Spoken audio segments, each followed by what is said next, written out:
Civ6.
Big man. No.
Let's put our living stereo stylus in this groove.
evening, everybody. Hope you enjoyed the week, because oh my god, we got quite a few games going on in this weekend. Oh my, we got tonight on Thursday. It looks like Ulyss is gonna meet Golden Age in the CivFR Squadrons, and we do have them starting on the pick and ban phase. It did take them a little bit less than I was expecting, and by the looks of it, they already are starting to take down the maps over here. So we're gonna take a look at the screen here. I did open up so you can see what I see, and let me actually take a look so I can also take a look at the chat. Hello there, Alan Deanan. Good evening, sir, and welcome on YouTube. Also, Sabir, hello there, sir. Good evening, and welcome to the stream. I hope you're gonna enjoy your time with me tonight, and of course, everybody on YouTube. I do hope you're gonna be awesome tonight. We do have Rafivi, bonsoir monsieur, and bienvenue, Lancer. Hello there, sir. Good evening and welcome. Hello, sir. Good evening, sir, and thank you so much for picking up that first promotion. Much appreciated. I will see also the Beasley. Good evening, sir, and welcome. Rafifi, I will come back to that discussion, by the way, in just a few moments. Flor Nick, good evening, sir, and welcome. I hope I actually answered your question. We do have, let me see, Liege, Killa, Bro, with Killa, Yad, with Sambro, and XP tonight playing for Ulyss. I hope so, actually, because I did see quite a few more players in the lobby, so, and I'm not that convinced everybody here is. It might be they actually have somebody else, but I don't think so. We do have on the other side the Bob Show with Baptiste, with Link Shia, and Spilky, I believe, for Golden Age. Also, I do want to scroll up and see what's going on. Big game, good evening, sir, and welcome. I cannot see the link if you did actually send one. Also, Karate, hello there, sir. Do we also have a croissant emote? Oh, that would be nice. That would be nice indeed. Let me actually put up on the screen here the map choices, because it looks like we got Rich Islands, Pangea Standard Ridges, and Tilted Axis available for them to pick, and we definitely need to see which one of these are going to be played tonight. Karate, hello there, sir, and welcome. I do also notice Bordanian, hello there, sir, and welcome. Bonsoir, monsieur, and Sasue, bienvenue. I did see Nemesis, hello there, sir, with the big discussion about Starbucks. Definitely overrated. Closing, also, good Abend, my heart, willkommen. I do see Spiritu, hello there, sir, and welcome. Good evening. Yeah, it looks like we're gonna have a good game tonight and a long one. Rich Islands is gonna be the map being chosen, and well, by the looks of it, we do have the teams needing to go through the pick and ban phase. Now we're talking about the leaders, and as you can see, we do have Team Ulyss on the left side picking up the first ban, and also they will have the honor of picking the first civilization in the game, basically setting the tone for the rest of the the pick and ban phase. You do I actually need to double check this. Music was a bit too loud, wasn't it? Yeah, I think it was a bit too loud. Anyway, Rich Island, yes, it's gonna be. I mean, yesterday we didn't have that long of a game, right? It was kind of fine. You know, it was what it was. I do have to say, I did order a new arm for my microphone, but it gets in here in the next few days. In the meantime, I hope there is actually no wrong sounds or something like that. I know I'm speaking a bit further away than from the microphone than I usually do, and I do hope you guys are hearing me fine, and there's no extra noises that you can actually are picking up around. Papas, good evening, sir, and welcome. Bro, I take naps during these games regularly. Oh wow, Menelik will get banned or get picked. Well, I do see Theodora is gonna be the first one that's gonna take the ban here on Team Ulyss. Now let me actually put up on the screen here also the map, so everybody that joins us new will know who, or I should say, where are we at? Highlands. There we go. Okay, so we do have on the right side Genghis Khan on Golden Age. I do see that's going to be the first ban here, and we've seen yesterday the players did actually choose to go for a lot of these very aggressive civilizations, right? We did see Mapuche, for example, being banned over here. We did see Hungary being banned. Montezuma was picked. Menelik got banned. Who was it? Oh my god, so many of these actually with a lot of damage. Macedon also got banned over there. Let's see what are they gonna go for this time around with two different matchups. Of course, both teams coming from the first division. I'm pretty sure they will try to get the balanced approach between everything in the game, getting that synergy going between the civs they are choosing, and also at the same time make up for what their opponents are gonna go for. We do have Chandra Gupta being banned by Team Ulyss, while Golden Age is gonna need to think about their choices. They do have a kind of a minute between these choices, so we definitely need to wait for them to make up their minds and well, see what they're gonna go for. Let me get back my chats in order over here. Now, behold the gun Genghis. Yeah, unfortunately. And Sundok, wait, why do you want to ban Sundok? Are there any pre-game general bans for Civ, or only the ones that the teams ban? There are different competitions, Flo, and each competition does come with their own settings when it comes to the bans. In the CPL Premier, for example, we do have the two Malis being banned, the Sundiata Keita and Mansa Musa, while in the CivFR Squadrons, as far as I know, they didn't get banned. Also in other tournaments, like for example the 1v1, 2 versus 2, or how to say the Rooster Cup, the players are deciding what they do ban over there, and it's a bit of a different pick and ban phase than we do have in the 4v4 scene. Now this is the mainstay, right? This is the main competitions that we do have, and the players did already kind of know how to handle this, how to handle the pick and ban phase, try to min-max it a little bit, only show what they want to show, and of course pick what they want to pick, or try to pick what they want to pick, and also make quite a bit of a plan beforehand, so when they do get into this pick and ban phase, they kind of know where to go. We do have Macedon being banned, and also Maori has been banned on the right side by Golden Age.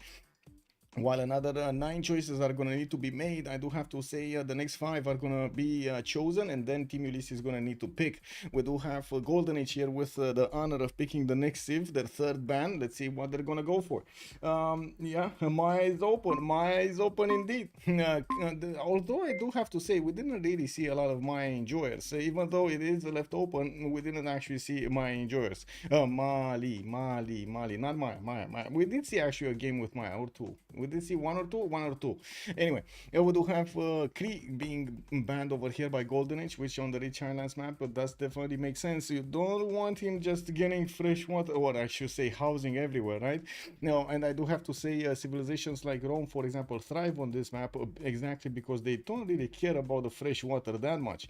We're going to need to see which civilizations are going to be picked with those unique improvements that do give them housing. There are quite a few also from the city-states that they could make use of, and of course the half-coast aqueducts, that's always nice.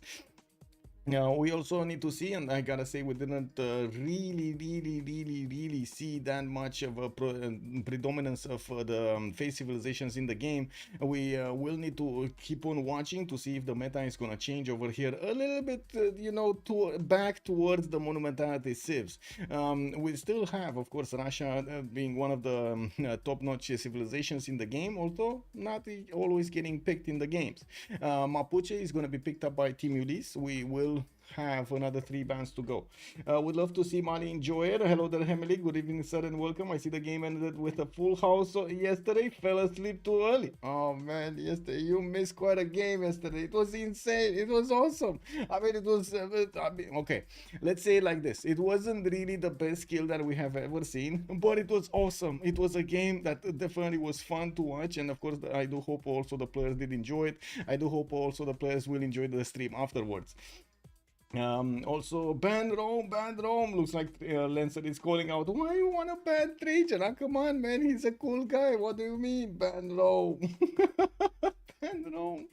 Anyway, it might be that he's gonna get banned here. We do have Ethiopia, of course, being taken off the table here by the Golden Age boys, while Team Ulyss is gonna need to set up their last ban before the pick phase. They need to be really careful what they're gonna leave open. They only get 1 pick first, and then of course we're gonna see Golden Age picking 2 in sequence, which might actually be a bit of a trap. A lot of the times actually the players do believe it's better to be a 2nd pick than a 1st pick.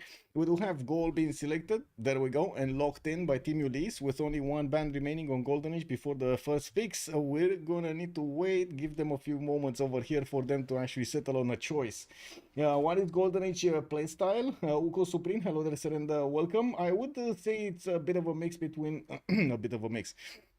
I didn't really see them that aggressive in the games, and I do need to see more games to actually make an informed opinion, to actually give it how to say related over here, relay it on the stream. We will need to see a lot more games from Golden Age to make that those assumptions. So we did see them playing as Golden Peppers in the CPL Premier League, and that was a few weeks ago. Although I do believe it was in a bit of a different matchup, if I'm not mistaken, like different roster. So I don't think we can right now actually make that assumption.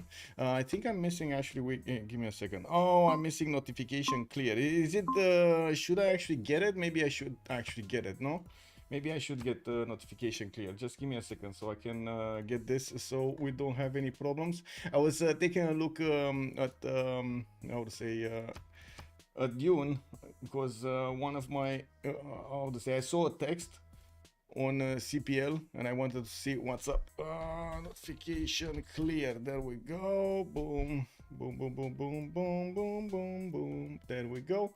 And then just start it up again. Give me a sec. Is it fine? Should be fine. Okay. Let's see. Boom. Spain gets picked first on Ulyss. This is actually the second time on the Rich Islands, and we do have Spain being picked up first. The second, we do see Golden Age going for Zulu, which was banned yesterday. Today, it looks like it's going to appear in the game.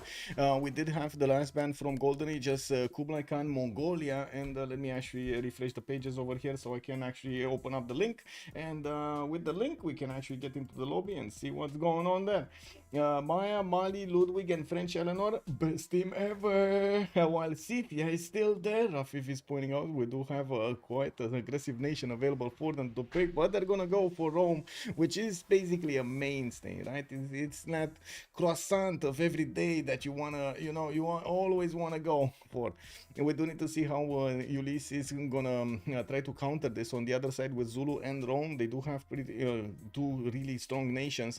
Ulyss will need to match that strength. And taking a look at their thought process here, we still have 20 seconds to go, and they're still ticking. They're not choosing anything right now. Let me see. Did I get into the correct slot? I did. Do I have any 0ms? I do. So let me click on buttons over here, and while they are going through the pick and ban phase, I'm just gonna settle on these options right here, and then click on another button, and boom, we got the Scythia. It's getting chosen. I feel like tapping on the board right now, but I think you're gonna hear everything, so I don't want to do that. It me Fox, they did get Rome. They did indeed, and they do it also get Scythia.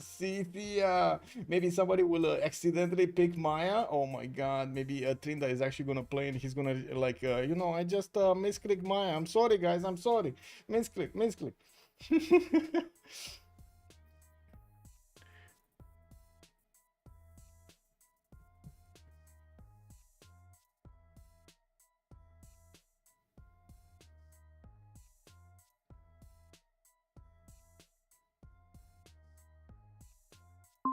Tomeres is OP. Well, let's see how overpowered it's gonna be. Cleopatra can be a good add to Ulyss team. Yes, it can. Gran Colombia, by the looks of it, is going to be picked up as a ban by Team Ulyss. They did also ban on the side of Golden Age Varangian. That's going to be one of the Norwegian personas. And of course, we still have Kongi, although I don't think it's going to get picked on the Rich Highlands map. I do have to point out, we still have Basil II, for example, as an open for, that is still open for them. Babylon is still open for them. We do have Kublai Khan China, even though I don't think they're going to pick that. Egyptian Cleopatra, that would be nice. Pedro II is also an interesting choice over here, although I haven't actually gotten to see him that many times being played on Rich Highlands. This is the map that actually has quite a few resources around the capital, although that wouldn't be that bad for Pedro II. Most of the time, the players do choose at least a coastal civilization on this map, so they can get the gold generation going. We've seen multiple times, not only yesterday, but multiple times, how hard it is to actually get the gold exactly when you need to, and what happens when one team actually starts to run out of gold and the other team just has as much as they want. Now, we do need to see which one of these civilizations that can generate the gold will get picked up. Now, most of the time, we've seen actually a rush for those merchants at the beginning of the game for the extra trade route capacity, which will will give them certain advantages, certainly advantages. And of course, we do need to see who's going to pick up the engineers, those artists, and so on and so forth. I should say the writers, and of course, who's going to fight for the generals. With Shaka in the game, going for Ikanda first, that's going to be quite a challenge.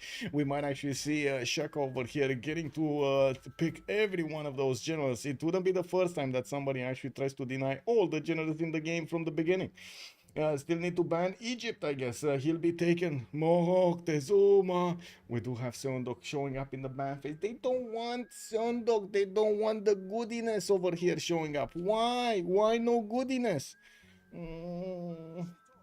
I feel like Aztec doesn't get banked and gets picked the most. Yeah, it does. Also, they actually banned Seondok. They did ban Seondok. They did. I mean, yesterday, have you seen the science on Seondok yesterday? Ooh, it went from 0 to whee, so fast.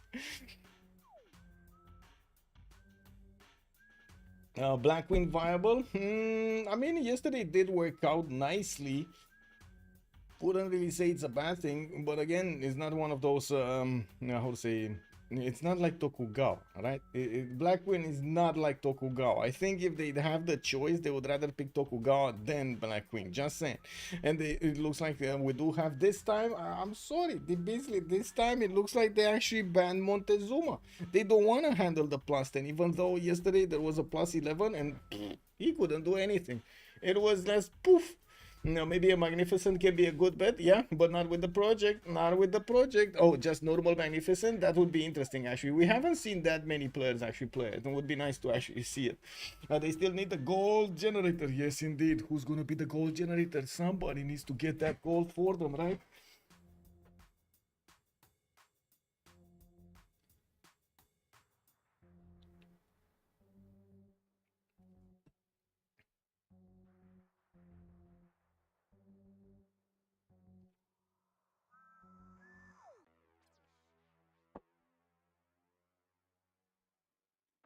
Tokugawa for the golden age. Well, we talked about Mali. We said it's open. We might find out this game why it's being banned. Sundiata Keita, who shows up as the third choice for the golden age team. Now, Ulyss will need to pick up the last two choices, and they're gonna do it in sequence. They're gonna reveal their full roster before Golden Age is gonna pick their last choice. So Team Ulyss here does have quite a bit of a challenge. Get the gold, stomp opponents. What is it gonna be? Get gold or stomp opponents? Come on, waiting for selection. You gotta pick something. 22 seconds to go, and we're still waiting, Team Ulyss. We're still waiting. The most straightforward solution to the gold. Exactly. I mean, you need gold. You click on Sundiata Keita or on Mali Damansa Musa, you know? Is Vietnam a dead Civ now? It looks like he's not getting picked that much. Although I'm pretty sure if Mal would have played this game, like it would have been in this game, he would have. Oh my god, man. We got both Malis in the game. We got both Malis in the game, boys. Mali against Mali. Mali gold against Mali gold. That sounds like they counter each other here. Are they countering each other? No. Hungary plus Russia for Ulyss. I mean, they went for Mansa Musa. I don't know about your Hungary there, but they went for the big Mansa Musa. You see the beard on this guy? Oh my god. Yeah, which money will be Irel? Exactly. I mean, Emily, you need to embrace Irel. That's the only way. Embrace Irel. You have gold, I have gold too. Exactly, Lancer. Exactly. What are you gonna do? Oh, you got coins? No problem. Let me get coins. Oh, you got notes? Oh, I got notes. No problem. Let's see what Golden Age is gonna pick last. They already have Zulu with Rome and Sundiata Keita on their side. They have the gold. They have some fireball over there from Zulu. Although I do believe they do need more, especially with Niederschau on one side and Scythia, not to mention the Conquistadors. Well, oh my god. I still am with the memories of the Conquistadors from back before, when actually Conquistadors were getting used. So I'm sorry, this is what it is. It's still Spain with the trade routes, with an extra +3 against civilizations that have another religion, and you know, that's about it. And we do have Eleanor here on the right side being picked up by Golden Age, so it looks like they will want to add a little bit more gold on their side with a harbor opener for Eleanor, and at the same time, wait, that's Eleanor England, I'm pretty sure, right? That's Eleanor England with the hair like that. I'm pretty sure it's Eleanor, England. Yeah, Eleanor, England. Yeah, it's Eleanor, England. Victoria's team? No, they went Eleanor, England, sir. Nitro also, good evening, sir. Mali, big deserts. Oh my God, can you imagine if they actually don't get desert on Mali? Ooh. Kai Watspooner, Wise Spotten, hello there, sir, and welcome. Is that French or England? That's England, sir. Maxna Hulbeck, good evening, sir, and welcome. Leech saying you want to pick Mali against me, let me show you how it's done. Exactly, that's exactly the way, right? Leech is gonna show us. Oh, wait a second, are we gonna see Leech actually playing Mali, or is he gonna pick Nader Shah? He's just gonna try to stomp Mali into the ground. Well, oh, look at the big boy, look at the big boy right there. Mansa Musa being picked up first, Bob Shu right underneath him with Sundiata Keita getting the goal going. And remember, Mali, both Malis do have quite a bit of a predisposition of generating so much gold for their allies. I'm actually quite surprised to see both of them in the same lobby. It looks like we do have Bob Shu actually second slot going for Trajan. Spilke is going to be the one playing Sondiata Keita. Next, please still needs to pick something up. Ling Xia is going to go for Shaka. We do have Kilayadon Nader Shah. Sambro is going to go for Philip II. And then we do have Baptiste going for Eleanor of Aquitaine in England. 4 times India, yeah? French has the long hair. Exactly. French know the way. The French know the way.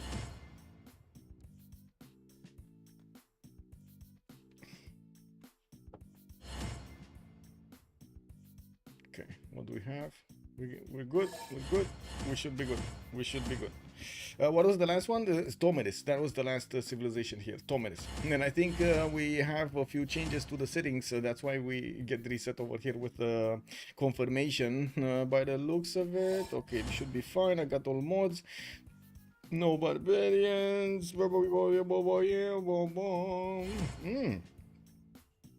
Interesting. Not all wonders. Oh yeah, I totally forgot we actually banned a long time ago with using the presets. We banned those 2 wonders. What was it? The one that teleports you somewhere on the map? Somewhere? The black hole. Okay, we're loading in, so let me actually put up the prediction over here for how many remaps are we gonna have this game. We do have possible choices, 0, 1, or 2, and submission period for 10 minutes. Bermuda Triangle, exactly. Arca, hello there, sir, and welcome. Thank you so much. Exactly, the triangle. Well, we do have the loading screen, and by the looks of it, on team left, we do have Ulyss. On team right, we do have Golden Age. We're going to need to get into the game to actually put up their team labels, and I do have to point out, I'm going to do this right now, because otherwise I'm going to forget about it. So Golden Age is actually going to be over here. Boom. Let me actually put it in the middle. There we go. And then we do have Ulyss as team on the right of the screen. Doesn't it feel a bit weird that it's written the other way around? Anyway, looks like chat is saying we go top left. Thank you so much for the suggestion. Let's go top left. Let's go top left. What do we have here? We do have Engazargamo, not much. So it looks like Baptiste is gonna be the first. How did you know? Uko, are you clairvoyant, sir? How did you know that we're actually gonna talk about Baptiste? Look at this. Daniel Dingo, hello there, sir, and welcome. Hello. We do have Baptiste here on the coast. He's going to have a 3-1-1 fish, and by the looks of it, he's also going to have a decent amount of coast to go for. This is a lot of cities that he can actually place here. In the south, he's going to have Nader Shah to contend with, and I'm pretty sure Kilayad is not going to allow him to go past this choke point.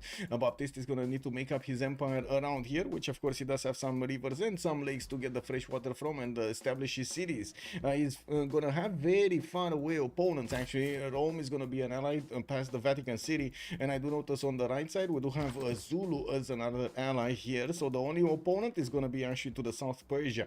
We do have him also with a few 2-2s in the capital. He does have his scout coming up in 3, and well, we're going to need to see where is he gonna settle. He does have a banana settle to the southeast over here, 1, 2, 3, 4, 5 to settle. and gonna get a lot of food in that city center. While I do believe he's actually gonna have more settled spots in the north and of course on the lakes over here. I'm quite curious exactly how he's gonna want to place his city so he gets the maximum output of this. Now we do need to move towards Sundiata Keita. It's one in the desert. Let's actually see which desert it is. This is Mali, this is Lich, this is Spirke with Sundiata Keita. What are all of these hills, man? And we do have him growing immediately to the second population in next turn. While I do notice he's gonna have some tiles with forest in the north to play with. I'm pretty sure he's gonna prefer to get those 1-3s so he can get that extra production going. Even has truffles. Can you imagine 1-3-3s over here? The truffles are just gonna give him more gold because he doesn't have enough gold. Yes, this is not enough gold. I do have to ask where fresh water. As you can see, we do have quite a bit of a lack of fresh water. We do have some of these oases and one tile lakes for him to settle on. For example, 1 and maybe 2, although he's gonna need to choose. Then he's gonna have another 2 cities on the right side. So all in all, I guess he does have enough in the desert, and I'm pretty sure he's gonna try to put a city in the non-fresh to the south anyway. I do have to say, whenever you do see ice next to the coast, this is not fresh water. If I open up the lens over here, you can actually see this is not fresh water, right? This is not fresh water. You don't get the coastal housing at all. Now looking at Shaka here, we do have him to the north of Sundiata Keita, and I do have to mention Sundiata is to the closest is the closest enemy of Mashhad here on the eastern side of the Mashhadian borders. We will need to see if they will actually get to fight each other, because I'm pretty sure this is gonna be close enough for some sparks to fly. And we're not sure if it's gonna be a big war, but it kind of looks like there will be a bit of a conflict over here between them for the territory. For what do you want? The territory. Let's actually see on Zulu. We do have Unundi coming up in 3 turns with a scout, and by the looks of it, quite a few 2-2s around him. To the right side, he's gonna have a settle next to cocoa tiles and some coffee tiles, getting that extra gold going. He does have some truffles, but they are a 3rd ring, and it doesn't look like he's gonna be that incentivized to buy them, right? That's a lot of gold spent for a little gold back. We do have him with a 2nd settle towards the north that he can get that going. Southwest, biggest sugar settle ever with 2-5 sugar tiles over here, and of course some coffees around that city center. I'm pretty sure he's gonna be happy putting a city there and benefiting from all of that extra food. Now moving towards Rome here, we do have Rome next to Mali, and by the looks of it, this is going to be the conflict zone between Golden Age and of course Ulyss on the other side. Mali and Bobshu will get to fight each other. We're going to also need to see if Vatican City is going to get used in some form or another. We do have Rome getting a scout in 2 turns. He does have multiple settles here that I can see with pretty good stats. I do also notice to the south he's going to have +5 campuses next to those geothermals and the mountains. That means he does have a continent split here, and by the looks of it, he will want to get cities in the south so he can actually benefit from those extra amenities. We do see him with his scout coming up next turn. We will need to see how he's going to make use of his food plus the deer tile. I'm pretty sure he's trying to min-max this and trying to get his population to grow as quickly as possible, as he also wants his deer extra production, not to mention that 1-3. You do see how quickly he is actually getting this growth. Now looking at the Philip II, we do have him with the city of Madrid on a continent split, triple continent split to be exact. He's gonna have an ivory tile in the capital with a 3-1-1 fish to balance it off, and by the looks of it, we're definitely gonna see quite a few chops in the southwest. Although he's gonna start entering the desert, and I'm pretty sure he's not gonna enjoy getting that desert on his cities. We do have him also with some coastals that he can play with, and I'm pretty sure he's gonna be happy even with non-freshwater cities here. He still will want to go harbor. Most of the time we do have the harbor opener here for Sambro, or I should say for Spain, and I do see he's going for sailing, so I do believe celestial navigation is going to be one of the technologies that he's going to go for. He also has quite a few geothermals for those campus adjacencies. I do see also reefs in the water here for exactly the same thing. While he does have a triple continent split, you can imagine this is going to be awesome, benefiting from multiple amenities. Gobustan second settle on the wine tile, I would imagine. He's going to want to get it on the wine tile and buy out those Gobustanian tiles. He has sugar for the extra food, wine for the extra food. And, oh my god, this is going to be beautiful. I guess we will need to see him actually discovering this, because at the moment. He doesn't know. Also, high probability of remap, I think, which Mali has the better desert. I think actually both do have good deserts. I wouldn't say better than the other. Oh my god, he has like Red Ball over here. I think there's a lot more desert here on Spilke than it is on Mali, on Liege, but I'm pretty sure both of them can actually work this desert. Now, we do have to take a look at Niedershah before we're gonna take a look at Mali. I do see Mashhad is gonna pop a hut in the north, and it does seem like he's actually gonna have quite a few settles everywhere, with a possible east side settle on tobacco or gypsum. I would imagine he's gonna want both of those at some point, although I don't see that as a possible second city. We do have him to the southwest with a stone settle if he wants his 2-2 base, and of course getting multiple 2-2s around him could settle the coast here and also get access to an amber tile, which is gonna be nice as an extra amenity in his cities. You know, we do have him also with quite a few of these T tiles in the capital. One of them at least does have a hill, so it has extra production. The other one, not so much, not that great. And I gotta say, you do see this city center, he only has a single tile, one single tile to put a district on. That's it, around his city center. Imagine 6 tiles, 5 tiles around his city centers are actually with resources right now. He doesn't see them yet, but he does have iron, he does have jade, he does have 2 T tiles and a horse tile that are just taking up space over here. This is the classic experience on rich islands. You got so many resources. A race to the pyramids and Petra. Woohoo! Hey, don't forget about Jebel. Don't forget about my Jebel. Who's gonna get the item for the team, eh? +6 preserve for the Gobustan. Woo! Yes, big game. Exactly. God spawn. Well, let's actually see what city is doing here. Pokrovka coming up with a settler in 1. Wow, I do hear some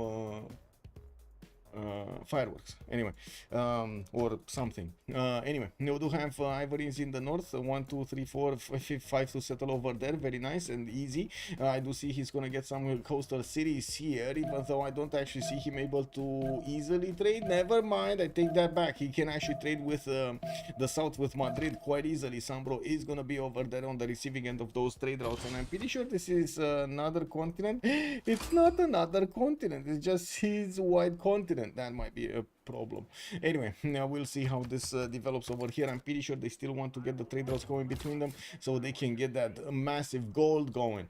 Now we do see on Mansa Musa, because we're last turn over here, that we can take a look before the map. Religious settlements has been picked up. We do have him getting his monuments out. The third city coming out soon in 2 turns. He did meet the Lake Red By, and we're gonna pop that hut next to it. While I do notice there are still quite a few settles here. Well, he's gonna not have desert in all of them. That's the problem.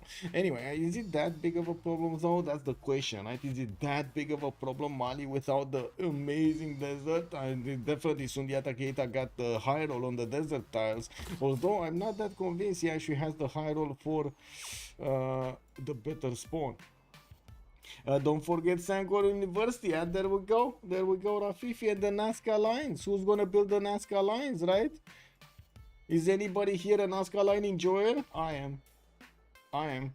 Anybody else? Anybody else? No? No, you don't like Nazca lines? Wait, do we have Nazca in the game? Nazca is not in the game! Oh, it's Armagh and Vatican coming from the religious city-states. Anyway, they're voting right now, and we're going to need to see if they keep this map or go for the next one. Let me actually put up... Oh, I see. The remap prediction did actually finish. Oh, I'm not gonna see you last move this. There we go. There we go. Even if they met each other here, or wait a second, did Mali not meet Rome? I don't think they actually met each other. That might be a thing here. Yeah, they didn't meet each other. Wow. Wow, wow, wow. Now we do have somebody discovering something and getting a lot of points out of it. Anyway, now let's actually take a quick peek on all of the civilizations, because this is gonna be the map. Let's choose 0 for how many D-maps and give the points to the players here, to the viewers here. But you need to get Nazca, exactly, exactly, you need to get Nazca. We do have Eleanor of Aquitaine here. Let's see. Okay, so going toward the southwest, probably gonna go next to that pearl tile on the 2-2 base, and get the banana, the 3-2 banana, and access to that tobacco tile. We do have a settler coming up in 7 turns here from the capital city, while I do believe he's gonna start also discovering his south here, and gonna see that triple banana split over here towards the southeast of London. I would imagine the next settler is gonna want to go there. And of course he's gonna notice where he does have his opponents. At the moment he just chose to go past the river over here to the southwest and deploy his scouts, so he knows his adjacent territory. We do have him also with iron in the capital. Horses are gonna be second ring out. I do see he's gonna have a significant amount of horses and iron all over the place, so I don't think that's gonna be that big of an issue here. I do also notice Sundiata Keita is gonna be the next one to talk about. Let's see, Kirina and the Niani with a third city going somewhere north. Looks like he's gonna choose that sugar tile, but gonna take it too slowly or somewhere. Let's actually see, where is he going? Where is he going? Now, did he actually meet, or did he discover everything here? So he doesn't know about this fresh water, but he does know about this fresh water, and that would have taken him a long time. I tend to agree with him here. It would have taken him so long to place a city on the wheat tile, and it would have been that amazing either. We do have him benefiting already from the extra gold from the truffles and extra production with the food inside of his capital here. Another scout coming up in one from Niani. He does need to take care of this Persian scout from the southwest, which is going to be one of his opponents. Already Kilayat is sending a city towards his opponent here. That's going to be placed down on the gypsum tile. On the way towards his opponent, he can take out the cat as an extra city. And I wouldn't be surprised if we do have triple encampment setup from Nader Shah. And that's the question. Chat, triple encampment setup or no? Triple encampment setup or no? Is he gonna do this? Is he gonna do this? Did the remap happen, or we playing this map? We playing this map, well spotted. We playing it. Times three. I see. So triple encampment setup it is. Let's see. Oh, he's going for currency right now. Kilayat, you're losing tempo over here. Like, look at your opponent. Spilke is gonna be faster. Wow. Well, I guess Kilayat is gonna need to show us how he's gonna get to commercialize all of this, and we're gonna need to see if he is actually gonna take the city of Akkad on the way towards Mali or not. Let's move towards Sundiata and see his resources. Iron in the first ring to the south of Niani. Also horses in the north. I do notice in the third ring over there, not to mention he's gonna get oh, he's not putting the city here. He's actually going for the aluminium. Even Zulu's picking up huts over here from Sundiata Spirke. Man, he's not picking up his huts. He's not picking up his huts. What can you do? Now, looking at Zulu, we do have Ulundi being placed next to those mountains, and by the looks of it, he's also placing Endodakusuka towards the north on that Niter town, which he didn't discover yet. Has some exploding volcanoes next to him, and a third settler is coming out from Ulundi in 2 turns. We did have him starting to discover his territory. He knows about the south and he knows about the east. Doesn't know everything about the southwest, although I do see a warrior might actually go and breach the fog of war, so he gets some information from there. And I do have to point out, this is an amazing, this is something like a little detail of Civilization 6 that really is amazing. You see that the fog of war doesn't always discover uniformly, or doesn't always actually give you all of the information. Like, for example, here you see some little trees, but then somewhere else you don't see anything past the visibility. This is incredible, by the way. This is incredible amount of detail that is being added to the game just through the fog of war. And if you actually train your eye to take a look of all of those details, you're gonna find another world. Also, Nitro, Heroders, and welcome. Markets. Yeah, they want markets. They're gonna throw markets at their opponents, you know? It's not like if Spain and Scythia couldn't make the money. Well, let's actually see Zulu here. He does have forces in the capital in the first ring, an iron tile in the second ring towards the north, with another settler coming up in 110 there. I'm pretty sure he's gonna place it soon somewhere. Rome. 2 cities start opening up with campuses. I do see another settler moving towards the west side here, towards those banana settles. We do have Mali trying to actually take out the Roman scout that is protecting that campus from being created. That's a +3 campus next to the mountains and next to the bananas. As you can see, Rome scout is going to get to heal twice. So first of all, he's going to get a 15 from being inside of the borders. Second of all, he's actually going to get a promotion on that unit. So it does seem like, even though Mali is attacking with all of the strength he has over here, that's 1 scout and 1 warrior. That's about it. Yeah, that is the strength of Mali at the moment. It is what it is. is the state of the empire, you know. And by the looks of it, Rome is gonna get that scout that's gonna be so tough against these two units. And we might actually see a double slam over here at the last seconds of the turn, so he doesn't give the opportunity to the Roman scout to heal itself. In Rome's capital, we do have a 2-3-1 ivory tile to make use of. I do see his horses are going to be second ring out and first ring out in Ostia. He has 2 tiles here, while in the capital city, wait a second, this is the capital city, not Ostia. In Ostia, he has that ivory tile. In the capital, horses second ring, and iron third ring here with a 2-3 deer tile to use. And I do notice the scout actually said, you know what, I'm gonna promote, not take this chance. And I do notice there is also a Vatican warrior that is trying to get in there and see the action, while a Bobshoe slinger is about to go into the forest, climb into the trees and start shooting rocks at this Mali scout here. I will survive. It did. Well, looking at also Philip II here on the other team. Now we're talking about Team Ulyss. It looks like Seville and Madrid got placed. The third city moving towards the west side here, with the fourth one already in the build queues. We do have him starting to scout towards the north, of course, breaching the fog of war on the coast towards Scythia. While Scythia is going to put a city on the coast there, they will trade with each other, or I should say they will have the ability to trade with each other from an early stage of the game. I do see a builder is coming out from Seville. Did he actually build a monument? Because it's about that time, right? No, he doesn't have a monument. You actually see the clear lack of a monument in his cities. If we hover over, does he actually have one? No, he didn't. He went builder. Never mind. It is what it is. There is a Roman scout that is trying to get in there, and I do see the trader is in danger. We do have a settler coming up in 5 turns there from Madrid. Although in the meantime, I would imagine Spain is going to try to get some defensive units. Now, looking at what's going on here, it looks like Bobshoe is trying to get his archery boost here. Man, they're learning from under. He's pulling an under strategy over here. Let me actually put up a poll. Is this wait, is this under Civ strategy? Yes. Slinger boost, best boost.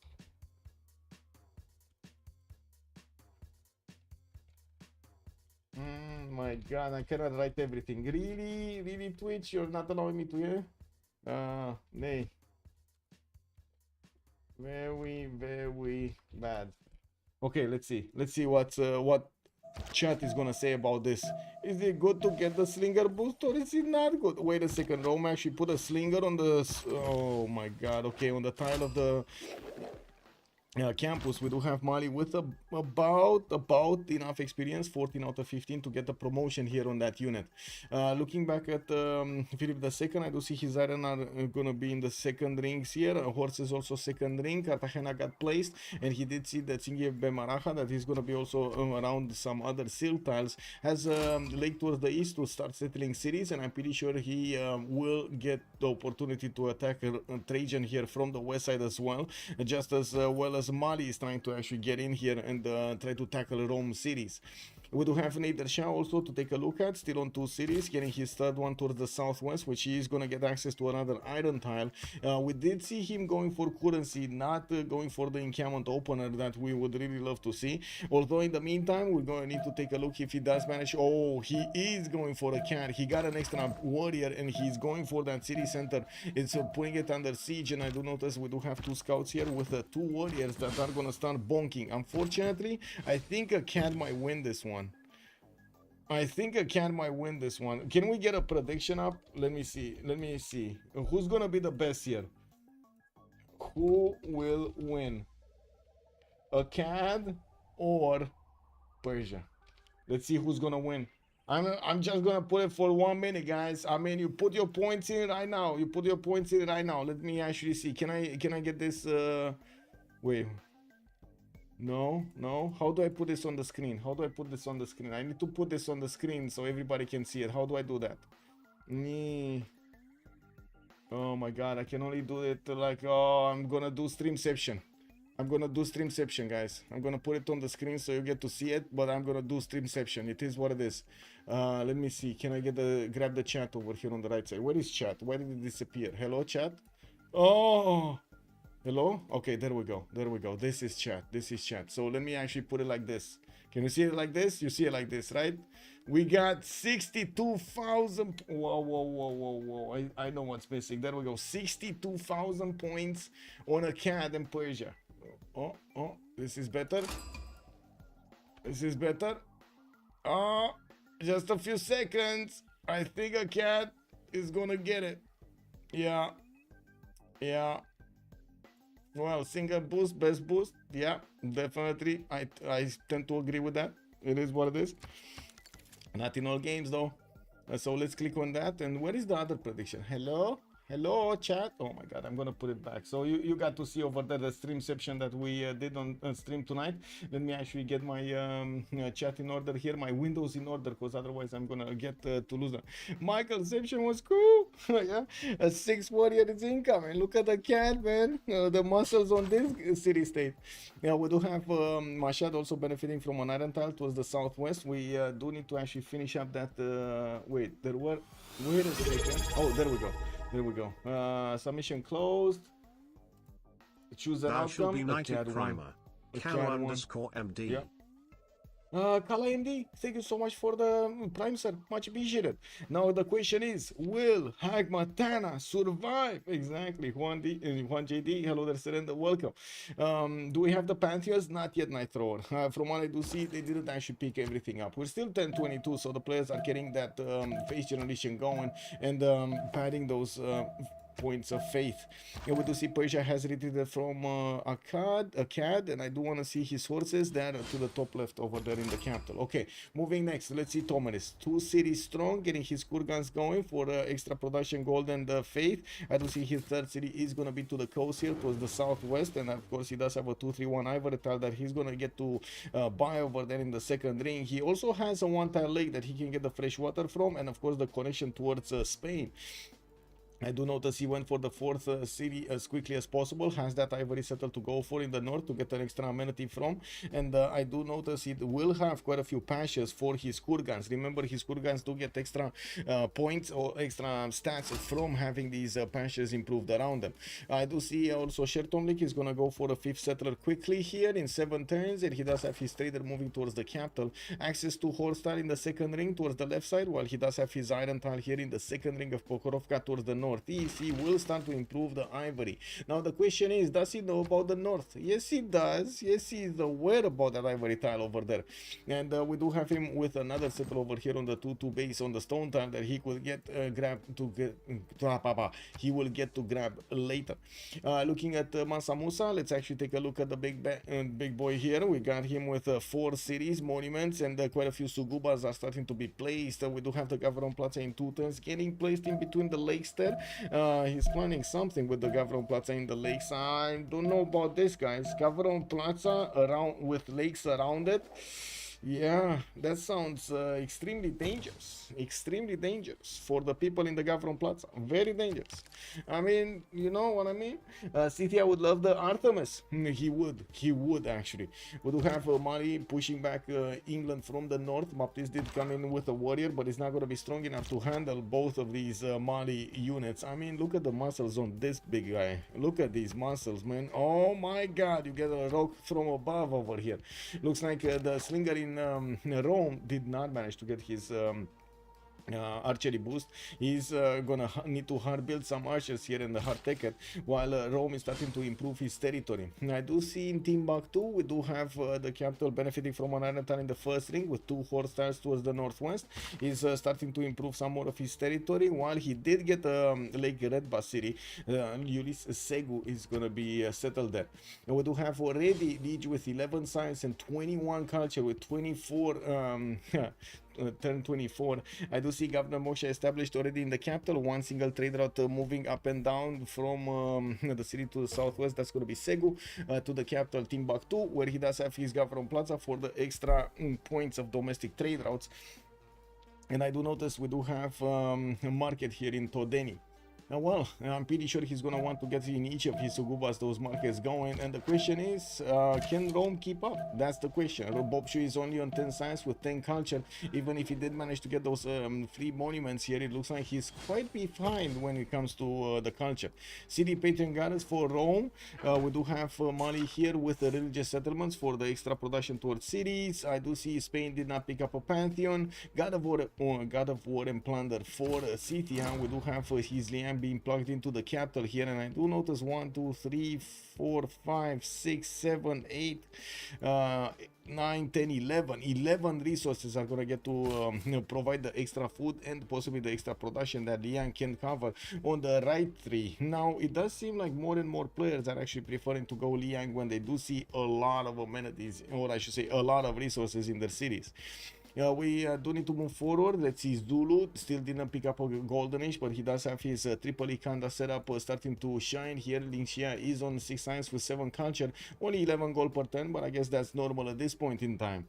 We do have also the other Mali going for God of Open Sky and will start to improve his pastures here. I gotta say, I'm actually quite surprised about this choice. Yes, he's gonna go Sugubas, and I do see he's gonna grab some scouts. I do see he does have 1, 2, 3, 4, 5, 6, 7. Okay, not bad. 7 tiles for pastures, 8 with the cattle on the right side. He can settle a rice. Another 2 over here. Okay. I mean, okay. I'm convinced. We got a lot of culture from God of Open Sky available for Spill here to pick. He did go Moksha first here, and I do see he's on 8 science and 11 culture with 29 production. We do also have Persia, by the looks of it, picking up initiation rights as a pantheon. We do have Mali about to grab one of his traders here, and I do see the scout did remain without movement. That means that the Persian warrior will probably get to protect that trader if he shift enters it next turn. We do have a settler from Persia, also from the capital, putting down his commercials to get those done and get the merchant points, while usually I think this settler would have wanted to go to the southwest towards the stone tile. This time around he might choose to go to the north, so he's not gonna get disturbed by his opponent's units. We do have a few more warriors here, or I should say 3 warriors available for Persia to make use of, with another builder from Hamatana. He's gonna go for a 4th warrior from Mashhad.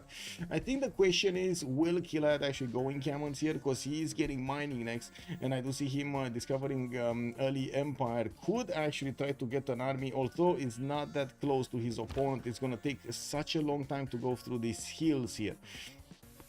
Looking next, let's see, on Eleanor, what pantheon? No pantheon on Eleanor. We do have Governor Magnus establishing in 110, and I do notice he's going to get his 4th city soon. Royal Envidokias coming out from Birmingham and Leeds. While he did pre-place one in the capital, he does need to finish the settler first and then go for it.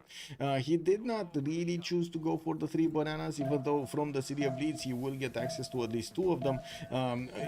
Quite cheaply, he will get access to the 3rd one also, but he will need to spend extra gold for it. Looks like he's not gonna want to, just sit on this coast in the Bristol Channel. He's gonna want to get all of these inlands also.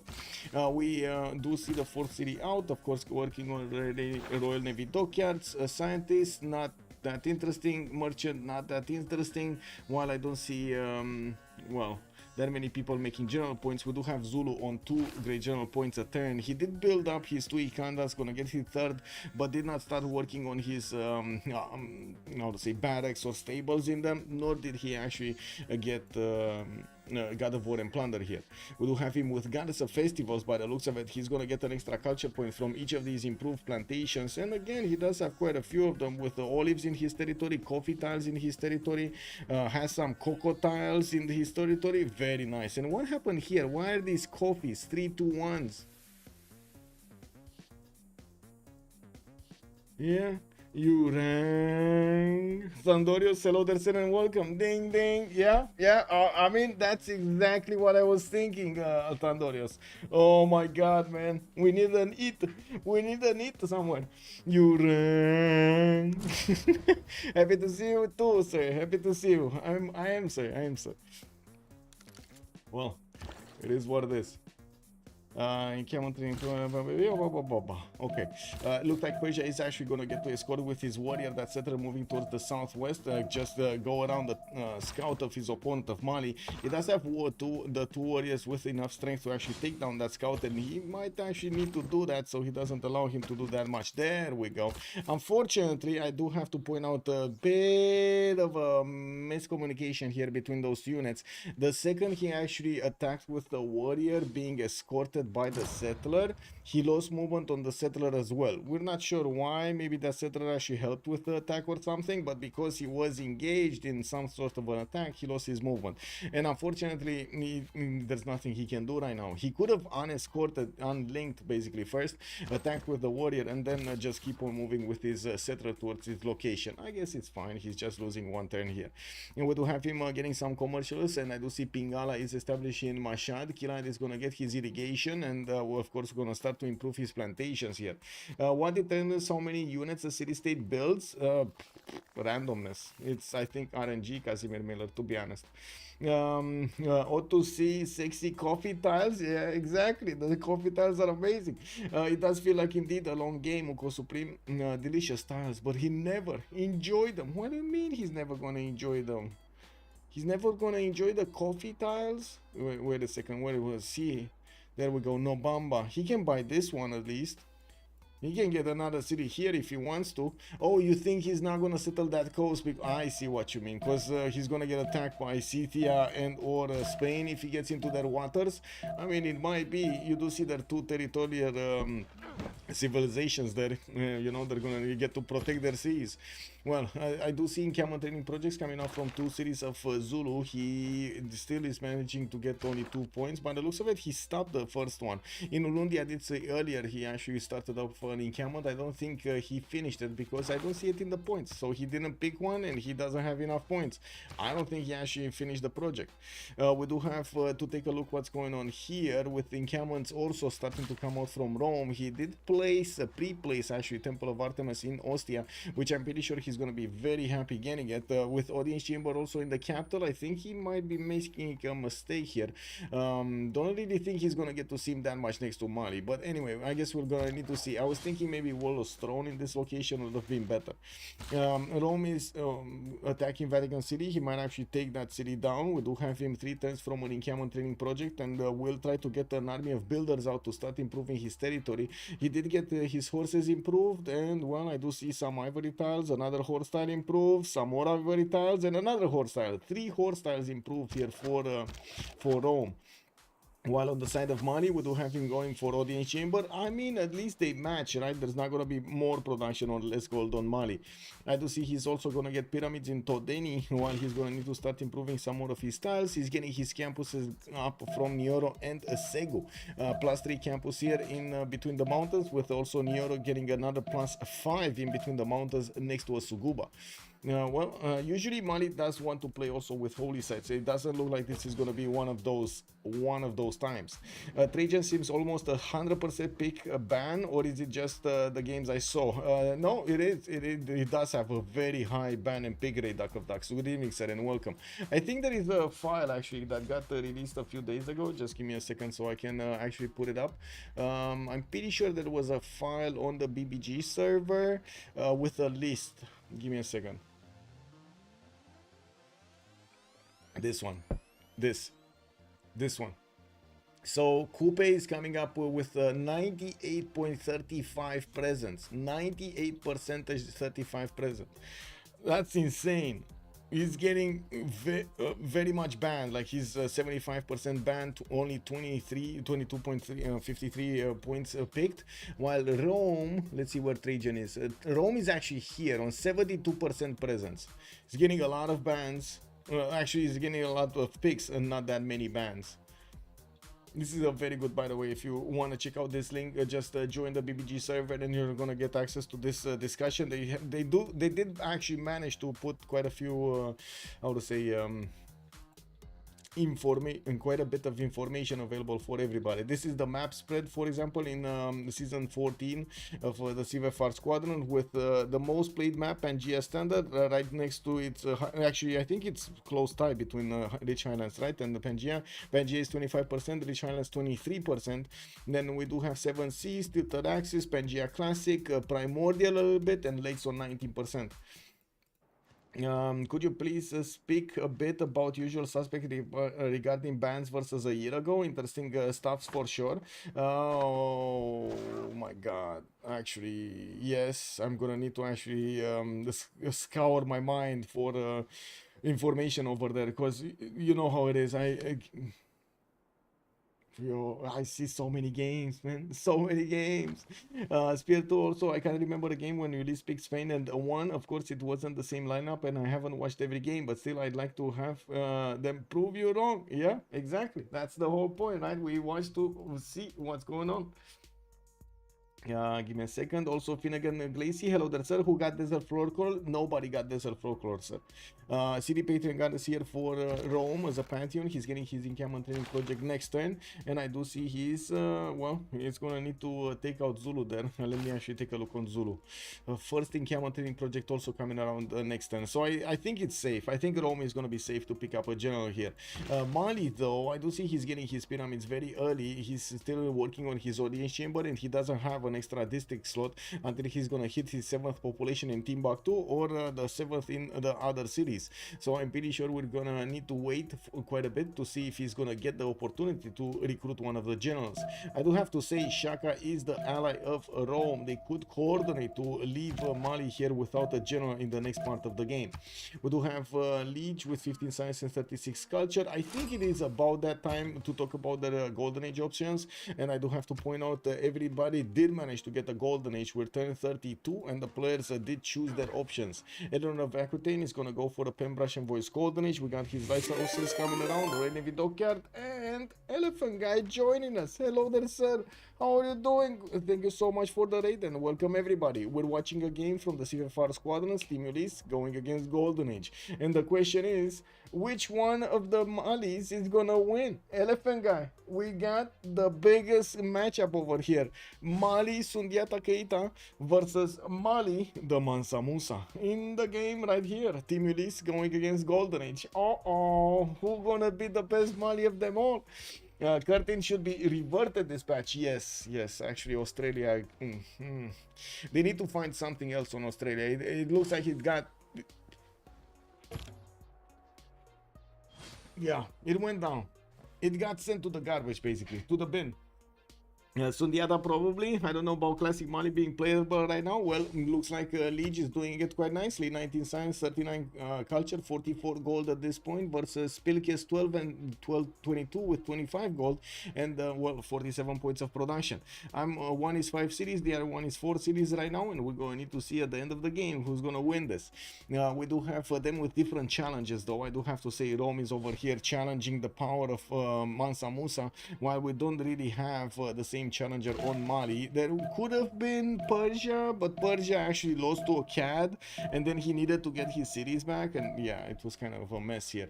Let's see, we do have Sundiata Keita in a Pembrush and Voice Golden Age. I do see him starting to get his markets out and improving his tiles, especially those truffle tiles. I don't see him actually improving his passions that quickly for that extra culture that he would receive from God of Open Sky, his Pantheon. We do have Shaka also, 10 science, 32 culture, went for Pembrush and Voice, going for cover campuses, more encampment training projects coming around that will allow him to get more points here. Also, Thandorius is saying, well, I feel like the Indian counterpart is most feared right now. Chandra Gupta, yes, and Australia must have been shut down in recent patches because he was doing very good things. Yes, also Pig Game Moksha Mali doing Moksha Mali things, basically. They removed the bonus production on cattle, now it's back, but later. Oh, that's better, actually. That's better, right? Okay, now we do have Bob Shoot, 21 Science and 35 Culture on Pen Brush and Voice Golden Age, 4 series Rome over here with the Temple of Artemis coming up in 3 turns. He does have his first 2 horses going towards Liege.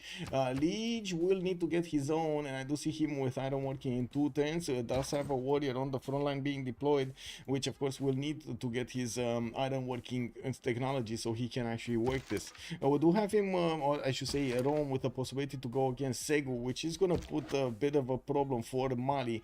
I'm not convinced that Bobshu knows about Segu, so I do want to check his vision here. He does not know about the southern city, only knows about Timbuktu, which at the moment it is being how to say defended over here by multiple archers, multiple units, 3 possible archers with a scout and a warrior. With more horses coming in, also a general soon to be recruited. Rome is gonna get one next turn. We will probably gonna see quite a bit of boom boom going on in Mali City. No problem, the gold is just gonna give him a free horse, because you know that's what gold does. That's what Mali does, just buys out immediately horses. With 53 gold a turn, he can definitely afford it. We do have Sambro on Philip II with 9 science and 26 culture. I do see he's on 4 series. God of Open Sea, God of the Sea actually. Wow, for the Pantheon, he does have the extra production on all of these tiles here, and I do see harbors getting their lighthouses going. We do also see his builders have started improving his strategic resources, his horses for example, and I'm pretty sure he's gonna want to get a mine on that Mercury for the extra amenity.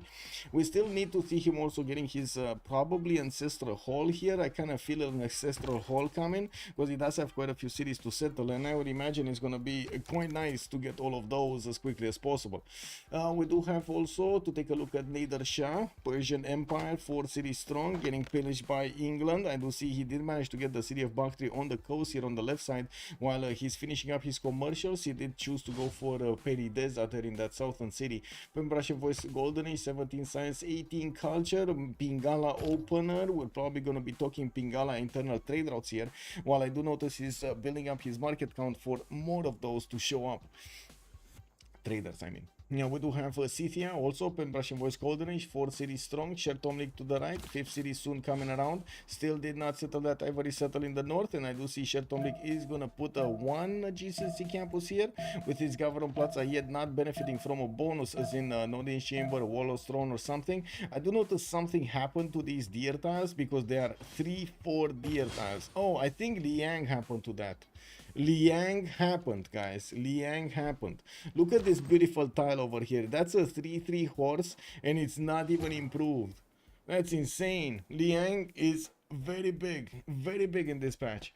It needs to be appreciated how much better full gold is versus 1 production in T-Burns. I mean, depends on who you have on your side, no? Because that gold can just go poof into a black hole somewhere. Thunderous just never get to see it. Yeah. Also they removed the bonus. Yeah. Okay. We do have also Mansa Musa with the Penbrush and Voice Golden Age on Liege. It looks like he did manage to put the horses in front of his units there in front of his archers to defend them. While I do see Bobshu is bringing an archer with his own army here. It will take quite a bit of effort for him to go through the Legion defense. Liege did actually place an immediate encampment here to the northeast of Timbuktu. Did he buy that with faith or something? Because that's very quick. We do have him getting an encampment training project so he can try to get a general, but I gotta say all of the generals got picked up. We only have the 75 pointers ones.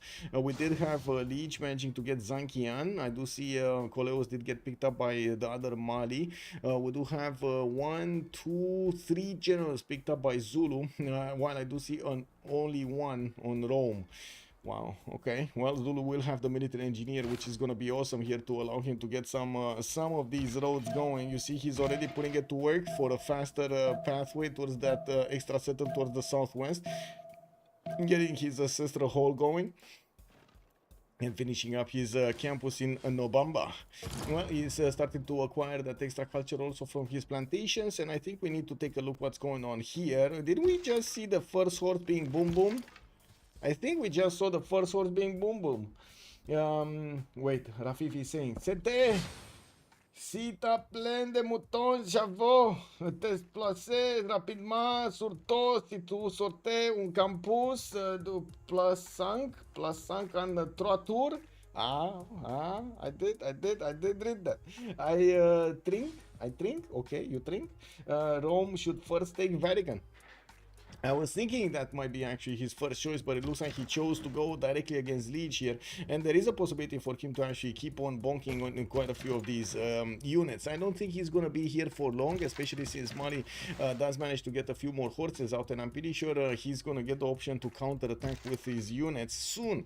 We also will see iron working developed, and he will get these warriors upgraded with iron, with sword into swordsman.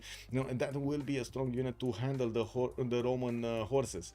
We do have also Temple of Artemis finished in Rome City. He did choose to go for Odinschimber, getting his settlers out quickly in 2 turns from Rome, 1 turn from Puteoli. And I do see on Mali's side, we do have him still stagnating with his city count. He wants to finish first of all the defense and then go forward to try to grab something else. 30 science and 56 culture does put him in a good place, although Bobshu is on 31 science and 39 culture. He's not that far away from Liege. In the gold though, we do have 63 gold a turn for Liege, while only 4 gold for Bobshu.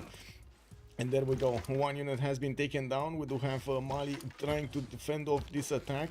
He might actually lose another archer here. Let's actually see. No, Rome was not really quick on his buttons here, and it looks like because he was not quick on the buttons, the defense has just re-established, and it's not like he can actually easily push. He can still take out that warrior though and make his way towards the archer. No, yeah, he can actually make his way towards the archer. But anyway, Mali is getting a few more forces out, and I'm pretty sure it's, his army size is just going to get bigger.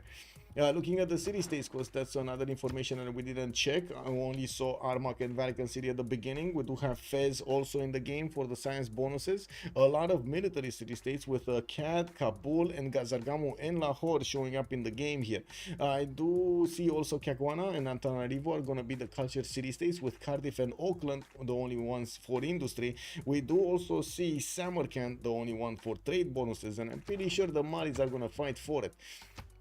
In the Great People screen, we did have Zankian picked up. Okay, nothing much else. In the Scientist screen, we do not have actually Hypatia showing up next. I do see Marco Polo is going to be the next merchant, and I do see Mali, as in Mali, that's Spilke, is going to have the opportunity to get it. He's 10 points off, and by the looks of it, I don't think he actually has enough points. Wait a second, I don't think he has like 2 turns away. He's like 2 turns away from picking that. Although I don't think his contender here, Mali, the other Mali, is gonna try to get this, as in Liege. I don't think he's gonna try to get this. What's with the last moves here?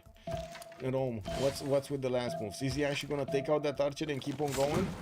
Okay, no, he's attacking warrior, not doing much. The horse didn't get a promotion, by the way, so that means he's not gonna get that easily promoted, and I do see he's gonna need to bring it back, because otherwise he's just gonna die. Yeah, well, that's a wasted horse. Kick W. Okay, sure. Anyway, now you see them trading horses here. I'm pretty sure Bobshu will need to bring more on the fight if he actually wants to get this going. Feudalism finishing up next turn for Rome. He's going to get it boosted for everybody. Eleanor is a 4 turns, and he's probably going to get it next turn or the turn thereafter. Ancestral Hall finishing up in 1 turn from Baptiste, while I do see settlers coming up from Birmingham. He does have an amphitheater here in the city of Leeds, already in his theater square getting built. Now, he did choose, of course, the normal Eleanorian way to open up with Rolny Vidokiarts and then go for amphitheater so he can get that culture going. He's on 24 science with 36 culture. Did choose to open up with Magnus and then Pingala in the city of Birmingham. While yes, he's not that fast on the culture, the fact that he does manage to put down a few theater squares and getting his amphitheaters going is going to help him out quite a bit. We're going to need to see if he's going to manage to seize one of these culture city-states to keep on padding those bonus points. Zulu took 3, Rome 1. They denied. Yes, they did. Also, Duck of Ducks, Mali with Ngazargamu equals 0. Oh, who's gonna get that going? Who's putting Amani in a CAD? Let's see. That's Spilke. That's one of the Malis, actually. So he wants to keep a CAD here as thriving as possible.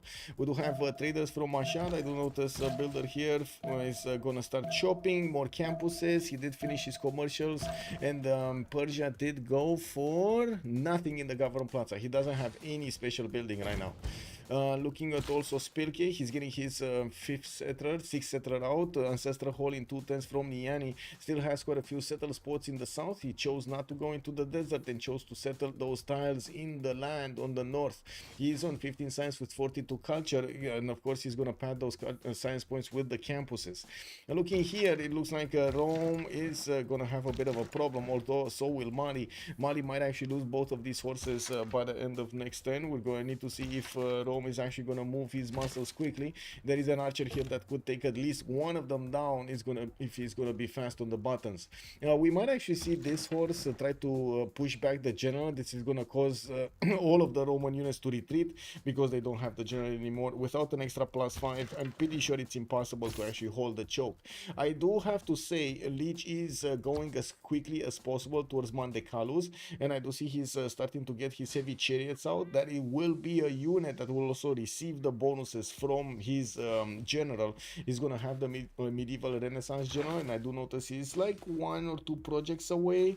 He's 27 points out of 75. I think 2 projects away from actually getting this because he's not getting enough passive.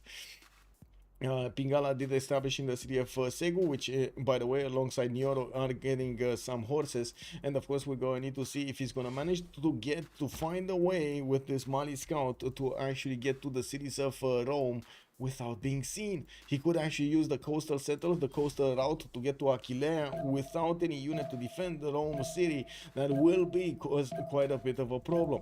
I do notice Rome is actually putting another city towards the north, towards Vatican, next to Vatican City, even though he would have had the opportunity to take out that city center, making his empire bigger and better. He did not choose to do that. So right now he's putting his units in a dangerous way here against Mali. I do see one of the forces did manage to get out. The general is still alive, while I do see the other horse of Rome is going to need quite a bit of time to heal itself. Liege is 3 turns away from stirrups, and this is one of those moments he needs to actually get as many of these heavy chariots out as possible so he can upgrade them into Mandecalos and go bonk Rome back. I'll do the giga damage. Yeah, giga damage. Vanilla and Gazargamu, Mali with 20% cost is something. Yes, it is. And you at the right time to defend. Actually, I think it's a bit too fast here. Bovshu is trying to get his own stirrups going. He's 5 turns away from getting it, and I do see he's first more concerned about getting his builders. Couldn't really use the builder 30% off card, so unfortunately he's gonna get to hard build all of these, which is gonna be a bit of a problem, right? That's a lot of time spent. That's probably another 1 turn at least on each builder, which does end up quite a bit, right, until the end of the game. We do have in the yields tab also Zulu starting to catch up, 22 science with 39 culture. I do see Kilaya is on 34 and 23, even though, yeah, he's getting a few more campuses. He started getting his immortals out and started also sending them towards the city of Akkad. He did have a few pre-built warriors, and I do see 2 of these immortals did come out there from those warriors. The question is, can he put down an encampment? And if he does, can he actually go against Mali, against Spilke?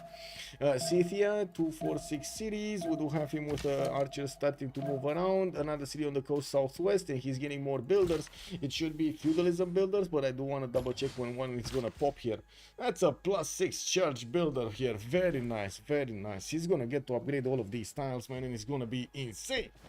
Insane in the membrane. Woo, woo. Persia didn't manage to take the city. No, he didn't. Actually, no. No, that was, yeah. He needed to retreat very quickly, actually, from the city of Akkad. Very quickly. It was, the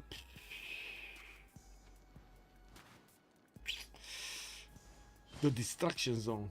Apocalypse. Yeah. That was kind of bad. That was kind of bad. We got more settlers here coming out from Persia.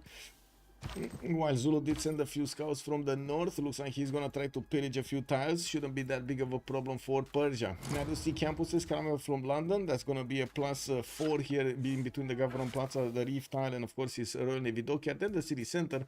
We do have him also with a +3 there next to that geothermal fissure on the hill. While he does want to keep expanding, he has 2 settlers right now in the build queues with another settler on the way. He's gonna be 7 cities quite quickly, putting down more theater squares from the northern cities, while, oh, wait a second, I do see another one is actually moving here, and he's gonna put it on the coast next to that banana. Very nice. Yeah, well, looking at the Rome, I do see more horses are coming around. I have no idea why he's building horses instead of going for heavy chariots at this moment, since he's so close to stirrups. It kind of feels like it's useless to go right now for a lot more horses, unless you go for castles. Like if you go stirrups, you want heavy chariots, you want your knights. If you go for a lot of horses, yes, you want the light cabs, so that means you want to go towards castles, that means you want to get coursers. We do have him getting another campus from Rome, and I do see it's going to be a +3 here to the southwest. More horses in Aquilea, while Mali does have the opportunity to get a builder here. Mali is not clicking buttons. Mali, Liege, Liege.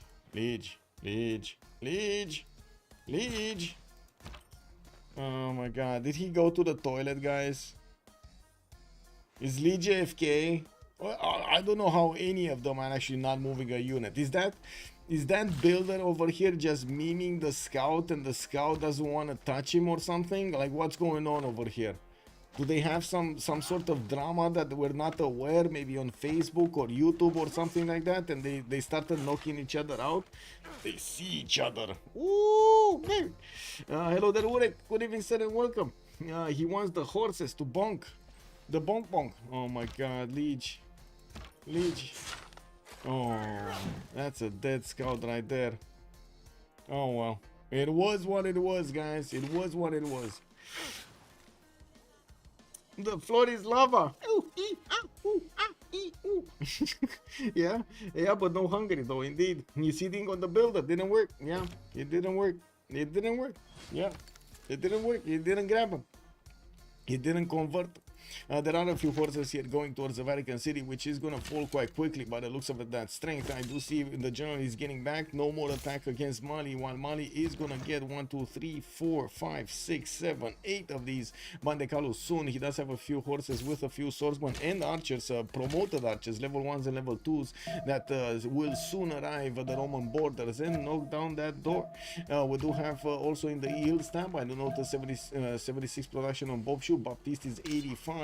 While XP on CTA is going to be 77. Liege is only 57 at the moment, but as you can see, he's getting the units and he's trying to do whatever he can to actually take down his opponent here from the north, Rome. We do see also Zulu is starting to get his libraries up. Next wave of settlers of colonization is gonna start appearing here in his city centers.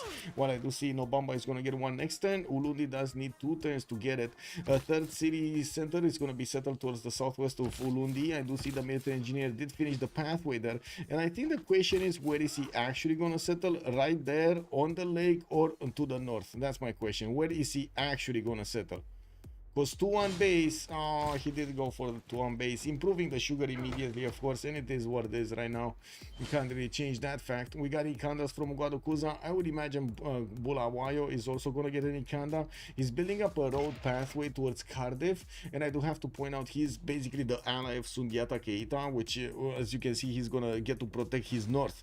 And the question is, can he actually do something with the military against somebody? Because on the right side, yes, he does have Scythia, although he needs to go all the way around this to get there. He does have a horse trying to plug the choke soon.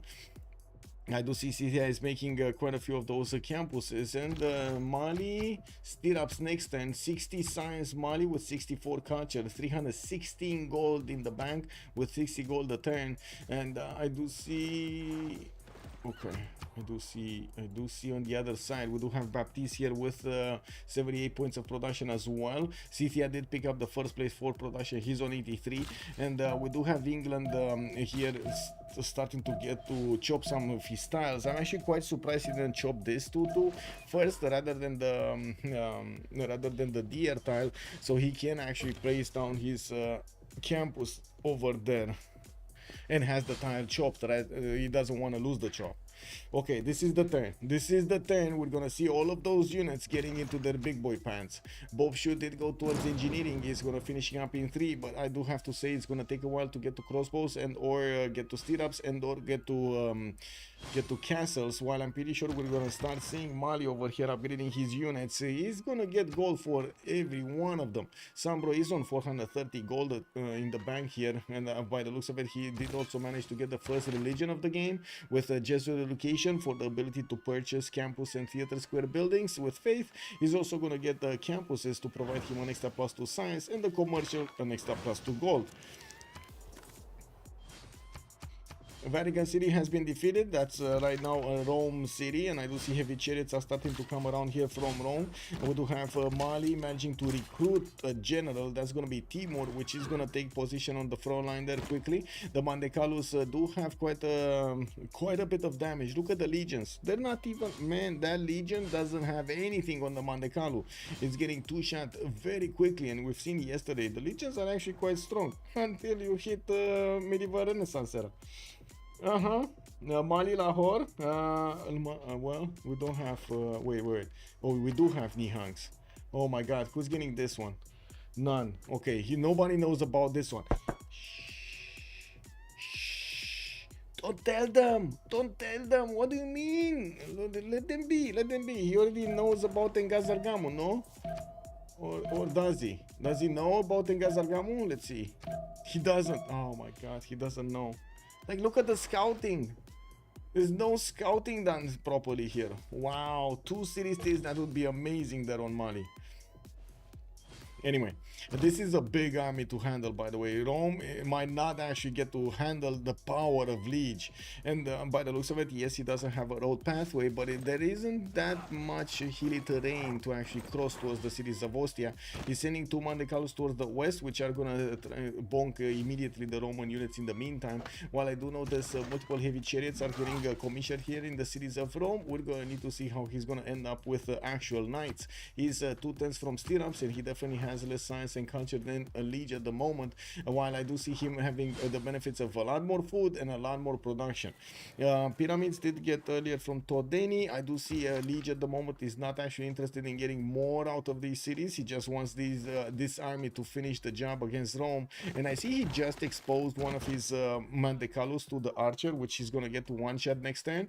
Now I would hope his general is actually going to help out all of these units actually get onto the front line. You can see how carefully Liege is planning out the movement of these units. So first of all, they stay clumped up. Second of all, get the bonus from the general of extra movement, and get the damage going against his opponent when he needs it. Nihan course, checkmate. They're not as strong anymore, by the way. They did suffer a nerf in the last patch. Yeah, they did. Okay, a cat, Spilke 6, Armagno, Fez is getting Linxia, that's Zulu, Antanarivo is being kept by Liege. I do see they're fighting for Samarkand, Bobshu with Hilaya, they're actually fighting for Samarkand. Now we do have Kabul being soothed by none, and of course let's actually see over here what's going on. We do have the Persian Immortals starting to take out the Akkadian units. Now while I do notice Akkad does have so many warriors, we might actually see him get to the swordsman technology. That's gonna be bad. Okay, let's see Mandecalus. Mandecalus, they start to rain the gold on them. We do have Rome just barely getting his heavy chariots out, while these Mandecalus are going to get into his borders next time. We might actually see quite a few victims before he actually manages to get all of those improved into knights. We do have 1, 2, 3, 4 of these coming around. 1, 2, 3, 4 already out, actually, with another 1, 2, 3, 4 on the bill queues. I think the major problem is wow, does he have the gold? No, he doesn't have the gold. Does he have mercenaries? Limes and maneuver, okay. I don't see mercenaries. There's no mercenaries here. Okay, next turn. Mercenaries and stirrups coming up next turn. Okay, at least that. Okay. Mali is not exposing all of his army, but you can see he does have 722 military strength versus Bobshu's 291. And yes, Bobshu will get to probably 500 here with all of his heavy chariots starting to get going. I do see Rome also managed to recruit Hypatia in the capital city, and we do have 5 more turns until the next era, and that's about the time they need to gather all of the points for an era score here. Baptiste, 3 points for era. We got Spilke, Dark Age, Shaka, we got 7 points. Looks like Rome over here is gonna be 4 points away. We got Sambro needing to get 7. I do see Nedersha is gonna need 5. Expley is gonna need 11. That's gonna be a lot on Expley actually. This is quite problematic because I mean we do have quite a few city and unique things, right? The Saka Horse Archer, the Kurgan. The Kurgan has been spent in the first era, and the Saka Horse Archer right meow. We do not see him getting that many splendid things, and I do hope he's actually gonna get a boat so he can get those points in. And of course, there is still a bit more time, right? We do have Liege with 65 out of 68 also, and I do see him starting to get the gold away from Rome. He's killing his Rome's units and getting the gold. You see plus 18 gold over there. He's just gonna keep banking on the war effort. 151 gold back in the bank. The knights, I do want to check out the damage. Okay, triple attacks can still take out the knights, and we do see the Roman horses, even if they are in defensive positions, they still can get pushed. Rome does have a general for himself, while Liege is going to need to bring all of those Mandecalos to bear. I do see he's actually gonna how to say bamboozle, I think it's got the correct word, Bobshu here a little bit, because he's sending a few Mandecalos around the mountains towards the city of Vatican, and I do see Rome has upgraded and has the majority of the army defending Ostia rather than the Vatican city. Same can be said about Aquilea. We do have a few Mandecalos with horses going towards that direction, and of course they're going to try to get into Rome's builder line, which he does have a lot of. I do see 3 builders with 5, 7, actually 8 over there, 9. Oh, 9 charges available for these builders right here. Wait a second, Rome actually, oh my god, sent a horse in the southeast to see what's going on. Mali got spotted. He did. Temu DJ, hello there, sir, and welcome. You push a dude, he upgrades 50 chariots. Exactly. And gets back on you. Let me actually put up a prediction. Start a prediction for who will win. And we do have on one side Ulyss, on the other side is gonna be, wait, I'm not gonna put this. You know what I'm gonna put? I'm gonna put Mansa Musa or Sundiata Keita. There we go. That's what I'm gonna put over here. That's the message. Who will win between the Malis? On the counter attack, we do have the knights actually not doing that much damage against the Mali's caps, against Mandecalos, and I do notice Mali did actually need to move forward towards Aquilea soon. Does need to move forward towards Aquilea, while he does need a bigger army in the front line. We do need to see if he's gonna get this. Yeah, there we go. He actually wanted to wait with the archers so he can upgrade them into crossbows. Would have been a possibility maybe to get the city in between, and of course having to upgrade it there, but that would have meant he would have needed a settler to move there. We do have Mali with 36 gold at 10. Expley is on 94. I do see Kilaid is 43. And then Sambro is going to be 127 gold at 10. Trading with all of his externals towards the cities of Scythia here. And banking on those bonuses, getting a few more settlers out. We do have him with a 2-10 audience chamber, while he did start to get a few campuses next to his Gavron Plaza. Well, that Gavron Plaza is still getting built. Spain will have a significant amount of cities here to settle on the west. We do have also Mali benefiting from the other Mali, Sundiata Keita, benefiting from Zangidangxia, and I do notice he's working on Jebel Barkal in the city of Kirina, while we do have Oracle coming up in 8 from Valata. He's gonna settle a city to the north that he might actually get to use here. I'm quite curious if Zulu is gonna put a harbor down so he can actually trade through Bulawayo towards the capital through that inner sea, I mean lake, whatever. We do have Zulu going for Cardiff, wants to take out that city center. It looks like after 20 turns, this military engineer managed to get next to the borders of Cardiff. I do see Kandas coming around here, and of course he's getting aqueducts from the Kusuka. And not to mention getting quite a wave of granaries here for the extra housing. Let's see what's going on here. Mali starting to pillage campuses. Rome did manage to put his knights in front, and of course it's going to be easier for him to defend. While Mali could not manage to get enough units quickly to Aquilea, he's probably going to surprise his opponent here, Bobshu, with the Mandecalos coming from the east. Well, we do have only 2 of them being deployed that will start pillaging, and I do notice there is a holy site here from Vatican that got placed earlier from that city center. I would imagine we're going to start seeing Rome at some point getting a religion. Well, right now, without crossbows or without a unit to do damage against these knights from afar, I don't think that's pushable. Yeah, it doesn't look pushable.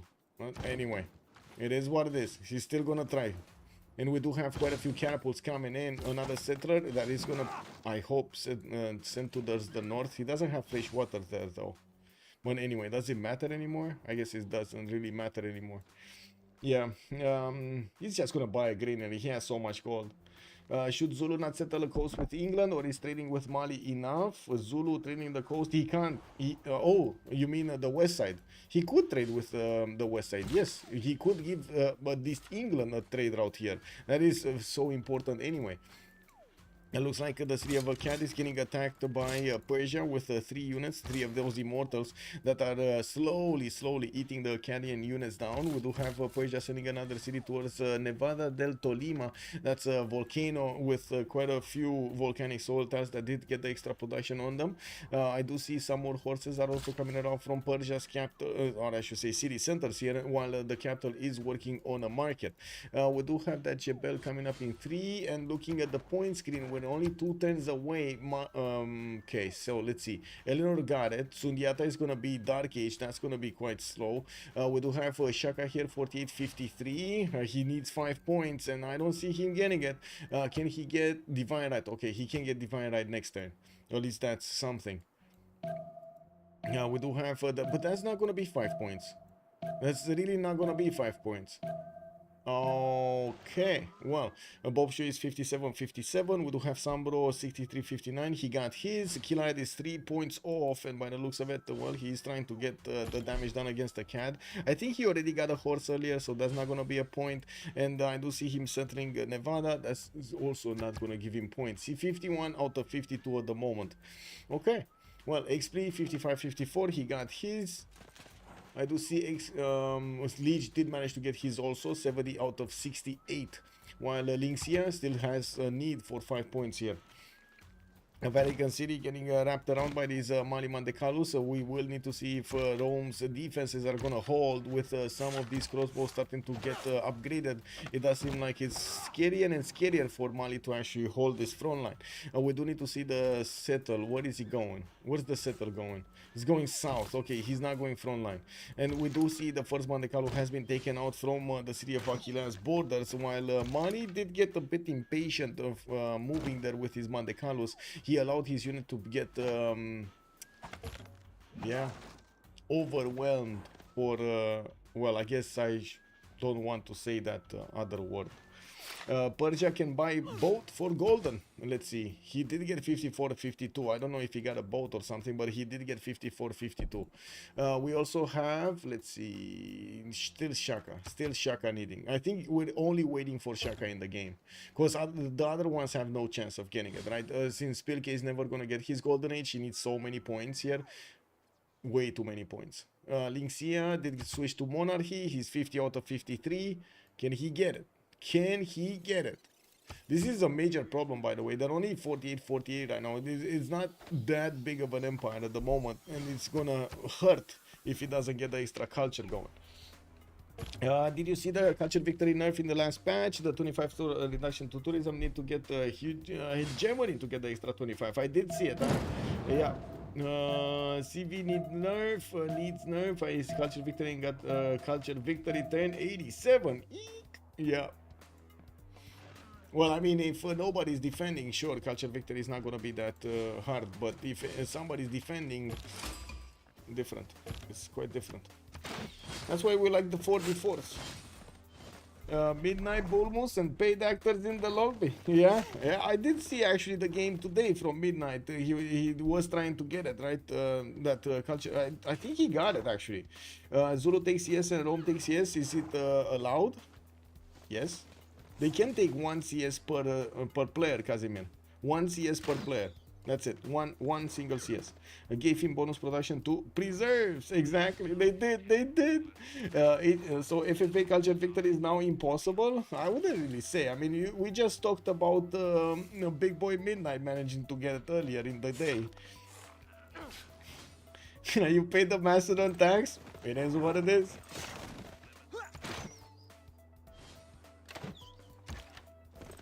Well, Mali right now has started working on the Knights of Rome. Here I do see he did manage to get the 3 units next to Aquila city center, and I do see him also having the ability to take out one of the legions and then keep bonking that crossbow into oblivion, move it from the campus style. Now we do have intelligence agency coming up in 4 turns, and the catapults are starting to slowly walk towards their opponents' cities. Intelligence agency also in Timbuktu from Mali in 3 turns.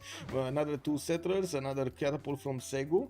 Let's see Dark Ager here. What's going on with the Dark Ager? Spilke getting his campuses. Jebel is gonna finish next turn. Oracle coming around there in the 3 turns from the north. While I do see he did not establish that many more cities, he did place Tanmika just a few turns ago. Cardiff has been taken over. Zulu is going to get to benefit from another city center. I do have to mention Zulu did manage to get his golden age here with the last points. I'm not sure what he did, but he did manage to do it. A Diplo quarter from Tekwini, and we will have a pause of 2 minutes so we can actually get through the Congress, and we'll see what kind of options they have. Maybe we're going to have a +5 Congress. Who knows? Sounds like some Jack gameplay. Yeah. Oh, wow. 1 sec. This. So.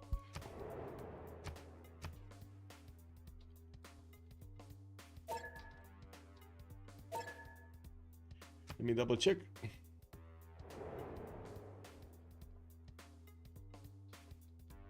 Okay, there we go. Be right back. 2 minutes.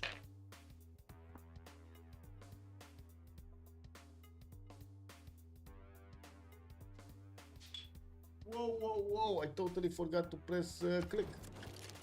Click, not this click, this click.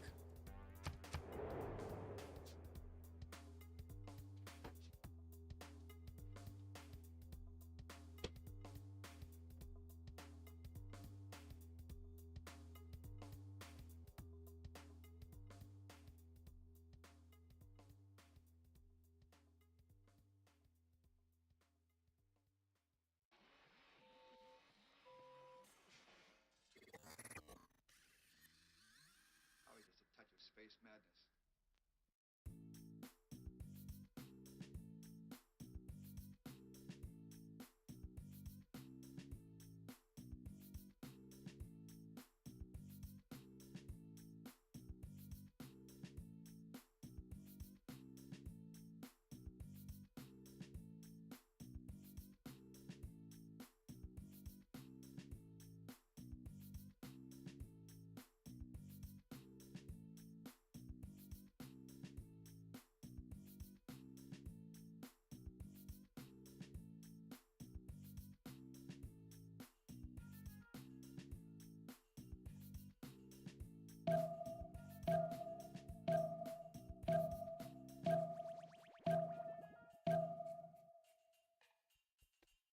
Ta-ta-tam.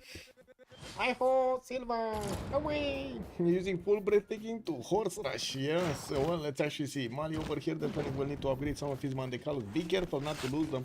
While I do notice Bobshoe does want to trade a knight for a Mandecalo. We do have a level 2 crossbow that is just going to make fun of that knight over there, and in the meantime grab some more experience points. In the north, Mali is still pillaging some of the tiles, trying to get in around the Roman army to try to get into his main tiles. In the west side though, he did manage to get kicked out of that border. 2 of his Mandecalos did die. and unfortunately couldn't manage to breach through the defenses that Bob should put up. With 2 turns for intelligence agency, we're going to need to take a look at their golden age points and then come back to see the conclusion of this war. We do have Eleanor of Aquitaine managing to get his settlers out to 4, 6, 8 cities, with a 9th coming around soon, lighthouses from each and every one of them, so he can get those trade routes going, and he is working on a religion from the city of Leeds. We do have Baptiste on 107 science with a 3 inquiry golden age and 76 culture. He does have 166 points of production, actually the most in the lobby right now. We do have also Spilke, 50 science with 65 culture in a dark age, unfortunately getting his oracle, finish Jebel, getting that faith around his cities, not to mention the extra iron. And I do see Tagnica did upgrade a single Mandekalu there to defend himself against the horse attack. We do have also Shaka, 61 science with 57 culture, 126 points of production, 2, 4, 6, 8 cities. While I do see his builders are gonna get to improve his styles. He does have an army of feudalism builders just walking around every one of his cities. We got some aqueducts coming in for the production of for the extra adjacency towards industrial zones, and I do notice he does have quite a few mountains for good campuses, but yeah, at the moment not that big size. Bob Schultz, 77 science with 66 culture, 120 points of production, fighting Mali next to him. Liege is in trouble. We first thought that Rome is going to be in trouble, but it looks like Liege is in trouble at the moment. We do have Bob Schultz with the ability to actually counter this attack from Mali as best as he can, even though he just lost. Oh, wow. Sorry, he just attacked with 2 of his Mandecalos and managed to take down another one of his opponent's knights. I'm very surprised that we don't see Bokshu reacting quickly to push back the general. This is extremely important, to push back the general. That extra movement and extra +5 that the general gives all of these units makes them extremely strong. And as you can see, he only, instead of actually taking out the general and yes, sacrificing his knight for the good of things, he is now, well, gonna trade the knights with Mandecalos. Mali will definitely need a lot more Mandecalos. He'd spend the time to get his next settlers going. He has another 3 coming around, while Segu and Nioro are going to get another 2. He's going to finish his intelligence agency next turn, and unfortunately he doesn't have that much to work with to actually attack into Rome, especially hard units like midi units, heavy calves, light calves, or something that would help him push. We do have also Sambro here with 101 science and 55 culture on 2, 4, 6, 8, 9 cities. Spain getting all of his external trade routes going. He did manage to get a region that's Jesuit education with stewardship earlier. 108 points of production, intelligence agency finishing up in 3 turns, while he's gaining his Diplo quarter in the city of Barcelona. We do have also, let's see, Kilad here with 49 science and 39 culture, 93 production. Is still on 2, 4, 6, 7 cities, and I gotta ask, what did happen to Persia? Now the question is also what he will do with all of these horses. I think we kind of know what he's gonna do with his horses. In his Gafron Plaza, he's barely getting right now World of Throne, finishing in 4 turns, and he's getting a few more of these markets. While I do notice a cat has won again. A cat has won again.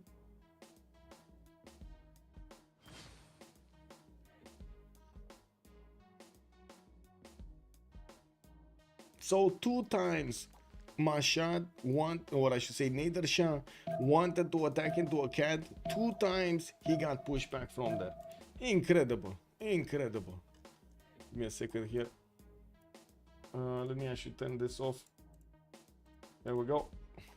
You cheese your science with the free inquiry, yeah? You know what? I do see XP 74 and 71 science. We do have him also with the multiple feudalism builders, getting a few heavy chariots and getting the gold going for his teammates. 183 gold going, 144, 45 production. While I do notice he's very far away from anybody. We will need to see if he's going to manage to get over here to defend against Shaka later on in the game, or maybe he's going to do something about Shaka on the west side. Getting another wave of settlers while he's still improving his land. I do see 3 at least settlers coming in. How many books on Golden Age? 1. Wait, no, this is not Golden Age. Eleanor is Golden Age. Yes, it is. Okay, 1, 2, 3 on Sundiata, 4, 5 books. And we do have Liege also with 68 science and 74 culture, 107 gold at 10, but only 70 production. You do see he pushed and did manage to take out the majority of the Roman units, while he lost himself quite a few of those Mandecalus. He went to war with 7, only 2 are remaining, or at least 7. We do have an army of heavy chariots also starting to get around. Looks like he traded away his iron so he can get these pre-built again, making them much easier to get, while we do have knights getting hard built from the cities of Rome. He has a problem with the units. I do also see Mali is managing to get some some attacks going against Rome here in the city of Aquileia. Neither of them are fighting with the general. In the World Congress, no theater square buildings, great artists earn double points, and we do have diplo points over here for Eleanor. Baptiste is on the coast and he's gonna get the opportunity to put down a Statue of Liberty here right smack from the city of London. He did get his campus pillaged though, and I'm not sure what did this. Was this a event or something? In the Bristol Channel, yeah, there we go. This was the event. He lost 3 tiles. Yeah. Okay, let's see. 1, 2, 3. 3 settlers also moving to the south. Persia does have one of his warriors there, seeing the vision, giving the vision to Liege, while Liege is going to get to settle the stone. I do see he's probably going to need to put cities to the east side. We do need to see also how quickly we will see Kilaed starting to move. He does have quite a few horses and he's going to need to start upgrading them. He doesn't have the upgrade button yet, so that means he didn't actually discover castles at the moment. With 2 turns for Warlord's Throne, he might actually want to hard build quite a few of them. His attack vector is going to be against England towards the north, right? That's his opponent here, Eleanor, England. And we do have England starting to get a few heavy chariots out of his cities, and he is preparing. He's seeing the army of his opponent. Wait a second, Persia just finished that? He just finished that and got the upgrade button? Very nice. Or maybe I didn't see the upgrade. Did I not see the upgrade button? Anyway, it happens.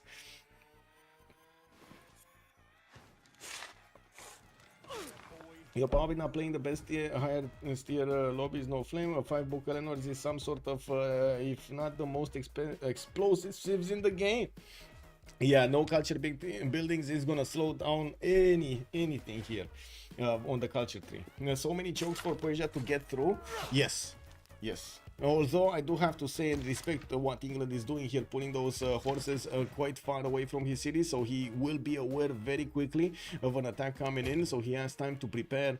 It's very important to get a few turns of preparations going when you do know an army is gonna come against you. We do have also money here, managing to get those crossbows to keep on shooting against the Rome cities, unfortunately without his catapults on the front line, and I'm not sure exactly what he's winning, but I would assume he's gonna try to get these into at least trebuchets.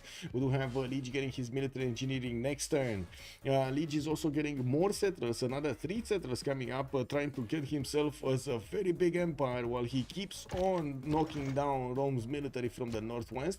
I do see Bobshu is trying to do the same thing, as in not really trying to expand, but trying to pad his numbers of points here with 80 science and 74 culture and 140 points of production. It does seem like he's keeping up quite nicely, nice against Mansa Musa. Okay, let's see. Next turn, we got 2, 4, 6, 8, 10 of these coursers going towards the northwest. He's gonna take out the first Lynxias warrior in the meantime, and of course that will also ring the alarm in all of the English cities that there are coursers coming in for him to defend. So he needs to defend. We do have England starting to send units towards Bristol's choke point. That's a 2-tile choke point. We do have Liverpool also starting to get heavy chariots for the knight upgrades, and I do see Baptiste is just 1 turn away from getting stirrups. He does have 216 points of production, which is very good at this point in time, so he can get his army quickly, and that's significantly bigger than anyone on Ulyss. Do we have? Yeah, we do have more upgrades here. Mali is starting to upgrade his trebuchets and his next Mandecalo wave to go against Rome. The question is he gonna keep on pushing in towards Ostia, where we do have Governor Victor established, or he's gonna try to go towards Vatican City there on the right side of the Empire of Rome? We do have a spy in 2 turns coming out from Rome. While he did get to finish his intelligence agency, he got a free one, and I would imagine we're gonna see it appear in one of the Mali cities soon here, because yeah, he does need the extra diplomatic visibility, doesn't he?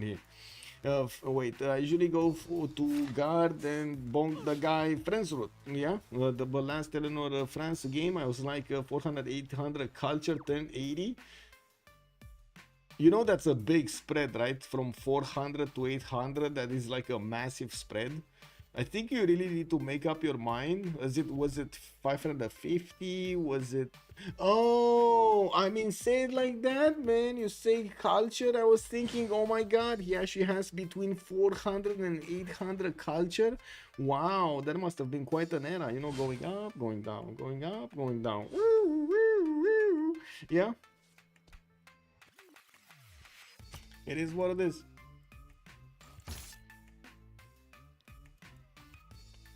Okay. Big forest fire to the northwest of Spirke here.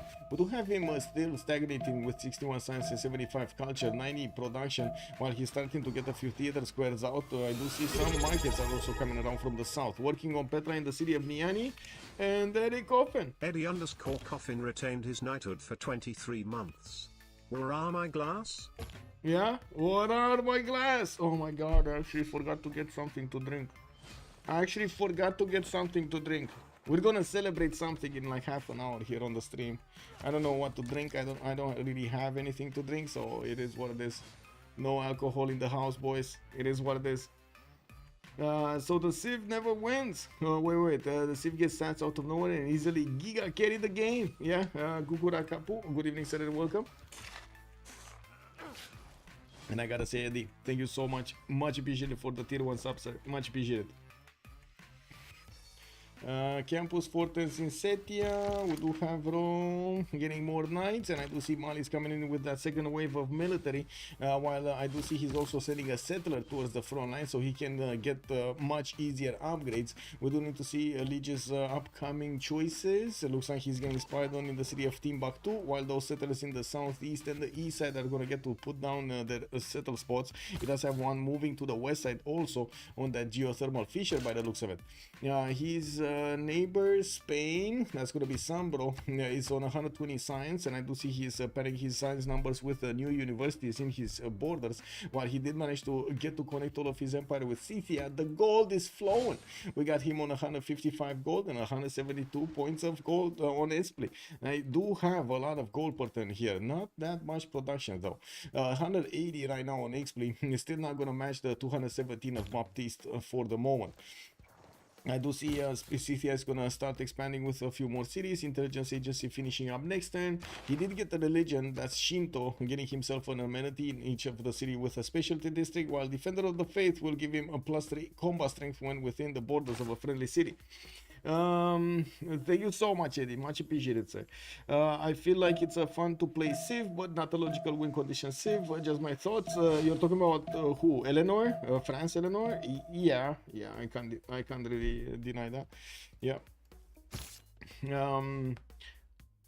I'll pick it next time and win. Trust. Even Toby is playing it right now. The Civ is gross. In T-Word, you expect it to be 200 culture right now. The Block Congress ruined it. Yes, I do have to agree. The Block Congress ruined the ability of getting those art museums going.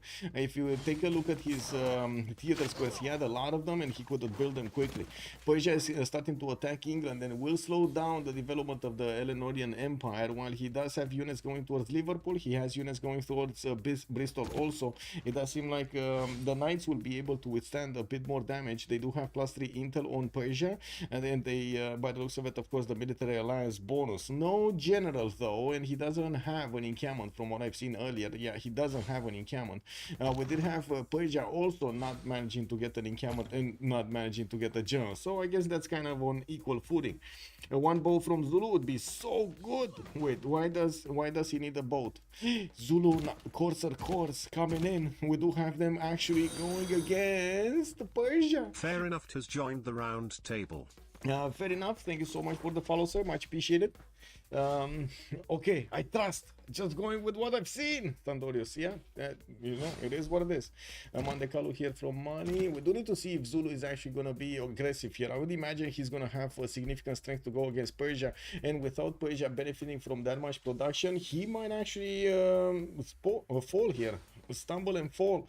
He's getting his intelligence agency in 5 turns. A few more units are still available, and he's getting more of these heavy chariot pre-builds in his cities. Maybe he will get to send them towards the city of Halicarnassus so he can defend himself easier there. He has a few coursers on the front line, even though these courser cores of his opponent of Zulu are going to be just much more stronger than his. Not only that they have the extra general bonus, the +5 and the extra movement, but since he has the core ability, he's going to do more damage, more base strength. You see the courser is 46 base strength, while the courser core is going to be 56 base strength. What's going on here? Next turn we're probably gonna see, no, in 2 turns we're probably gonna see Mali move, right? Move and start shooting down that encampment, which by the way does have 75 fortification strength walls. New knights coming in.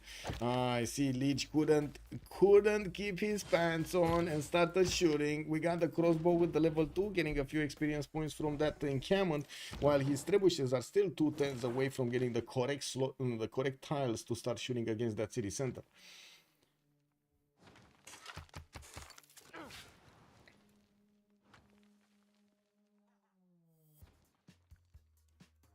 Okay, well, Leech. I still don't really believe this is that big of an army. Just saying.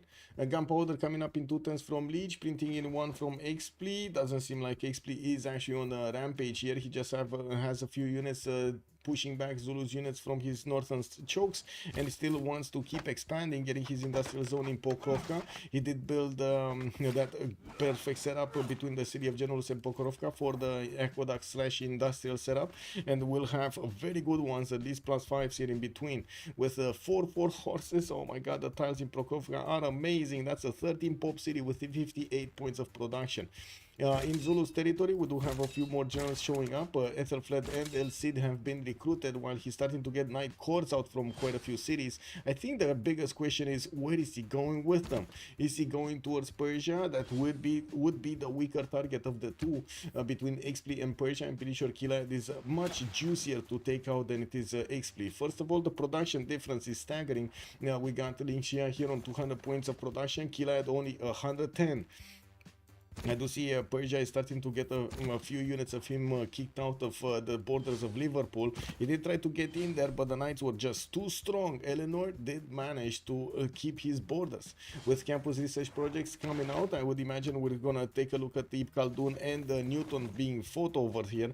I do see at the moment Eleanor England does have the most points with 105. Mali is coming up 72, Persia on 65, Zulu on 53.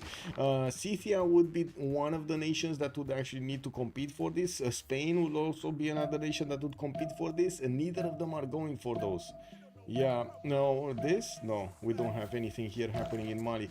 5 turns to build a grain library. Oh my god, Spilke, you might as well just buy that every turn, man. You have 144 gold and build something else in that city.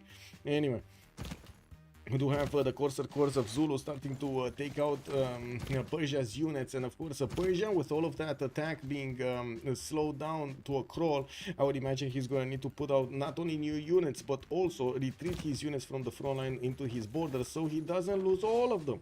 And you see how quickly he's actually taking the damage here. Now we do need to see what's going on here with the trebuchet, and with enough movement to start shooting his opponent. He does have 2 tiles that he can get them on, but only one single trebuchet can get this turn on the tile. It deserves mentioning, no good for him. Trinidad has been attracted to the culture in England and no commercial Brazil, mostly did it lately. Oh, I see. I'm into that, to be honest. Sounds fun. Yes, it is. Fun stuff indeed. Well, we're gonna get to see the awesome sauce of the meta in the Rooster Cup, aren't we? We got quite a few big boys showing up in the lobby. Let me actually check, did they thumbs up or not? Let me actually double check this on CivFR. I just, I would say in CPL, I just announced it, so I'm just waiting. And we got 6 confirmations, let's see. Lobster, Ogothi, AZ, Dr. Hugh, Alco, and Overlord. Okay. Let's see if Jack the Reaper, Guardian of the Nachos, and Broccoli and Sea Rider are actually gonna answer this. I think I need to send some confirmation messages over there, some questions. Okay, there we go. The first attack with the siege units has begun on the defenses of Rome. That encampment that has helped him hold his choke points. It looks like he's getting pummeled over here.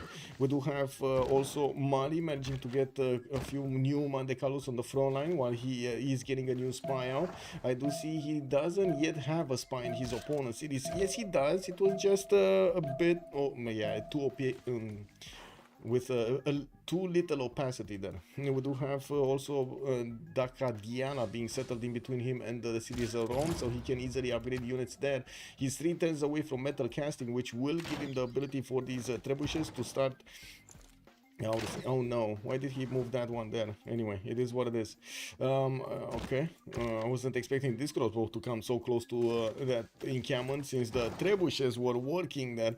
But anyway, it is what it is. Now we do have Mali over here getting slowed down quite a bit, but he did manage to take down the encampment of his opponent, and by the looks of it, he's gonna sacrifice one of his Mandecalos for it. With Mali coming in with new crossbows, and you do see he has the damage from them to take out these horses. He's gonna dwindle the number of units that Rome has to defend himself. Still, Rome is hard building as many knights as he can. Southwest knights that were defending Aquileia are not gonna need to stay there anymore, and I do notice Mali doesn't have that much of a defense in the city of Enteret that he just placed. With new builders coming around and his settlers taking shape over here as cities to the south and to the east side of his empire, he's gonna start padding those numbers of science and culture points on his side. Still, he has quite a challenge ahead. It's not gonna be easy to take out all of the Roman defenses. Now it's gonna be easier with the takeover of that encampment, although he does need to invest more and more into the Mandecalos to show up in the front line. With 114 gold a turn, while XP is on 191 and Sambro 175, I'm pretty sure they can afford quite a few units. We do have metal casting in 3 turns showing up, nationalism in 4, and we do need to see what the Zulu is gonna do, because he was hard building a lot of his units, sending them towards Persia, which are gonna be stronger than Persia's units if they do clump up. Quadrocuza, nothing. Where are those going? Knights coming around, moving southwest. Zulu is 91 science, going for sailing. Okay. I'm thinking maybe he does want ballistics as quickly as possible. Getting cuirassier technology with the core ability over Persia is gonna be deadly to Persia if he does manage to do that. It's gonna be deadly. Kilide is going for siege tactics. In 6 turns, he got pushed back from English place in the north, and I do notice England does manage to get 144 science and 110 culture, but still not as much as Philip II's 160 and 80. We do have Philip here also starting to put down his Colosseum from Salamanca. That's a non-freshwater city that will get that Colosseum going. While I do notice it's not gonna get to hit his capital, I guess it's fine. It's still gonna add 4 amenities, I would say a lot of amenities to 4 cities. Okay, then Mandecalo needs to promote. There we go. We got more crossbows coming in. That knight should be taken out from the north. There is Mandecalo next to it. 2 crossbows that are available to shoot. So yeah, go for it. Oh, this crossbow actually has a promotion. Level 2s. Level 2s. Level 3 crossbow also. No, level 2. Level 2 crossbow did also shoot earlier. Took out one of the knights here. And there we go. There we go. Rome getting another knight to 4. Did he not see this, or he's thinking between the two? Oh no. Okay, well, that's one way of getting more promotion on the trebuchet, because why not? Getting to shoot with it. Where more Mandecalos? Okay, there we go. We got more Mandecalos. Is he gonna start buying them from the Diala? Is this what's gonna happen here? We got Magnus in 2 turns establishing it. He does have 1, 2, 3, 4 chop, 5 chops in that city center. While he can chop them out, he does need a few more builders to get that going.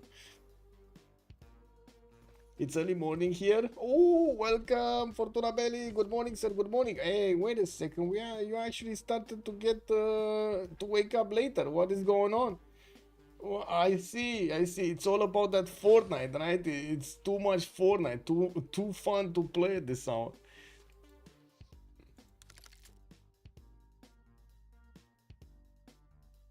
Must be Australia, right? Yeah.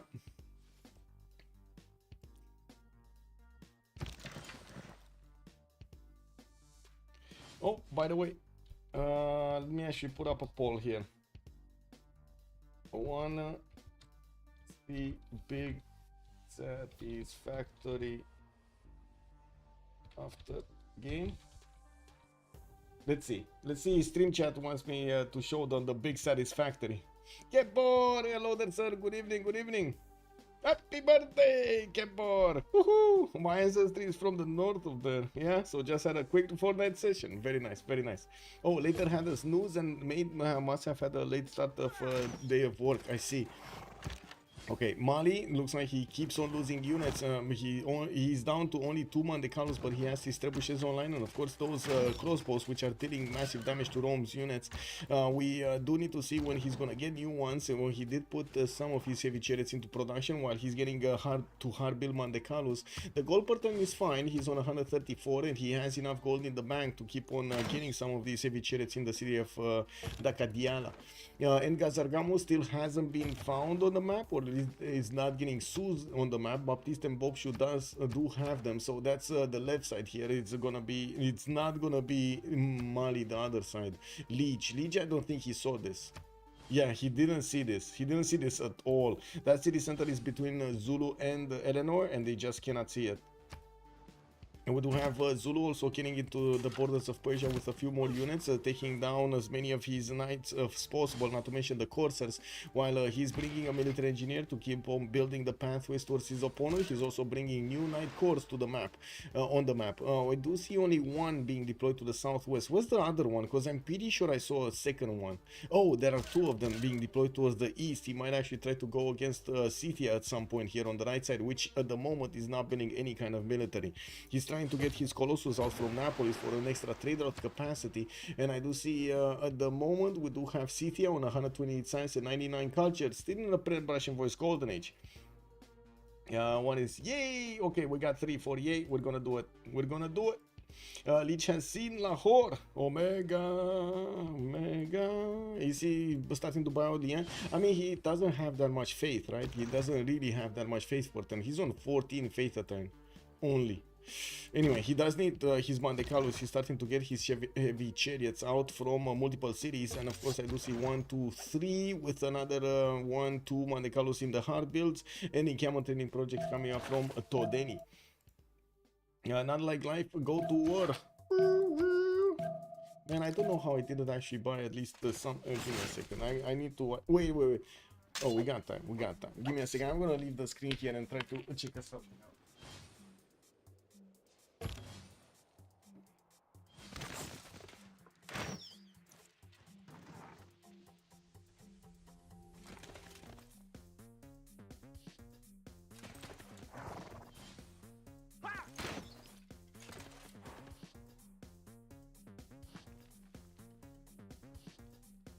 Yeah, I can't believe it, but I can believe it. It is what it is. I'm just gonna get a juice that I'm gonna open up at 0000 my time. Is it scientist time yet? Oh, I think the scientist went and passed, sir. We did have Eleanor picking Ibn Khaldun, and I don't see Newton showing up. No, there's no Newton, only Ibn Khaldun on England. And of course, we will need to see if he's going to get more projects. He's getting more projects, he's getting a lot more campuses, and it looks like his science is going to explode. While Persia is getting attacked here by Zulu, it does seem like it's going to be harder and harder for Persia to keep his borders, especially since Zulu's army is starting to ramp up.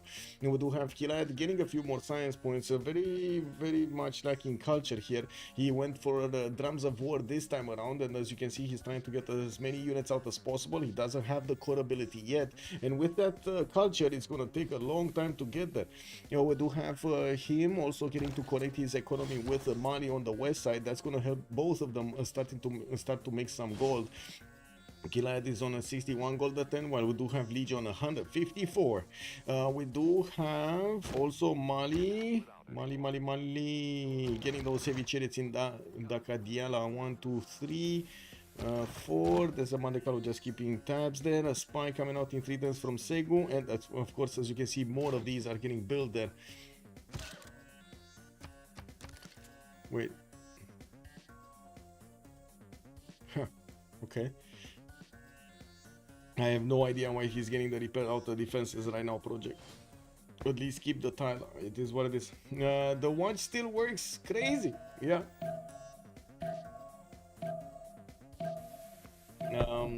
Wait, the Southport, but my lineage reaches the Isle of Man. Very nice, but I have my grandfather's watch, which he bought in Manchester in 1891. Man, back in the day, actually, people knew how to make watches, man. You know, you got a watch, you kept it for life. Multiple generations, it still works. Nowadays, you buy a watch, 4 years, poof. Disappear. I don't know. You get a new one, you know? Yeah, the great grandfather. Yeah, I mean that was something. That was something back in the day. I gotta say, you gotta respect building that way. This way of building. If you repair walls first, you can repair the encampment, and it starts with walls. Yeah, but it's still gonna be easily taken out by the trebuchet, no? So I mean, that's what I was, you know, mentioning, like why is he doing that instead of units? But anyway, I guess it's fine. We do have an army of heavy chariots here that still need to get their upgrades. I do see we do have new knights also coming up from Rome to defend his city of Ostia. I do see Liege is still finding it very hard to actually get to more than 100 science, and of course he keeps on he keeps up the pressure against his opponent here. On Spain, we got the shipyards coming in. Colosseum also is 9 turns away from finishing his city of Salamanca, with a shipyard from Cordoba in 2 turns. We do have campuses in Zaragoza and Toledo coming around. He did manage to get the Galileo Galilei, and I gotta ask, who did get Newton? That was Scythia. Looks like Newton is gonna give a free library and free universities in one of the Scythian cities. I do see Isaac Newton has actually been bought with something, with gold or faith, because he doesn't have movement right now, so he got picked. Scythia will start to send another city towards the northwest, while I do note that Zulu is putting a few units towards him. Now these Zulu Knight corps are definitely stronger than what Scythia has to fight in this corner here. Yeah, Zulu is also starting to get some more aqueducts done, getting his markets for more extra trade routes, and of course padding his number of science with his libraries. While I do notice he's quickly going for gunpowder and nationalism coming up in 3 turns. That will mean he's just gonna get stronger units. While England is also managing to get to industrialization, he's going to be the fastest one there with 203 science and 123 culture. He's also on 300 points of production, while Sambro is on 250. He's about to hit that 200 mark also on Spain. It's just a matter of time of getting his production capabilities higher. With so many shipyards coming in and good harbors, I would imagine he's going to be padding those number points. 280 right now. Okay, let's see. Mandecalus. Fabi Chariot Corps coming up from Mali. I do see Bobshu is going to get also his nationalism in 4 turns. It was Liege that was a bit faster on this. Both of them are going to get ballistics in about the same time, with a few more promotions on Mali's units rather than on Rome's units. You do see these crossbows are not going to have their level 2s, but they do at least have the level 1 promotions. I'm actually a bit surprised Bobshu is not putting that in, because when they do get into field cannon upgrades, these guys are gonna be awesome. Wait, you repair watches as a hobby? It's incredible to see what they made before there was electricity, all done by candlelight. Exactly, Halosar. It's incredible, right? So much detail, and if you go right now, you barely see that exact same detail over here. You know, the attention to detail so much. They don't care. It's just like, you know, pump it out of the factory, man, as quickly as possible. Pound, get the money. Ballistics timing, yeah. Scythia has the highest GPT. Well, he also has the trade routes, the external trade routes towards Spain, with a lot of water in between them. So I can see why he has so much gold per turn. We do have XP here with 237. Sambro is 195. Liege is starting to have his 173, while Kilaid is only on 47. We do need to see if Zulu's attacks are actually going to be successful against Persia, because it looks like he needed to retreat his units for a while, and he didn't really reinforce the front line to the southwest with new units. I was expecting these Knight Corps to actually go there, but they didn't. And he stopped building new ones. We got him going for his universities. I would imagine he's going to want to get his ballistics upgrades, and since he does have a Corsair course, he's going to be close to getting them upgraded into Cav course, which is definitely going to be a technology that Persia will not like, definitely not like, 100% not like. And we do have Persia also getting a massive army of units to the east side, and I'm actually so surprised he's right now thinking of this, because I was expecting him to attack Sundiata Keita a long time ago. Spilke is in danger. You know, we don't have that much of a military to the east and to the west of Niani, and of course Spilke is trying to grid this out as much as possible. Niani did manage to build the Petra, and as you can see, he's getting all of these awesomeness mines to work, the 236 points of gold mines, while he does have another settler moving towards the south. We're going to need to see if he gets a defense up on the west side. Now we do also need to see if Leech is going to wait for his ballistics. He's going to get it next turn, and of course we'll have the upgrade button on all of these heavy chariot cores into cuirassier cores, not to mention his crossbows into field cannons, while I do see he's getting a new spy. I guess he would want to get a level 1 or I should say a level 2 spy here. It just will take 2 missions. It will take at least like 7 to 8 turns to get there. Also, very facts, I went on a bit of a journey to discover the history of my grandfather's watch. The British fellow was so cool and nice and very helpful, very nice. The situation caused me to go down a massive rabbit hole. I enjoyed my time in the sand hole. That's, you know, you leave for the experience, right? You leave for the road, not the destination. That's a very nice pet. I think that's the best Petra that I've ever seen. These are like 1, 2, 3, 4, 5, 6, 7, 8, 9, 10, 11, 12, 13, 14, 15, 16 tiles. 16 tiles that got upgraded with Petra. It's 16. I also figured out how watches work. Very nice. Very nice. We got the encampments coming out. I do see universities from Mali. We do need to see if Persia here is going to start attacking. I would imagine he was waiting for something, although I don't really see him waiting for military science unless he did some. Oh wait, he does have military science. Never mind, he's gonna get the CAF technology next turn. That's what he's waiting. I was watching Vingsia actually. Okay, Leech build the first bombard. We do have those trebuchets starting to get in. There's only one remaining though. He had 2 of them. One did die though, and of course we do need to see if he's gonna manage to get a few more units. Not really. He has 1, 2, 3, 4, 5. No, 1, 2, 3, 4. 4 of these cuirassier corps, soon to be cuirassier corps, while he's getting a few Mandecalos. Well, I'd say a few, but it's only like extra 1 from Nioro. We will need to see if he's gonna manage to get the units he needs to take out Rome here. Rome will also get nationalism, and I gotta say he doesn't really have that many knights to core up, but at least he does have 1, 2, 3 cores, 4 cores that he can get going, so that would be about the same number that Liege will have. Not that much of a difference between them in the point screen. In the intel, we do definitely see the units of Mali, of Liege, do have an extra intel on opponents' movements on Rome, while Rome, oh, Mali did just get his upgrades going. Level 3 field cannon coming out, boys. 80 strength unit against the Knight 71. I think another good question would be, does he have a general for an industrial general for these units? Because I don't see one. He did manage to pick a Zulu gun. That's not going to really help him, is it? Let's see. He's 1 project away from getting a general. That should be fine, and that's a Renaissance industrial, so it's one of the good ones for him. We only have 3 more turns until the next World Congress. I do see Spilke already is gonna hit his heroic age, 74 out of 70 points, while nobody else in the game is even hitting normal points. Now is the moment that we need to see Kilayat getting his upgrades on all of his calves. He has 2, 4, 6, 8, 10, 11 calves that he can get going against Mali on the right side, and you can imagine Mali might get hit without even knowing when it's coming from, to be honest. Rome got a general. Who else got a general? Rome, Zulu, and Mali. Those are the 3 ones that got a general. Does Persia have an industrial general? I don't think so, but let me double check. I don't think he got a general, not even 1 general. Because do you see any encampment here? He doesn't have an encampment. There's no encampment. Like, honestly, I was expecting at the beginning to see triple encampment setup with Sundiata next to him. He never went triple encampment setup. He went for commercials, and now he did put down an encampment, but he never actually finished it. A scary army, yeah, very scary army. But so is this army from Liege. Why is he not upgrading? Why is he not upgrading Liege? Hello. Why are you not upgrading?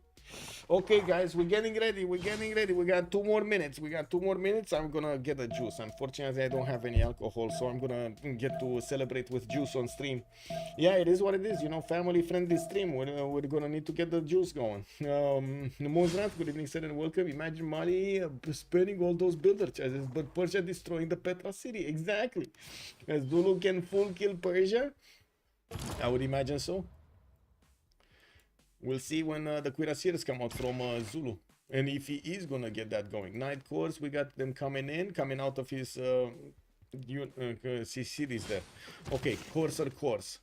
Cuirassier Corps over here. Cuirassier Corps against Rome's units. Some of the knights of his opponent can be one shot. We do have the field cannon starting to move in.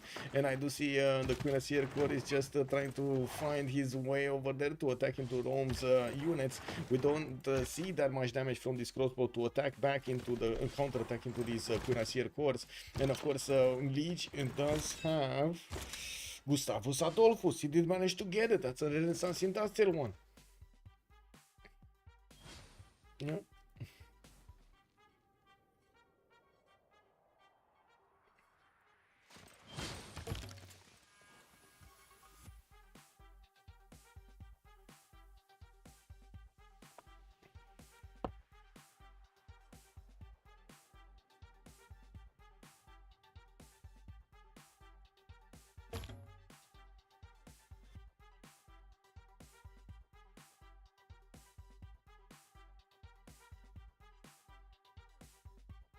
Rome gonna get its own ballistics. Yes, next turn, and nationalism, both. He's gonna get both in the same turn. But that also means he's if he upgrades, if he actually starts to upgrade, he's not gonna get to shoot back against anything that shoots at him, right? And also cannot promote because he can't do any moves. And there we go. Yes, guys, I'm sorry. I have how to say, a confession to make. I just got older by a year.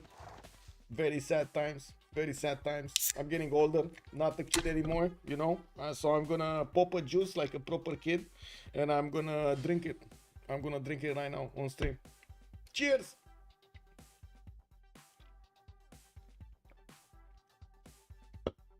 Okay, what do we have? We do have Bobshu moving towards the right. It looks like England did send a knight there to also see what's going on. While Persia might have something to say about this, Mali still needs to get his units into the borders of Rome.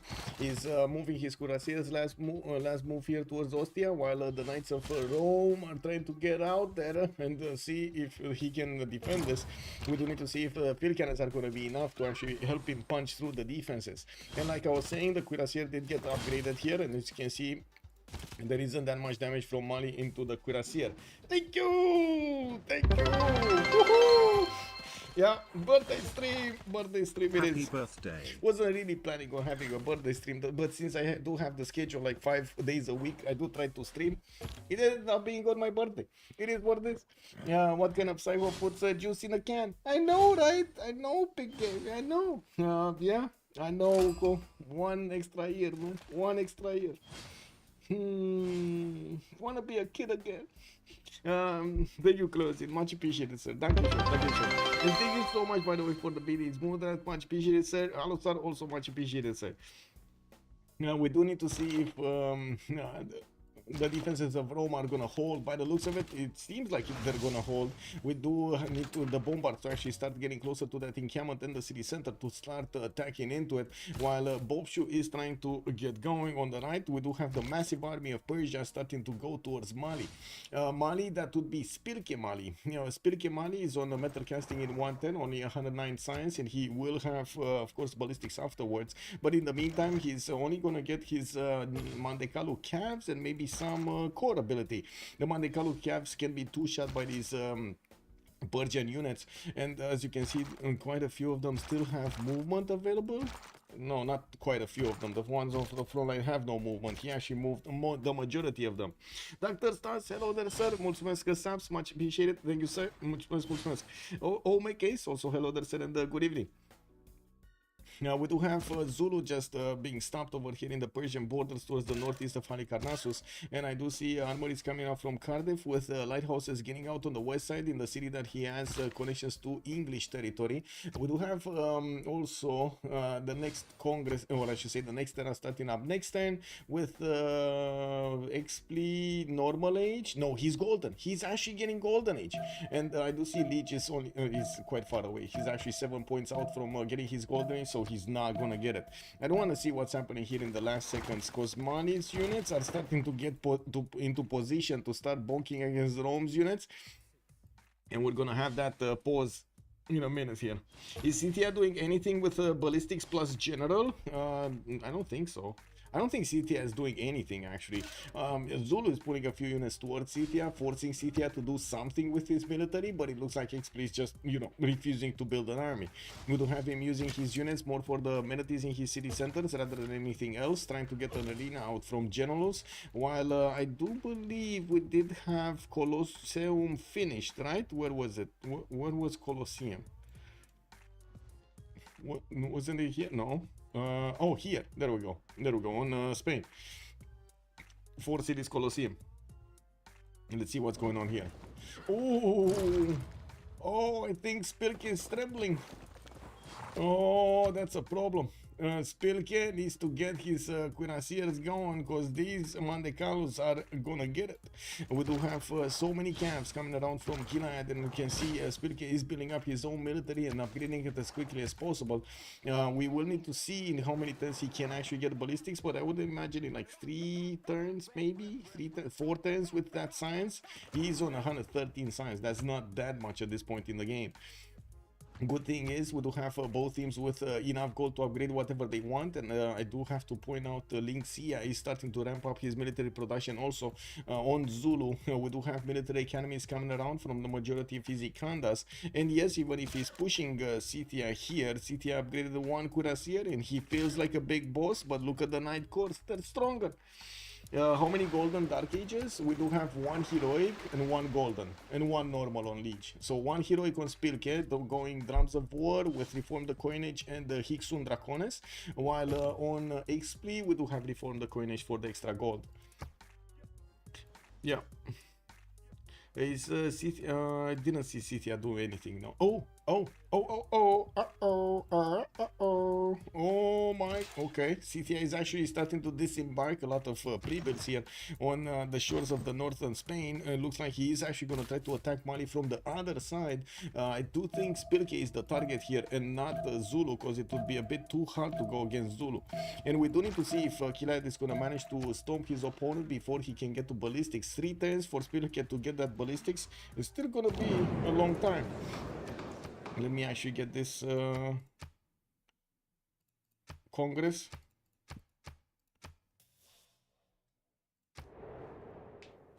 Hello, I go be Silk Prophet me. No? Yeah. Okay, be right back. 2 minutes. We're gonna need. I'm gonna get my juice over here and start dancing. Okay, I'm gonna start dancing behind the screen. Woohoo! Boopsie, boopsie, boopsie, boopsie, boom, boom, boom, boom, boom, boom, boom, boom.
Oh, looks like we're actually gonna have a pause mid-turn. Hello there, JHJGKKG. Good evening, sir, and welcome. Yeah, also, I did see Thundorius. It's amazing, actually. That watch looks incredible. Let me actually see if I can put it up on the screen here. That watch is amazing. I was like checking out my phone on messages, and boom, I saw this just popping out. Oh my god, this looks great. This is amazing. Love it. Love it. Look at this, boys. Look at this watch. Amazing. I love it. I love it. Actually with style, not with the big watches we have tonight, or the ones that you actually need to recharge. Wow, that just gives us more things to recharge. It feels so weird. Anyway, that's one of the reasons I never got one of those smartwatches. It feels like it just gives me stuff to do instead of helping me out. Lion King, you can do it. Yes. Kick. I think we got a bit of time here to show you the Satisfactory. Give me a second, so we don't do it after stream. Oh, I don't think I actually. Yeah, no, I need to switch my. Never mind. I'm gonna get a pause. I need to switch my account, and I can't. I cannot. The East India is from Manchester. The King watch a fella conquered. It was 1891. Wow. That's a long time watch, man. Congratulations, and of course keep it safe, man. That's big. That's big. That's treasure right there, I would say. That's treasure right there. Okay, be right back. We're gonna come back, and let me put up the timer here on the screen so everybody knows when this is gonna happen. Countdown timer. There we go. 7 minutes. We're coming back. No. Okay. Wow. You know what I did, no? I just spilled coffee on my keyboard. That's just me needing to get a new keyboard. It is what it is.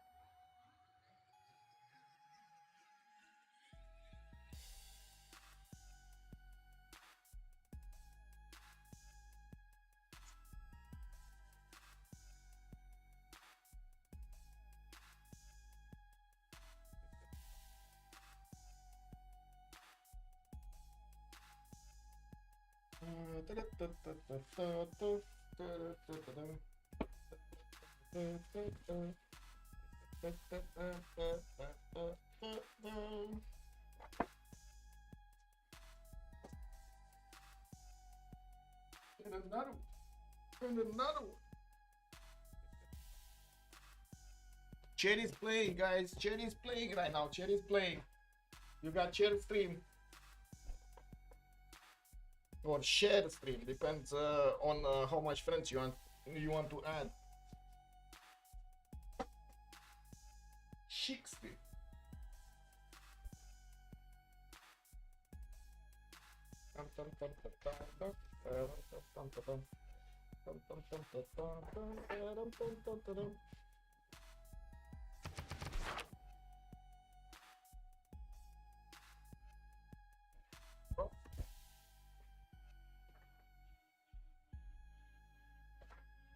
What is this?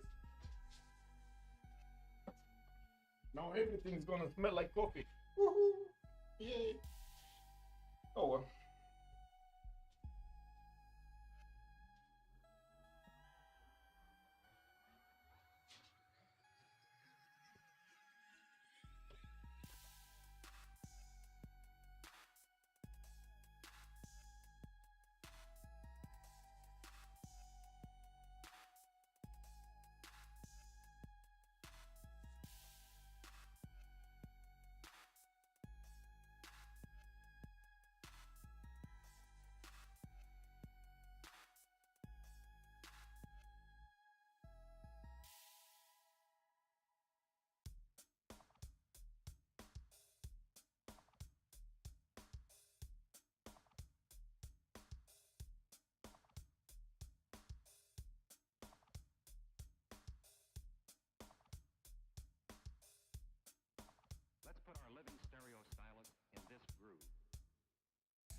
What's going on here?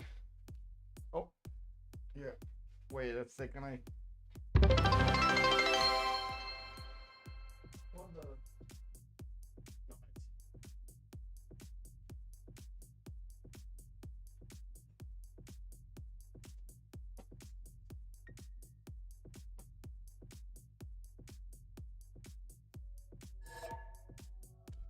No, boom.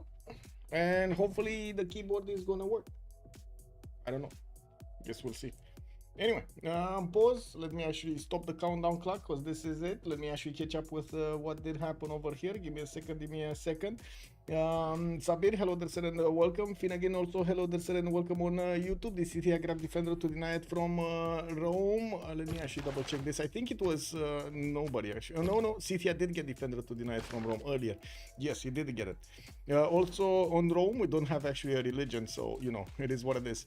We do still have Mali attacking. Let me actually put up the chat on Twitch also, and to get to see what's going on there. Woo! Whoa! You guys had a hype train going, and I wasn't here. Oh my god! Thank you so much, anonymous gifter. Much appreciated for the 5 gifted subs. I do see also Moondra dropping 100 biddies. Thank you so much, sir. Much appreciated. Also, yeah, it is what it is. Kick. This? Okay. I'm still trying to figure myself out around this coffee, by the way. It is what it is. League will get first to fascism, Duck of Ducks is saying, and then Rome will be in danger, definitely.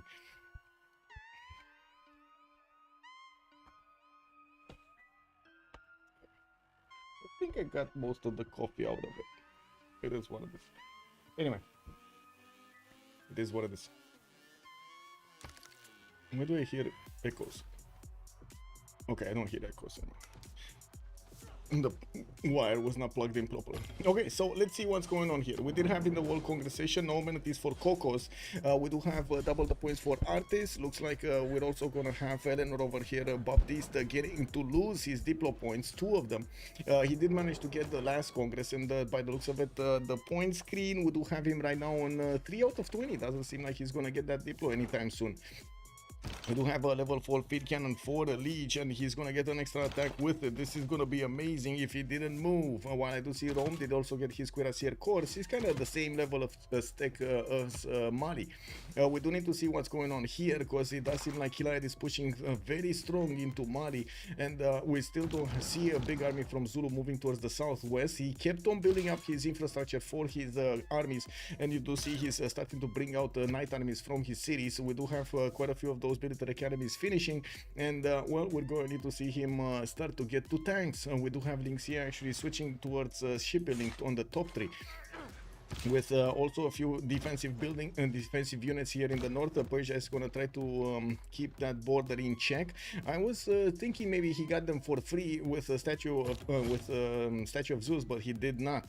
Let me actually take a look here. Nothing's happening. This is a stalemate between the two big boys over here, Rome and Mali. Nobody's getting to push through for at least quite some time. We do have CTS units getting upgraded in Komstromskaya. Now all of these cuirassiers will get the ability to go towards Kangaba and kill another one of the Mali cities, while Mali has been fighting, or I should say Sundiata Keita has been fighting his next door neighbor Persia for a few turns now. Looks like Mali did manage to finally get to his cuirassiers. Neither of them do have a general though, and of course Persia does have also some Zulu units, some Zulu Cavs that have come to help out, or I should say one Zulu Cav Corps coming to help out the defense here.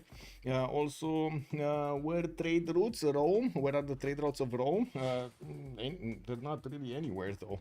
I think, let me see. No, not here. No trade routes. I think he's not actually benefiting from a lot of trade routes internally either. I only see one going towards the city of Rome, and that's about it. He didn't build that many commercials. He went for campuses, and by the looks of it, went for theater squares afterwards. He did manage to get Terracotta Army in the city of Kume, and that's about it. That is really about it. He didn't manage to make a lot of commercials. Do military academy stack with Zulus 25% on core armies? Yes. They do stack, and that's why he wants those military academies, so he builds these much faster. Not to mention they do get the extra experience points on them, which is amazing. We do have Persia managing to take out that Zulu cav core, and now working on the other Mali units with his cavs, slowly eating through Mali's defenses. While I do notice Mali has a few options to counterattack, I don't think he wants to expose his cuirassiers to the back units of Persia. If he does manage to take out this cav, for example, the next units are gonna just make quick work of the cuirassier attacking them. Also, he just has so much more production. Yeah, I think Zulu is gonna manage to do quite a bit of a splash here in the next few turns, or I should say the next 10 turns, when he's gonna finish his armies. He's getting ballistics next turn. Cuirassier armies are gonna be quite powerful against both Persia and the city on the right side. Zulu has been stopped here right next door to the city of Midif by one single cuirassier, which I gotta say is still taking damage, especially because of the Night Corps having a general next to it. And I do notice Scythia has started putting down his some of his encampments. I do see at least 3 of them. He didn't manage to get, unfortunately, he didn't manage to actually get a general for this attack, although it doesn't matter anymore. He does have stronger units than his opponent. Any member Scythia does get an extra +5 against wounded units. Kangaba is trying to get the ancient walls going. Mali does not have his monumentality. Of course, he's reformed the coinage with 6 Hixun Dracordes and Drums of War. His builder is not gonna get to move and chop at the same time. He can still chop the walls though. I don't think there's a possibility for Scythia to actually get into Kangaba and attack the city center before he actually takes out this Cuirassier Corps, which is probably gonna die next turn. Here looks like Mali is slowing down. He does, or I should say, his liege is slowing down to attack into Rome. Nothing's really happening between those two. While I do notice he's getting a few new coursers on the right side, he's going to need to actually defend the city of Gen from anything that England has to put on the table. Now, with no more Pan-Russian voice, no more free inquiry for them, we do have Baptiste on 225 science. The biggest one from Golden Age, while on the other side Sambro is 259 science on Spain, and I do see Rule Valleys coming out importance from the city of Madrid. We also have Expli on 227 science, and I do see him on the most gold in the game with 385 points per turn. We also have Legion 200. I see Kilad on 21 gold a turn, and Sambro is going to be 229. That is significantly more gold per turn than what Golden Age has. Okay, first Cuirassier has been taken out. Walls anyway gonna go up next turn. I'm pretty sure we're gonna have over here Spilke wanting to chop those as quickly as possible, while on the left side he's not gonna get to do the first moves against his opponent. It does seem like we do have multiple cats that did get their promotions. We'll get some pillages and we'll get to take out another 1 or 2 cuirassiers next turn. With the production of Mali being in shambles here, only on 134, 137, Spilke is going to have quite a problem to handle the resupply line. We do have also one of the Spanish coursers getting into his borders, about to pillage Suguba, while I do notice in the cities of Zulu, we do have Cuirassier armies starting to get out in one turn. I do see 2 of them are getting out from there. He did manage to recruit a general. No, he got pushed back. That general actually got pushed back from somewhere. I don't know from where, but he got pushed back from somewhere. And I do notice military engineer here, Trebuchet army, still not much, He needs a lot more. With the 340 production, he should get a lot more. Expli is building Forbidden City. Yes, he is, sir. Yes, he is. 2 turns from finishing to get an extra wildcard policy slot to use. I see Zulu sending quite a few knights, quite a few spies there in the city of Naples to start getting the projects. First of all, he's trying to steal some gold from the city of Naples, and I'm pretty sure he's gonna try to get the promotion. He already has a promotion actually on one of his spies. The other one doesn't have it. So yeah, level 1 spy already needs to get this to a level 2 so he can do the 2 levels of extra diplomatic visibility over his opponents. My grandmother, Mr. Coffin, was literally the queen. Ooh, in looks and accent. Crazy stuff indeed. Crazy stuff. Looking at Spain, I don't actually see him getting an army out, even though he did manage to put an encampment on the west side. And the one on the right side, I would imagine this is more for military engineers than anything else. He's gonna rely on Scythia, and he's gonna rely on his allies over here, Mali and Mali and Persia to carry this game. And the question is, can Baptiste and can Linxia actually wipe clean off the map here, their neighborhood, or we will see something coming out from Team Ulyss in the next few turns? With the walls being chopped in Kangara, that's a city that definitely Scythia cannot handle. He doesn't even get a pillage from that city center, but I do see Spain is starting to get into the borders of Mali and will start to get the pillages right next to the city of Gao. Now we do have also Scythia with the ability to go towards Ondini if he wants to, although I don't think he can actually get there in good enough time to do anything. I'm pretty sure the armies, the Cuirassier armies of Zulu are gonna get there quite quickly and will start defending that city center. There's a lot of infrastructure over there. We do have also Mali getting, oh my god, wait a second, why did he not take out this? Oh, I see why. Oh my god, there's so much damage lost from a single attack. We do have Persia putting his +5 card on for extra damage. We do have him also with a +3 intel on opponent's movements, and that's one of the reasons he actually can do so much damage against Mali here. But he cannot take down cities, and that's a problem. He cannot take down Niani. More Cuirassier armies coming out. I do see Zulu is starting to 3-turn them in multiple cities, which is going to be massive amount of production being added to these units. In the tech side, he's also going for military tactics. Well, wow, he didn't even get his Impi core. Didn't even get the Impis. Wow, okay. I was thought more at least for some era score, you know, +4 era score, because why not? Eleanor will triple his stats in 10 turns. Well, Baptiste is going to get his team powers in 2, and I do see him on 239 science with 218 culture already.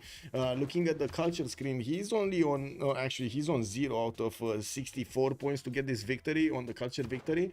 Yeah, but I'm pretty sure we will be talking about a lot more science and a lot more culture in the next few turns. Also, the production capabilities are starting to explode. He's on 699 points of production, more than 150 than Philip II on 522.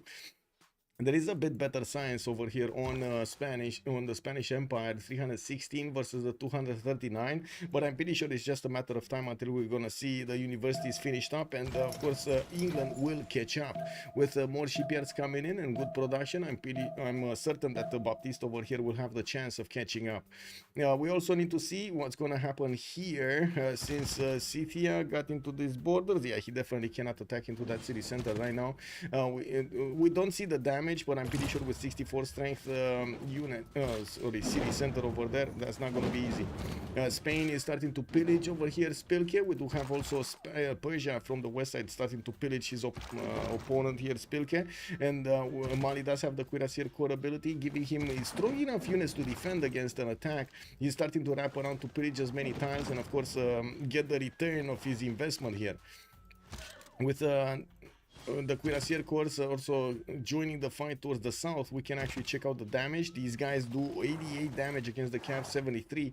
Is not going to be able, Persia is not going to be able to withstand this, or I should say keep this attack going for much longer, especially since he's sending those units towards the north to try to pillage more tiles from Mali. He's going to have the Zulu units coming down from the north very quickly. Eleanor frees him. Yeah, it's scary. It's very scary.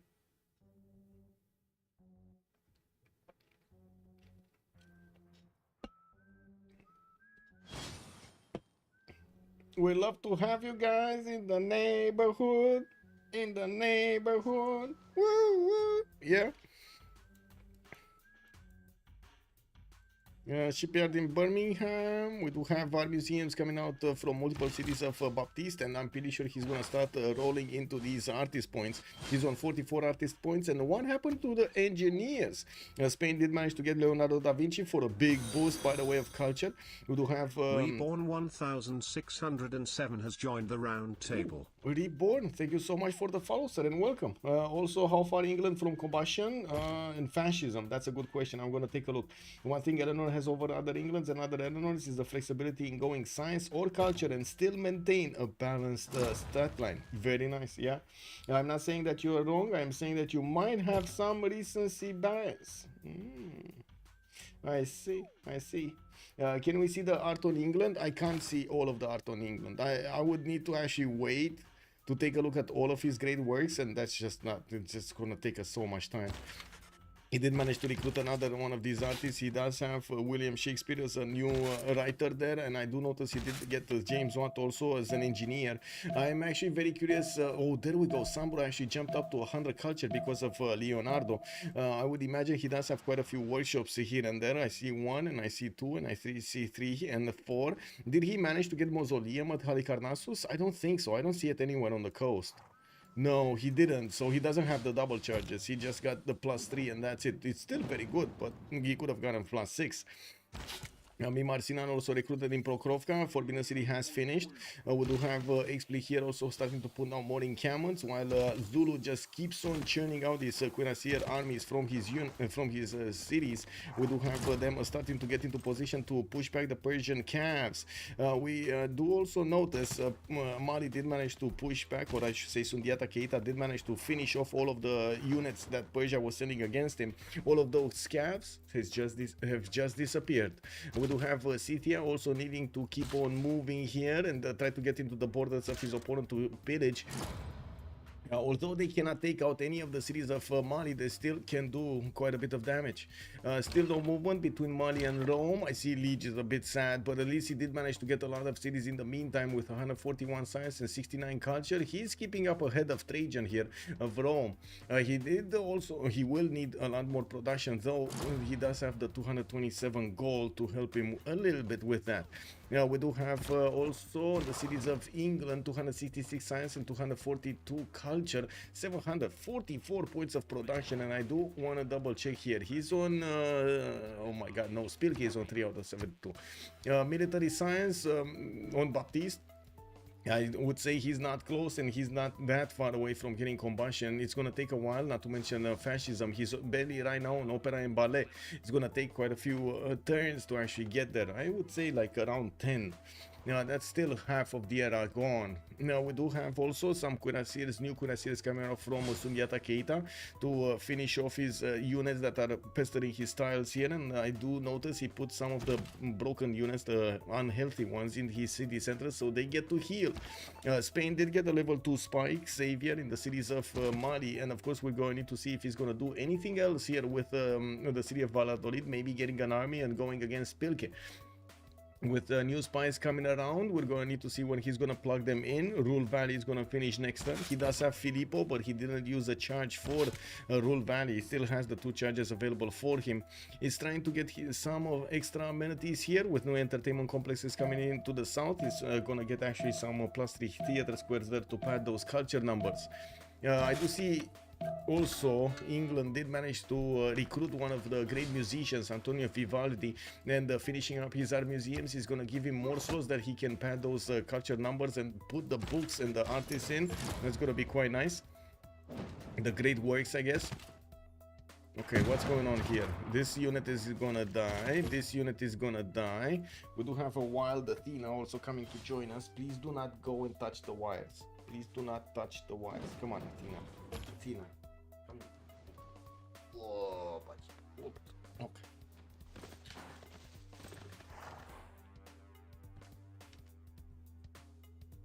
There we go.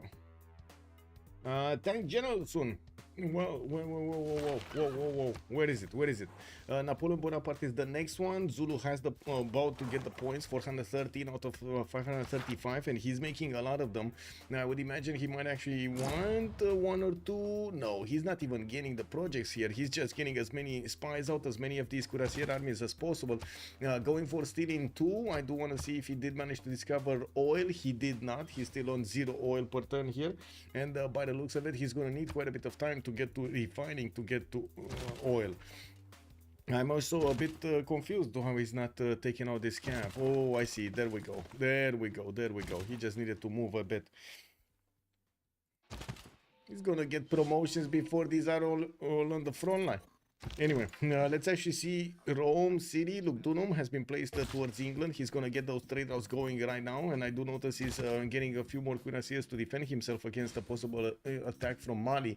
While steel walls are going to come out from Legion 6, we do have Bobshu also rifling in 2 turns. He's a bit late, but he's still going to get there. Ce faci, mă? Aoleu!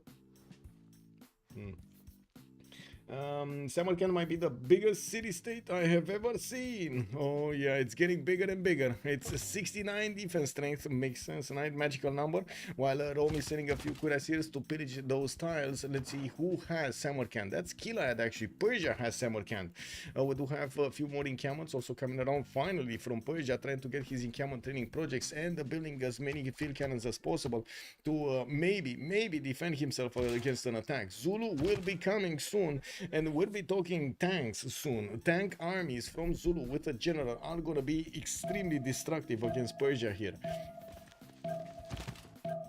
So Mali got out. Mali actually got out. And look at these cities. It's just not doing anything, this city. This city is just happily sitting there over there with all of the walls and no care in the world. Perfect. Wait, I mean the territory, so many tiles? Yes, sir, I know what you mean. Yes, it's very big. It's very big.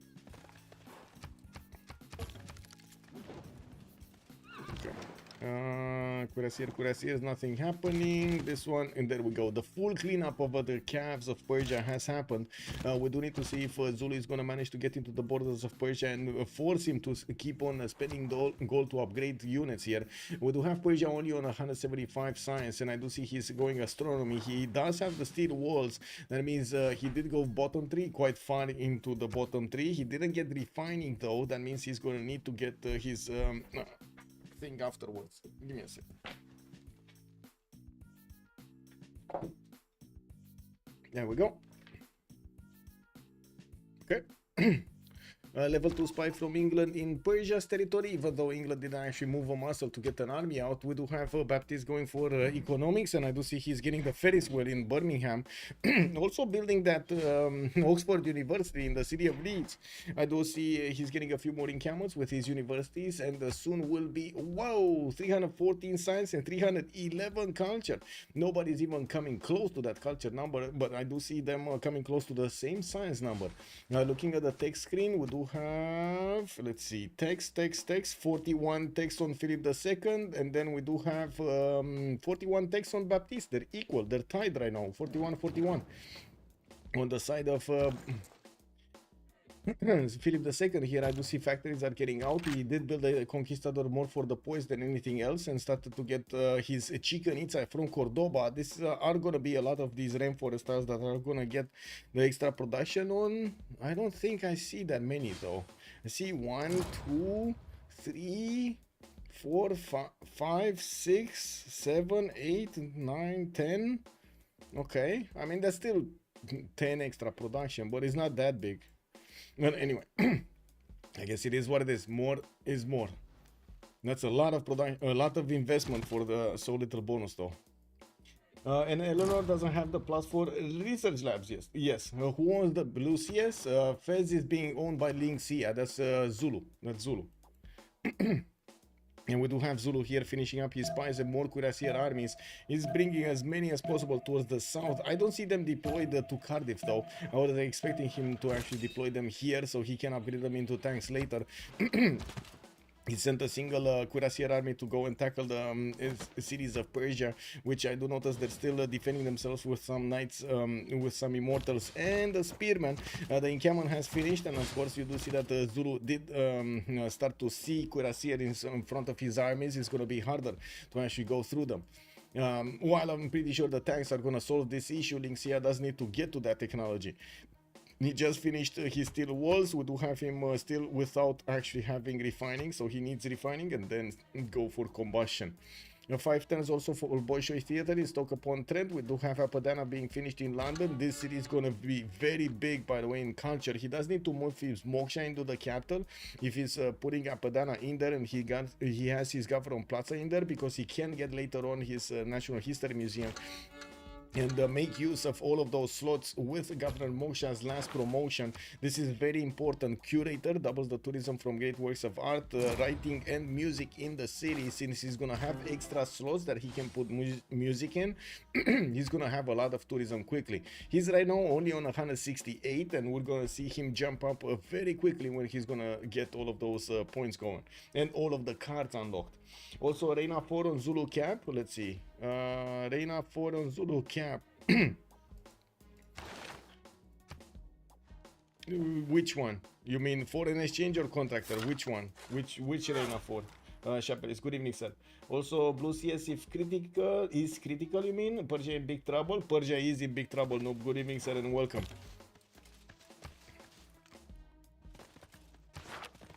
No, Chapelis, no? Which one? Which one are you referring to? Which arena for? I didn't see the extra call, so give me a second. So he doesn't have this one. He does have this one, this, and something else which we don't actually see. We don't know. We can't see with the spectator mode. We cannot see the promotion of Reina. Maybe no, I don't know what CT is doing here. Let's see. He's getting his military academies, putting down more encampments, 4 turning Kilovac Isivani from Genolus, and I do see Linxia switching towards refining, while I do see Tomanis is getting steel walls in 1. Atena. De acolo. I think my cat has found a fetish into the wires. Give me a second.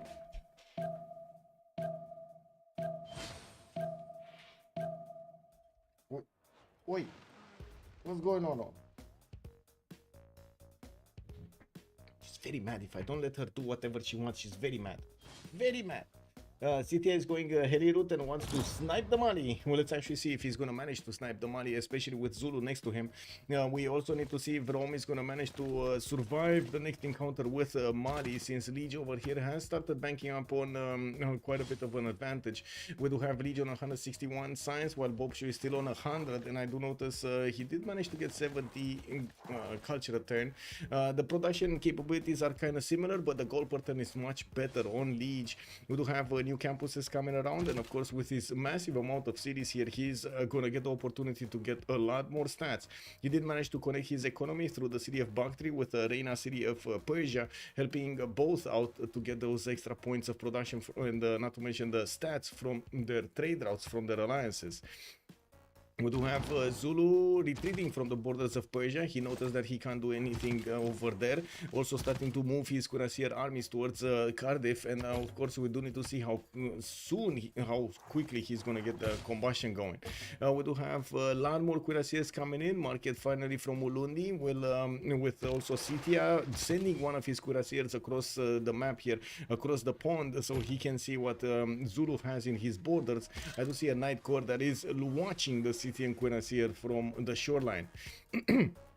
With Spain also finishing his military campaigns and putting down more encampments, I would expect him to start getting some armies out. We're going to need to see what kind of units he's going to try to get. Sambro is on replaceable parts right now, with colonialism coming up in 3 turns. Looks like he's going for labs, not really caring about an army attack on Smari here. He just wants to get his defenses going. I think the only next attack that will happen is Zulu tank armies going against Persia. While I'm pretty sure Persia is seeing this happening, we'll need to see how he's going to react. Scythia, by the looks of it, is going to take quite a bit more time to get his cuirassier corps and tanks going. He's 2 turns from refining. He didn't manage to get steel walls. Also switching towards flight in 3, while he's padding his how to say science numbers. He's on 338.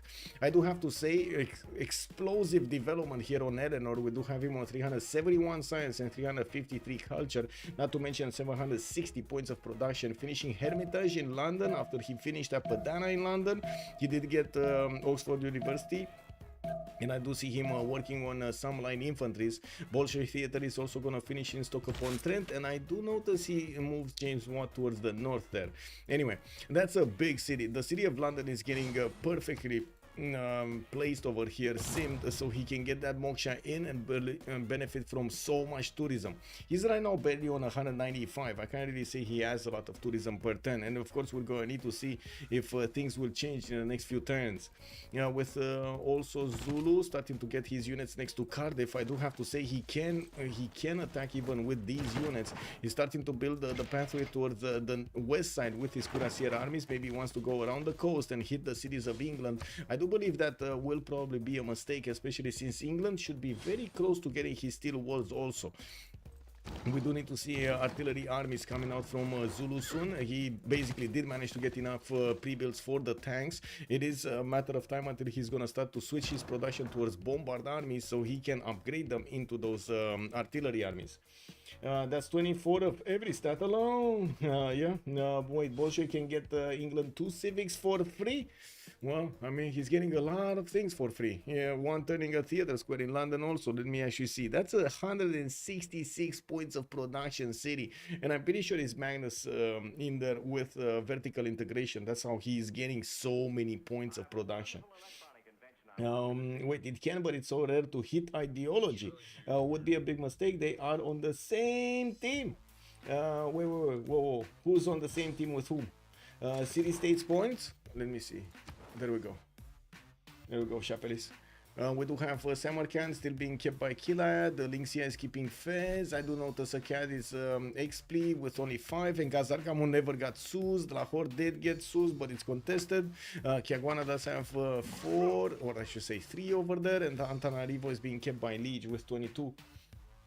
That Congress blocking theaters might slow down, might have slowed Eleanor, but you still have to contest her. Yes, Zulu and England are on the same team. Zulu and England. Oh, I see. So it's more of a defensive measure. That's what. Okay, there we go. More of a defensive measure.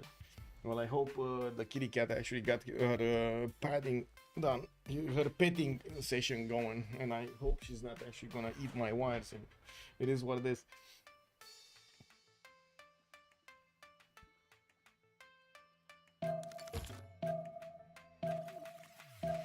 Okay, we do see encampment training projects coming around from Rome with not that many units around from him or Liege. We're gonna need to see if they're gonna start building up an army here between themselves. Lynxia does still try to get to tanks as quickly as possible, while Sambro did discover, or I should say will discover this turn labs. I do see him on chemistry in 1 turn. Baptiste is going for his guess what, rifling back. We will need to see if he's gonna get his labs soon. I would imagine it's gonna take a while to get back on the top 3, but at the same time he does want to get his defensive capabilities up, so he doesn't let anybody bully him. We do need to see also if Zulu is gonna start attacking with just his corps against his opponent. I don't think so. I would imagine he's gonna want to wait for tanks, whatever happens here. Refining is gonna finish next turn. We do have him also with mobilization coming out next turn, I believe. Getting more points of attack against his opponent is going to be massive here.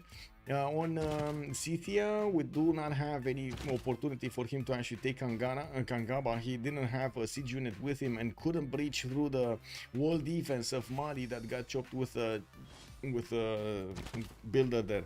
With a lot more cuirassier armies coming around from Lynxia, we might actually see a 2-prone attack here with a possibility to go against Scythia, or a possibility to full all into Persia to the southwest. If he doesn't manage to create the demise in Persia, he could follow up an attack on Mali, which is not going to be not even close to strong enough to withstand a tank army attack from Zulu in the next part of the game, especially since Zulu is going to have a general, and I do not think Mali is going to get one.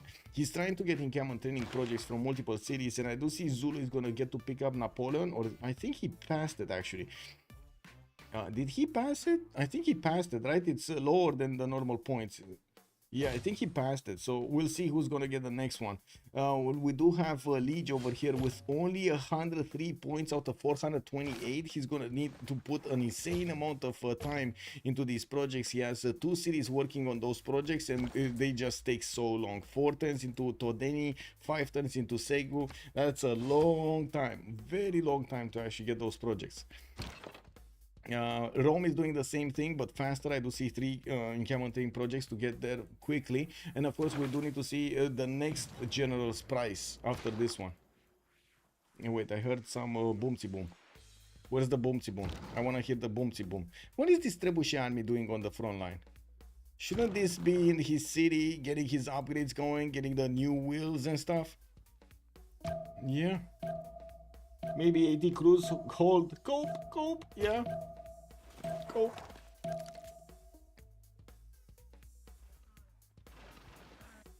Whoa.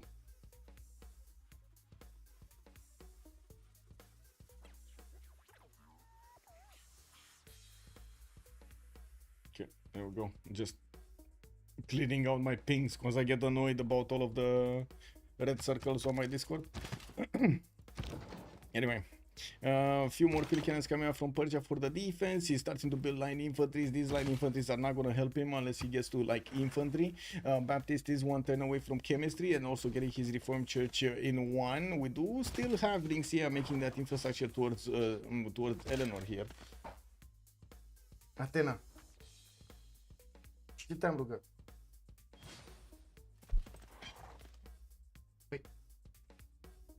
Yeah, she still wants to eat the wires. And not all of the wires, just the wire from the camera, by the way. She really likes the wire from the camera. Incredible.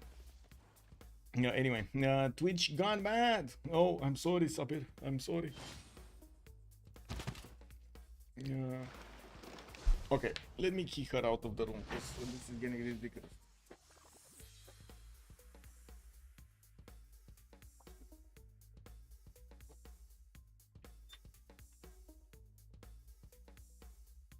There we go. Room lock. Kitty nothing. Maybe 80 cruise, hold, cope. Exactly. Big game again. Exactly. I mean, 80 cruise until he's gonna get 80 cruise on Persia. That's gonna be a long time. We do have Persia getting economics, and I do notice he's getting quite a few line infantry. So maybe he has a chance. Lixia is 4 turns away from getting combustion, while I do notice he's plugging in Victor in the city of Halicarnassus to make it easier to defend over there. We're going to need to see if that's actually going to manage to make a difference. We also need to see a lot more of these artillery armies coming around from the cities of Zulu. That's exactly what we see in the build queues right now from multiple ones. We do have a campus from Teguini, and I do see his bombard armies are repositioning towards the southwest. Goal per turn is starting to be a bit sketchy though. We will have Spilike with 266, Baptist 125, Rome is only on 3, and Lingxia is going to be only on 71. When he's going to upgrade his units, he's going to need to rely on pillage economy.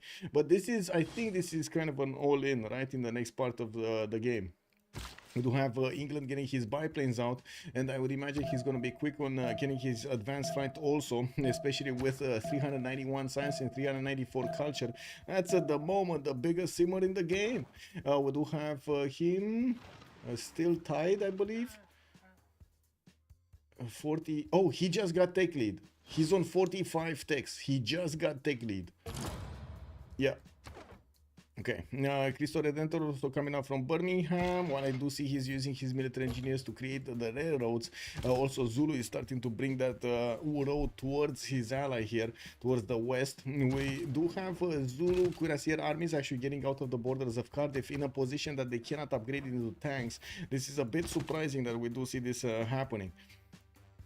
Okay, maybe he wants to upgrade them into English territory, but there aren't even enough tiles and he can't really get into the encampment, right? That's a bit weird, but anyway, it is what it is, right? He made his choice. On Liege, we do have the eastern cities starting to get more universities, which does help him pad those science numbers and helps him actually get to higher technology. Steel walls next turn. While I do notice Rome did also finish his steel walls a few turns ago. We're going to need to see if Liege is going to manage to get the correct attack against Rome to push him into building more military here. Bob Shu is less than 100 science with a 64 culture and minus gold per turn. He does only have 177 points of production and still desperately trying to get the encampment training projects for a modern general. He's one of the next ones that should recruit a general soon, and well, I do notice Alfred Noble is also available here, and one extra diplo point. Anyway, I'm pretty sure we're gonna see the labs coming around here from England in every one of his cities, one turning them. He's starting to plug in Moksha in the city of London, which is gonna be massive boost of tourism. He's on 255. If he does have Moksha 4 already, he's gonna get a lot more, and quickly. 261 right now. Now Magnus establishing in Leeds. We do have research labs coming in there. I think the production in London dropped significantly. Yeah, he dropped like 40 points from the loss of vertical integration. He's down to 123 production and he was 160 something. Okay, a lot more units coming out. With artillery armies. It looks like Persia is in trouble, and we're going to need to see if Lingxia is going to start his attack right now, or he's going to wait for more artilleries. He does have 2 of them on the front line with general. Why did he not get 2 generals though? He has a Mina. Wait, Why does he not have a general? You didn't want to pick the expensive one and he got caught like this without a general? Wow. Wow. He's 614 points and getting a 44 great general points a turn. Oh my god. That's quite the problem.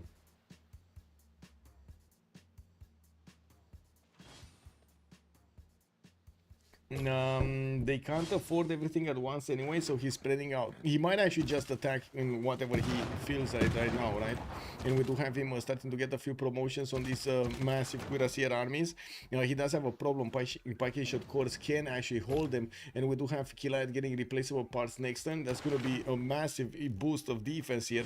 Replaceable parts does give him access to infantries, and we did see quite a few line infantries getting built. Unless we're going to see tank armies coming up from Zulu, I'm pretty sure infantries will hold the cuirassier armies. We're gonna need to see the artillery is also getting onto the front line. This would be the moment he needs to get there. We would also need to see if England is gonna send the balloon, so he helps out with an extra visibility for the artilleries to shoot 3 tiles. That would be awesome. And I do notice actually Lynx here is just moving around Halicarnassus. He's just making a pathway around that city center to hit Mashad and Ray directly. Okay, I mean, that's not bad. We do have the artillery just taking pot shots at that encampment while they're moving around. I do see shopping malls are also getting out from England. Now that we can actually see his tourism, he jumped up to 309 just by plugging in Moksha over there in the city of London.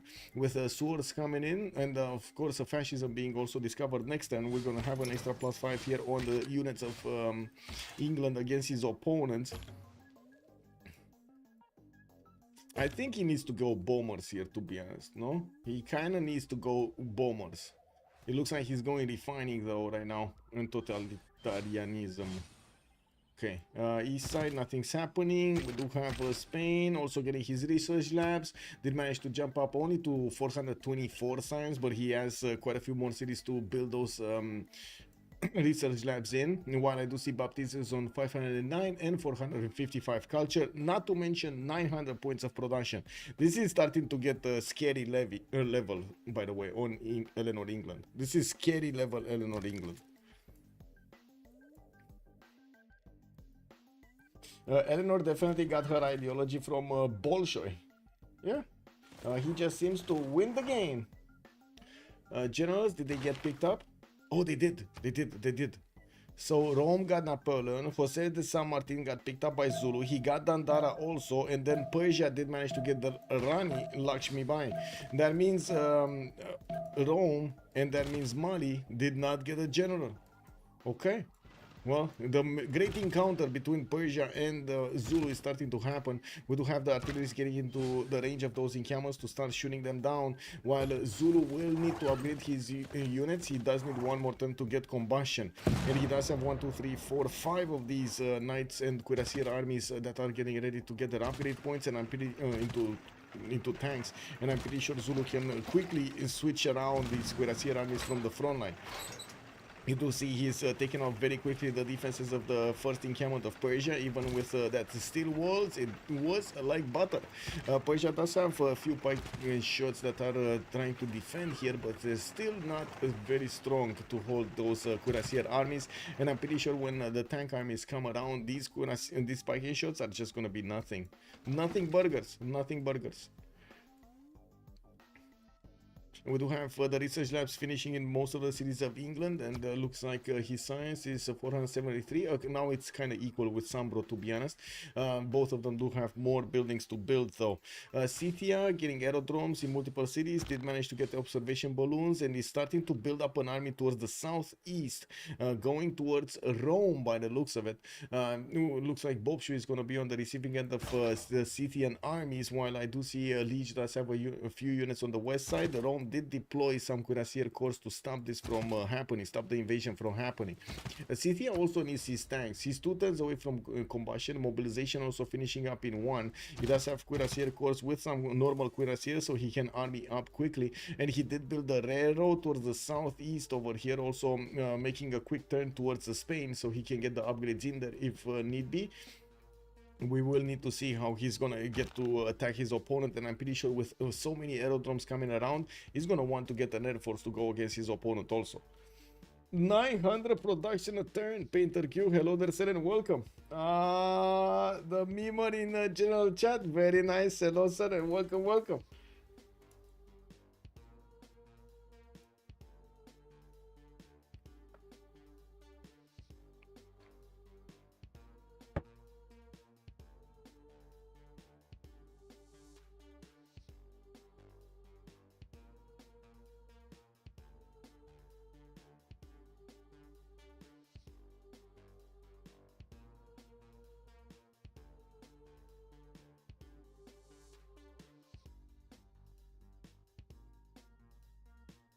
And there's a guy in our Civ7 feedback channel that keeps talking about how good AI should be in Civ7.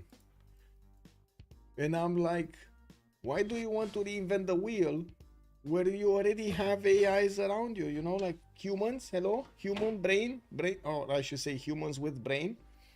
And then he's telling me, hey, I don't think you have a brain.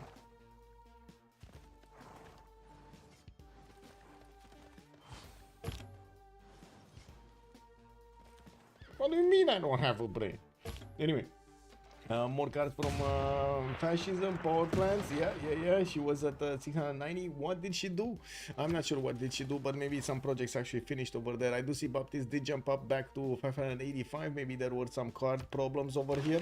I do see liberalism with Republican legacies bottom. Fascism did get activated. Logistics, lightning warfare, third alternative for the culture and the gold. And we do have a 5-year plan for the science and production. I do see also some biplanes are starting to get into the south, quite close actually to the Persian borders and the Mali borders, while Zulu is starting to carve a path towards the Persian defenders. Now that the infantries are starting to come around, it looks like these infantries can attack back Zulu. We do need to see the tanks getting upgraded. The problem is the gold. We do not have gold, that much gold here. Looks like Spirke does have 1300, Baptiste on 1100, and I'm pretty sure all of those gold points do need to get into Shaka's coffers so he can actually upgrade his cuirassier armies. You can't give 5 books for Azera, not expect this. People just don't seem to remember what that Eleanor Civ does. Yeah, I think so.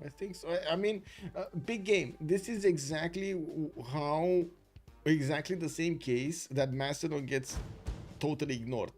Exactly the same case. Until somebody actually gets the Macedon treatment in a game, they totally forget about it. They're so chill about it. They're like, Macedon, who's gonna pick that? Oh my god, he's gonna be like 50 science and 50 culture or game long. That's not good, man. You're gonna get last place if you pick Macedon. And then Macedon comes in and just stomps like the lobby with 3 players in it, or like with 3, takes out entire empires very quickly all game long. Like, wow. Yeah, Macedon. Exactly, the Macedon tax. If Macedon exists, you're irrelevant if he plays Comhub. Basically, you need to respect it. Exactly, you need to respect it. I mean, there's no way you see it going in camels, Macedon next to you. You're like, hey, bro, what you doing? What you doing there, man? You know? Yeah. Well, looks like Persia is getting the tank treatment soon, and I do see these tank armies are not going to have a problem walking all over the infantries. We do need to see that balloon from England also making its way towards the southeast. I don't see him actually building it. He did manage to get a specializing building. Is that National History Museum? So there we go. Baptiste did jump up to 371 tourism a turn right now, and since we don't have that much culture on the other side, it's not going to be that hard for him to start rolling into the points. Baptiste is on 17 out of 115, and he had 0 a few turns ago.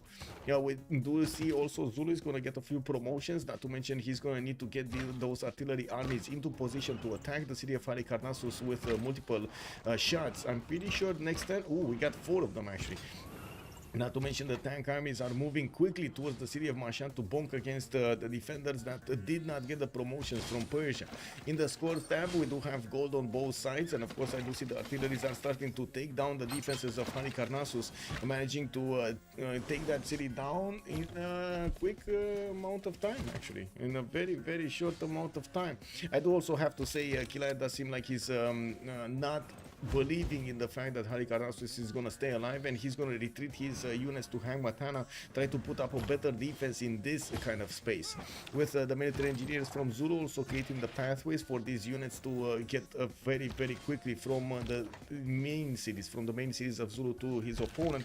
We're going to need to see if the reinforcement rate is going to be good here on Zulu. I do trust it's going to be good. We got tank armies coming in, 3 to 5 or 4 turns from multiple cities, and so many artillery armies have been built and deployed towards the southwest, while the upgrades are still happening. He's still transforming his cuirassier armies, his knight armies and so on into these tanks.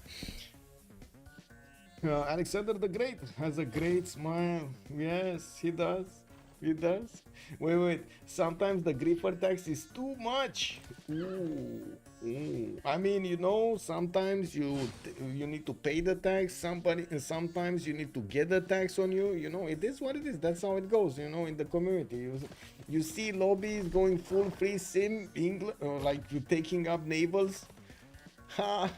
Yes, my lobby. Yes, take up navals. It's a very good strategy. Yes, and then click on Macedon. You know, and Macedon, Zulu, Scythia, like all of those, you know, bad boys over there. You don't get a general, you die. Exactly. Like also with Colombia, it is what it is. There are so many nations over there. That's one of the reasons that actually at some point I was like having a laugh of when I saw the thumbnail, don't get this, do this, and I was like, bro, if you do this, if you teach everybody to do this, they're just gonna die. You know, like it's like, what are you doing, man?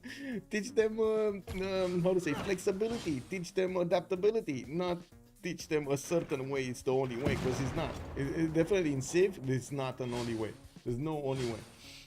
Honestly, I want to see Maracana in a competitive lobby, Estadio de Marasania.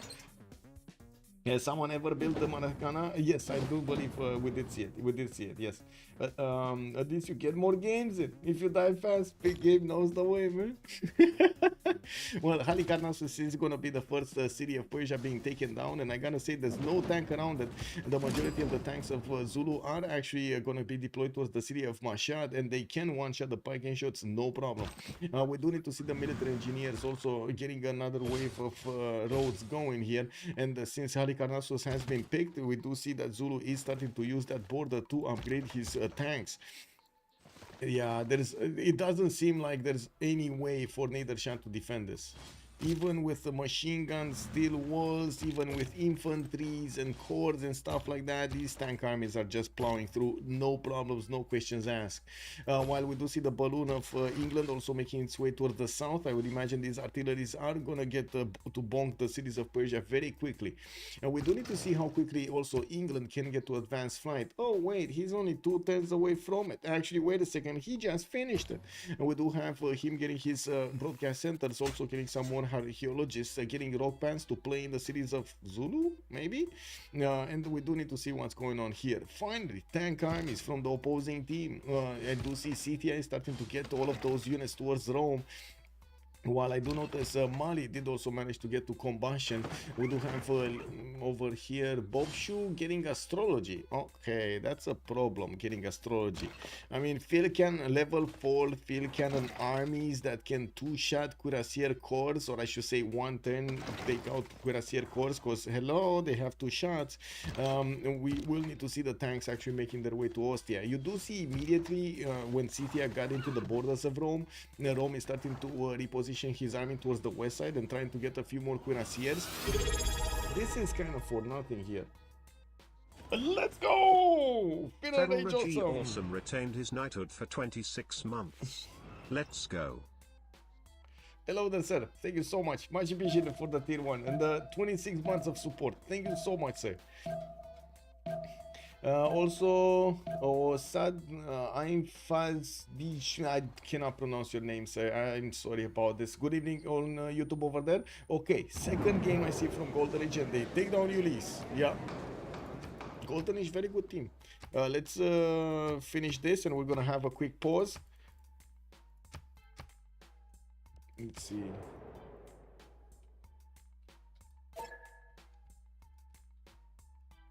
Let me go and how to say settle the deal with the cat. You know, she needs to know she can't just take out wires like that.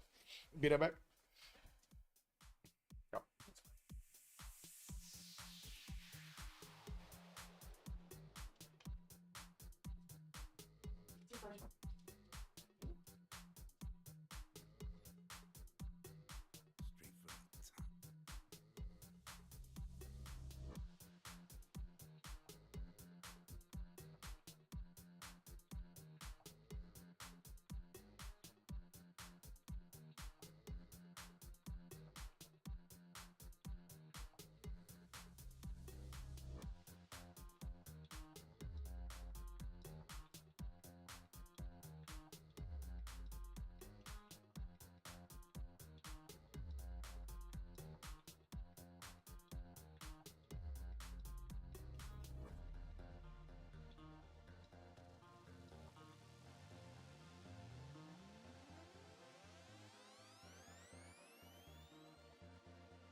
And we're back.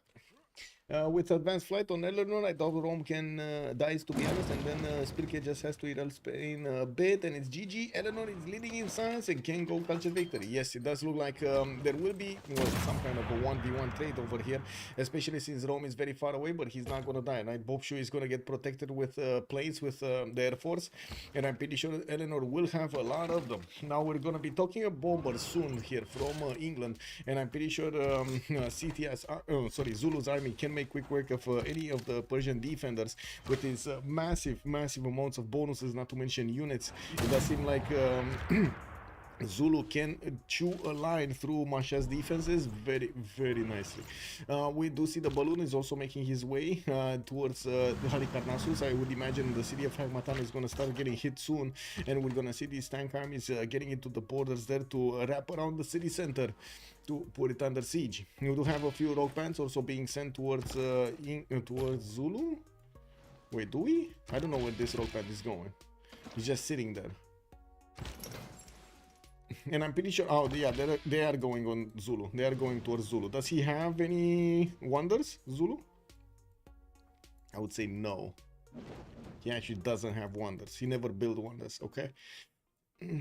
Okay, Hamatana is already half HP with only 2 artillery shots on it. We do have the tank armies managing to plow through, and as you can see, the machine guns are not strong enough at the moment to deal the damage. They're not armies, that's the problem, because otherwise they would be strong enough to actually deal the damage against these tank armies. You do see how much damage these guys do, 95 against a tank? Whoa. Can you check the gold deals? Oh, wait. After Samarkand kill? Yes. Samarkand got taken down. Samarkand did get taken down. Where was it? Here. It looks like Rome with Scythia did manage to take it down. So gold deals, we're talking good gold deals. So Baptiste is 412. He did manage to get a heroic age, and I do see him on 700 science, 700 culture, 1100 points of production. Pilke is going to be Dark Age with 207 gold per turn. Linxia is on 104, being positive right now is pretty good. Bobshu is minus 22, but it doesn't matter that much. He's getting attacked from two sides, and of course he's just trying to stay alive as long as possible here, trying to slow down Scythia, not really stop him, because he can't. Yeah, we do have Sambro also with 575 science and 200 culture on 808 points of production. I do see Kilide is 156, XP is 100, oh, sorry, that's production. Sambro 345, 66 gold on Kilide, XP 100, and then Leech 253.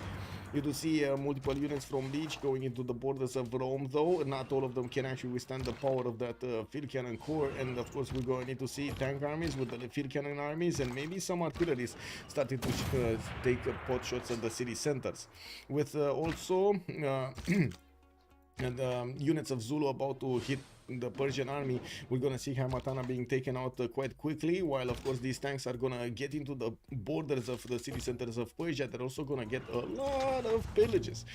We do see he's getting promotions. He's not getting hit hard enough, so his units die, but he is getting enough promotion points from that experience to get his health back up. Now let's see. Bombers. Do we have any bombers? No, not yet. Jet bomber technology, combustion in Baptiste coming up next turn, rapid deployment in 2. He's gonna manage to get a lot more tourism. Ooh, he jumped up to 735 tourism a turn. Is 25 out of 124 of these domestics, and of course we're gonna need to see when is he gonna manage to actually get the culture victory, because it looks like Scythia is gonna be far away from getting into his borders. He still needs to chew through Rome, and by the time he actually gets to the borders of England, I'm pretty sure we're gonna have a lot more fighters on the map with fascism. And that's Scythia, that's a civic that probably Scythia is not gonna get in good enough time. He's only on 145 culture a turn, and will take a bit too long to get there. We do have cav corps actually coming up from Scythia, and I do see a few artillery armies also getting commissioned to be built. I'm pretty sure we'll be talking helicopters soon here. I do see radio is being developed by Tomenis ideology in 7. Oh, that's gonna take a long time. That's like what, 13 turns to get it? That's a long time. Zulu no impy. Yeah, he didn't get an impy. I mean, he barely got how to say, the technology of impies after he got like metal casting and stuff like that. Yeah, he never got an impy. Budoli got taken out. I do see Kume is also gonna be soon taken out. We do have yeah, the armies of Mali getting into the borders of Ostia here, with the artillery is able to shoot soon. That city's defenses are not gonna hold for long. Okay, Hamatana has been picked off. I do see he didn't get the pillages. Linxia is not stopping for the pillages here. He just wants to take out as quickly as possible the empire of his opponent. There are some tanks from Liege that are appearing to defend here the cities of Persia, but they're not enough, or definitely not strong enough. Or I should say not many, because they are strong. They're just not many. Okay. And of course Zulu over here will get his promotions on the tank soon. Oh man, he's getting so many promotions. Artillery is also start shooting. Where do we have Tandara here, and what's this? Jose de San Martin. Okay, so he has both of them. And I gotta say, this balloon didn't actually manage to affect the artillery armies yet. Yeah, he's getting them. He's getting these artilleries next to the borders of Mashhad. Still waiting for that balloon to get next to them. While he's getting the artilleries in range of Mashhad, he's starting to also shoot it down slowly.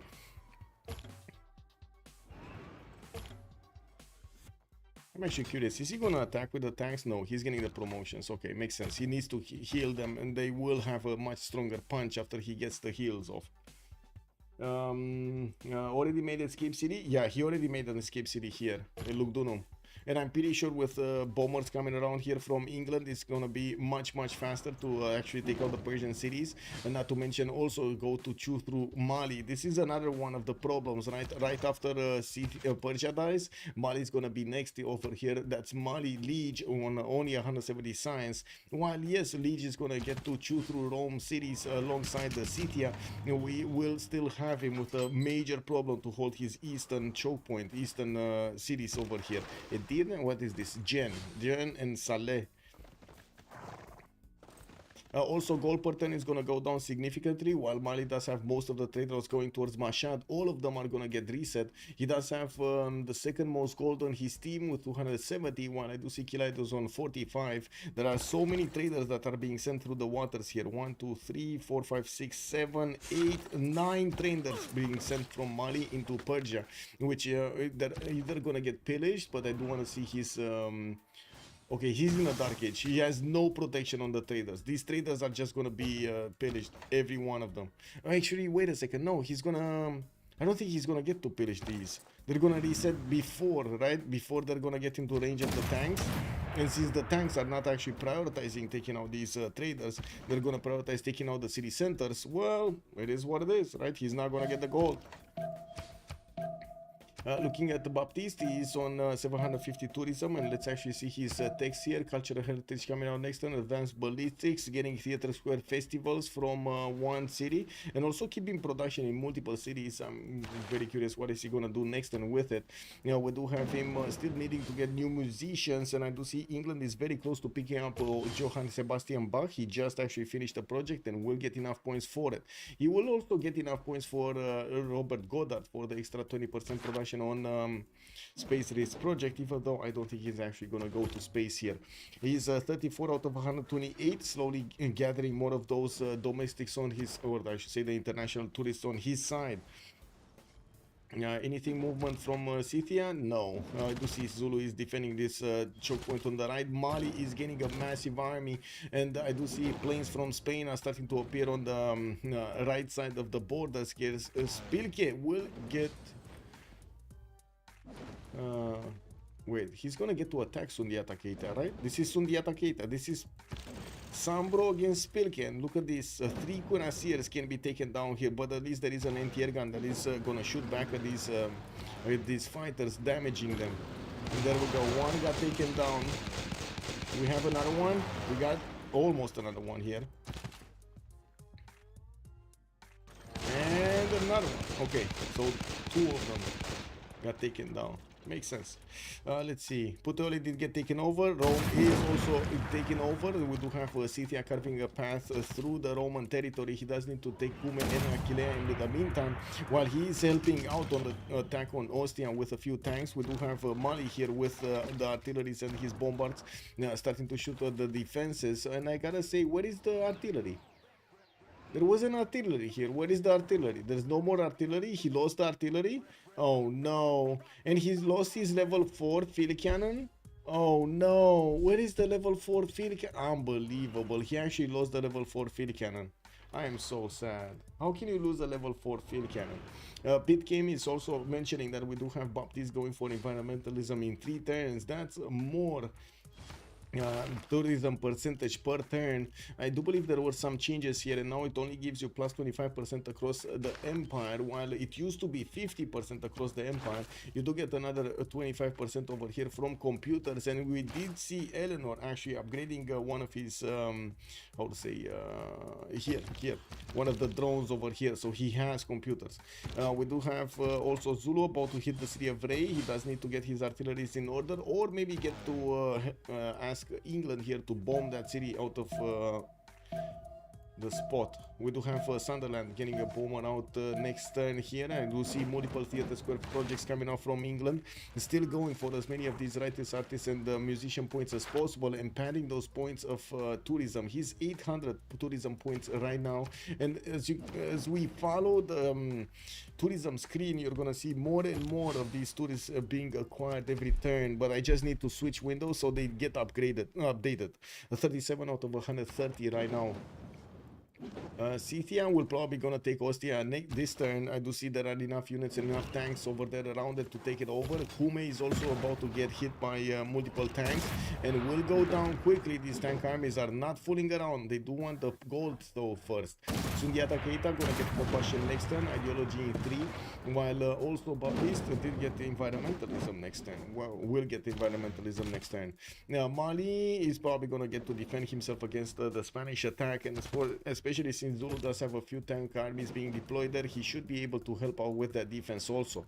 I do have to say Persia does not have a safety settle anywhere. If he does lose Pasagarde and Bactri, he's gonna lose everything here. We do have a settler moving towards the south, but it's gonna take him at least 1, 2, 3, 4, 5 turns to get to settle somewhere, but it's still not gonna be safe. And this one, I guess, is trying to get to 5 turns into the south, even though I'm pretty sure Zulu can actually position his units next to Pasagarde immediately here, and we'll just need to get those artilleries to shoot, which is not gonna be hard. It's really not gonna be hard to take Pasagarde in a few turns, not to mention Bactri. Am I seeing fire trails? Yes, you're seeing fire trails. I'm not sure why, but sometimes this bug happens. Yeah, what was it here? Yeah, no more fire trail. No more fire trails. A level 4 free cannon probably got killed by an English fighter? How? No. Wait, it was here on Mali. How can an English fighter kill it? There was no English fighter here. Oh my god, you're trolling me. You're trolling me. Yeah, England needs to defend Mali on the southeastern front versus Spain. If he can, yeah. There we go. Ostia got taken over. We do have Aquilea and Kume getting taken over at the same time. It looks like Rome's empire is falling much faster than we were expecting, while Baptiste is going to need to get more fighters. He is one-turning them from his city, so he should be fine to actually get enough of them next to Lugdunum. His first fighters are being sent on very far away, deployed on the west side, that they can do the damage against Scythia. Scythia, I see he has insufficient oil, -5, and that is massive. I do see he also got flooded in his main production facilities here between his cities. He's down to 584 points of production at the moment. Still needs to get his hangars up, and I'm pretty sure military economies for the extra oil per turn. We do need to see if he's gonna get oil from somebody here. Scythia is on 98 oil. Wow, he got a lot of oil. Yeah, but he's still -2. He's -2 oil a turn here.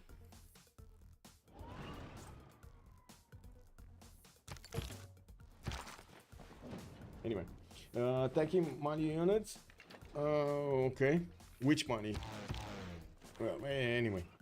Okay, we got bombers here from Spain starting to shoot down Gao, while I do see Mali did upgrade his first tanks and tank cores. We will have stronger defenses in Gao, and he will need to get a few more anti-air guns. Usually it's good to have them in the triangle, and I do see Victor is established in there. Maybe he can get Victor 4th for the air defensive initiative to get going. Pasagarde also about to be hit. Bactri about to be hit. We do have Persia losing movement on one of his settlers, while the other one still needs to disembark, and we do need to see if Zulu is going to be quick enough to take these cities down. Let's see it. So he needs to move this here, attack Bactri, and be careful with the generals to give the bonus points of movement to these artillery armies, and not to mention he does need to get the drones in check. No, not the encampment. Anyway, I guess we do see him getting next to the city of Pasagarde and starting to bonk it with his tank armies. They're just not strong enough. Yeah, there we go. He started attacking Bactri much easier after he takes a little bit of the wall down. And you do see he just needs one more hit to take that city. He doesn't have a tank though for it. Yeah, he doesn't have a tank to attack into it. Or at least not yet. Ooh, this tank can get here. Next turn will get bigger. Artilleries are moving also towards Mali, which is trying to defend the city of Jen with his Governor Victor. And of course, Zulu does have the stronger tanks, but not by much. With English fighters also showing up, I'm pretty sure it's going to be harder and harder to defend that place. And I do see more Theater Square festivals are happening, not to mention tanks are coming around from the English cities. Baptiste is on 1,000 tourism per turn, while I do see him on 44 out of 131. He's going to get over the halfway point very quickly. And that's going to be dangerous for the rest of the lobby. We don't see anybody massively defending the culture victory. Sambro is 250 culture, and I do see him more putting points into offensive options rather than actually I think he has like a half. He's half getting military, half getting theater defense, what I should say culture defense, which usually doesn't end up to be that well, but I mean he's trying to do something here against Pilke. Now while he's bringing up his fighters on the front line, he does have tanks, he has helicopter armies, and we'll get to upgrade quite a few of those to go against Mali. We do have also Zulu about to get his I would say helicopter upgraded. He does have the button on the Cav armies. It's just a matter of getting the gold in there and of course positioning them to the east of Gao so he can defend his opponent, his ally. Sambro, nuclear fission in 210s, also fascism in 210s. And Kilad has been defeated. That's a 4 versus 3 situation. Golden Age does manage to take down one of the Ulyss players. We do have Kilad disconnecting from the lobby. I guess game will flip to me, so it should be fine. It just takes a bit of time. Yeah, there we go. There we go. New host. Vatican City also taken down. We do have Rome needing to defend his city of Lugdunum, and we got 3 disconnects. Wow. Wow. Okay.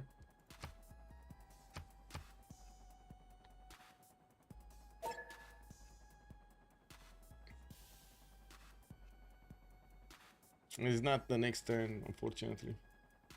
I'm curious if this is gonna be GG or relobby. That's the question I'm putting right here. Is it relobby or are they gonna GG?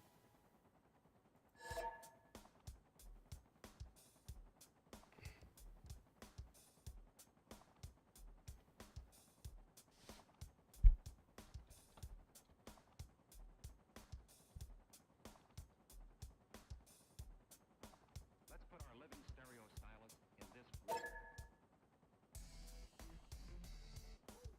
Rome has 2 more escape cities in the top of England. He does. Oh, he does.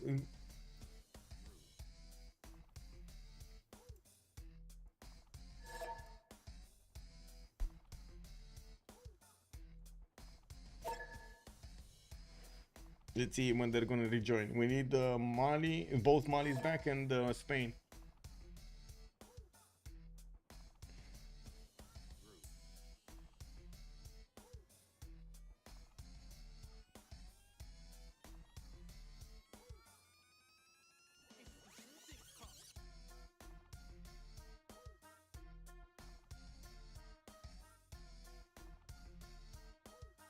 Whoa. Whoa.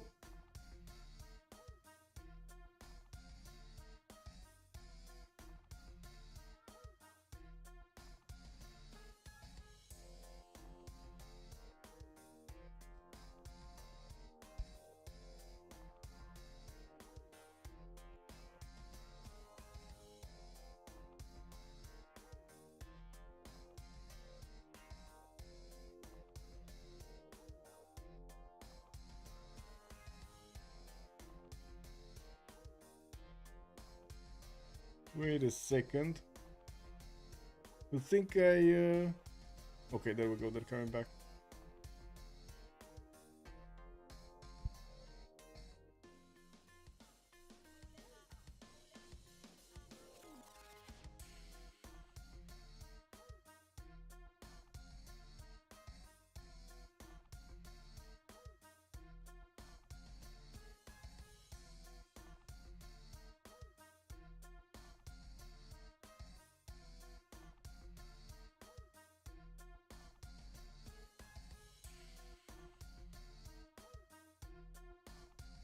Okay. Give me a second, cause I think I just received the gift. Alex, hello there, sir. Alex, the Vivian. Good evening, sir.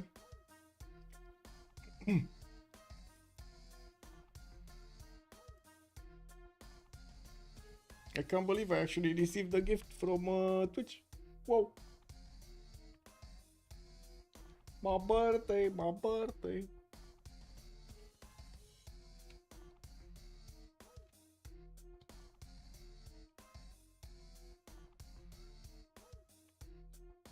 I need to actually write it by hand, that's why I'm doing this.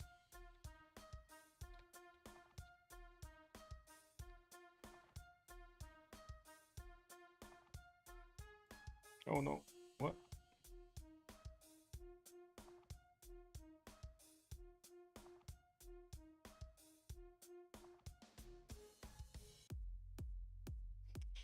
Kenzie Lowell asking us who lost the military alliance. That's a good question. Let me actually see. He has a military alliance. Scythia doesn't have a military alliance. Scythia lost a military alliance. We got a team plus from both. Okay.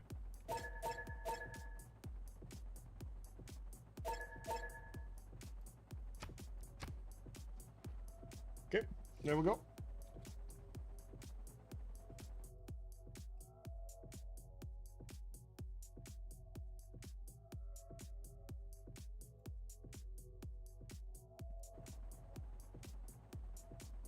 I'm just gonna relobby next turn.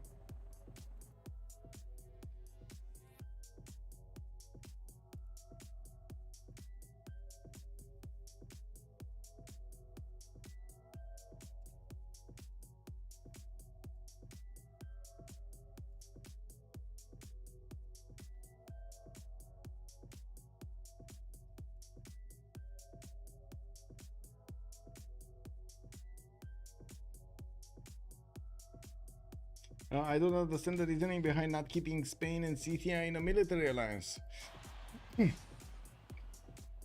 Well, wait. I think they already set it up differently back before, that's why. Cause, how to say, Spain with Scythia was trading, no? That's why. Spain and Scythia was trading and they didn't expect this, so they got caught in between, in the middle, when they lost Nader-Shah, that's why. In the middle of their alliances. Yeah, we do have Zulu. I do see quite a few of these helicopter armies starting to show up here for the defense of the city of Gao, and we do have a lot more cav armies that need to turn into helicopter armies. 3 turning cav, also helicopter armies from his capital is going to be something. While I do see Liege is going to get attacked here by the remaining units of Zulu that have been attacking Nader-Shah. Baptiste is getting his nuclear fission in next turn, and I do notice he is on 1100 tourism points a turn right now with 45 out of 138 to get the win. Why no FF? I don't know. What is Ulyss win condition at the moment? Well, I think it's that banking on Scythia cleaning up the map, or how to say, Spain doing something. I think that's the reasoning here. The problem is, I think it's way too hard to actually go through English through the English Empire. As you can see, we do have so much more on England, not to mention fascism, but also 1200 points of production, 700 science, 884 points of culture. Is going to be amazing here.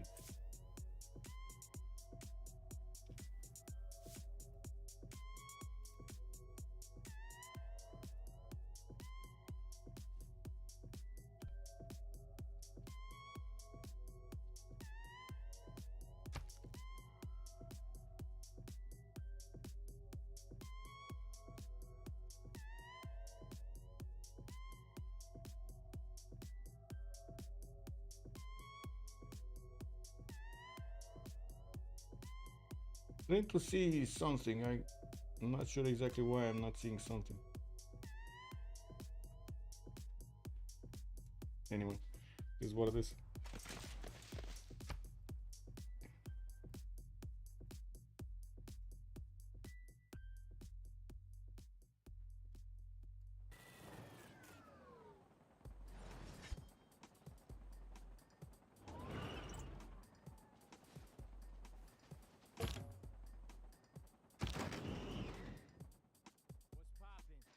Okay, Scythia, what is he gonna follow this attack? He's going full into the remaining cities of Rome, which are also gonna be behind the English territory. While we do not see that much of an army on the left side of England, we do see quite a few fighters coming around. Yes.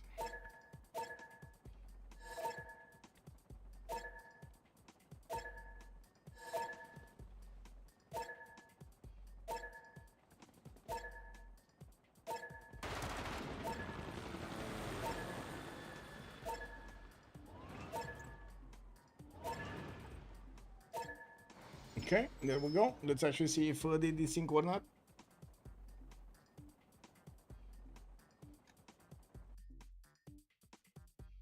The army of writers and artists, yes.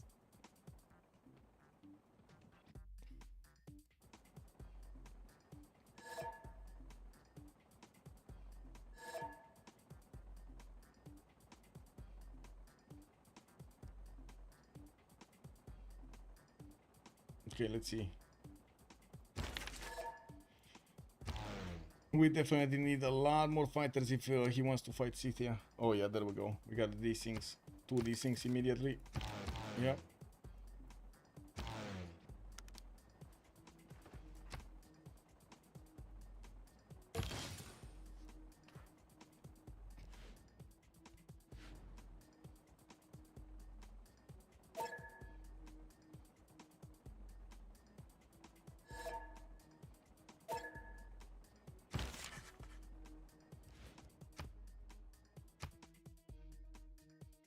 Yep. Baptist could use some encampments. Yep.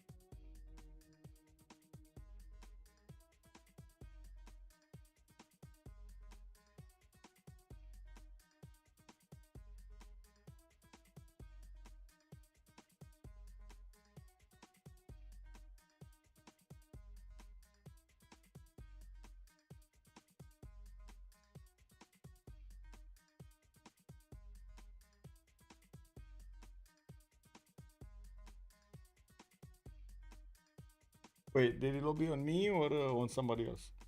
Wait.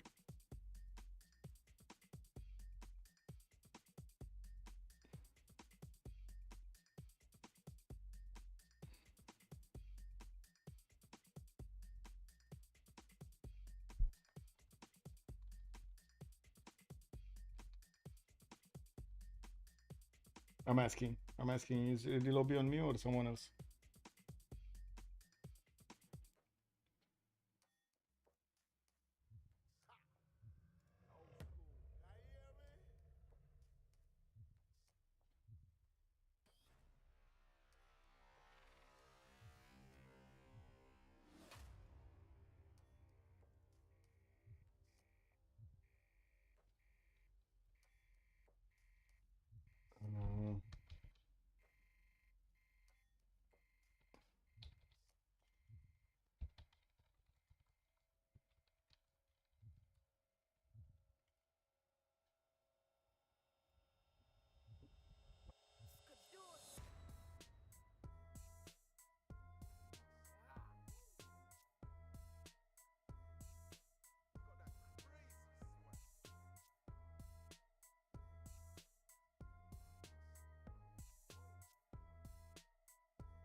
Okay.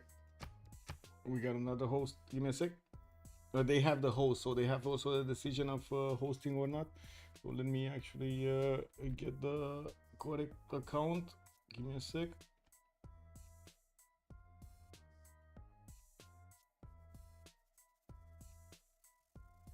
There we go. Joining back in.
Oh no.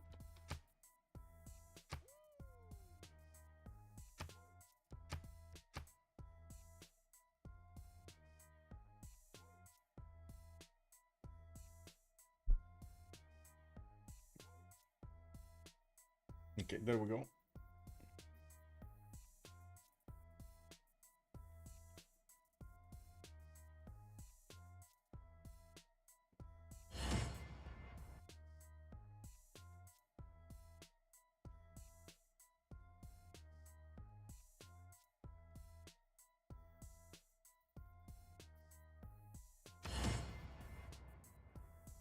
Yeah, I should be good with 0 MS now.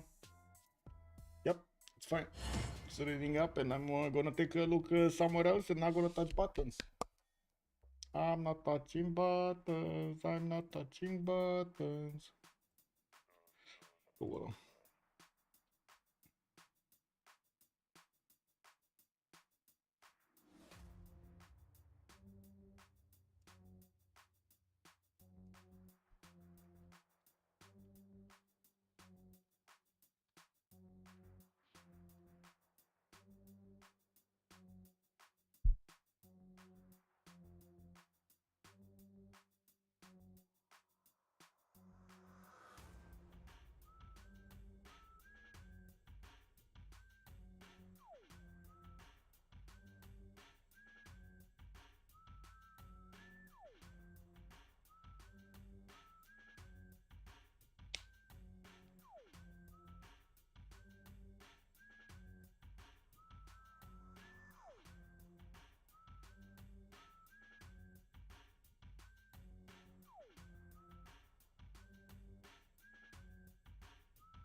Okay, we're getting in.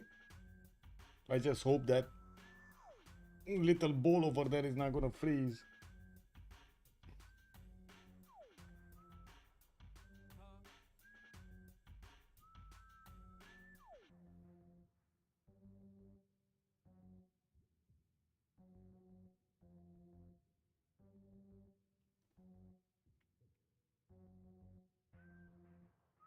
It's loading.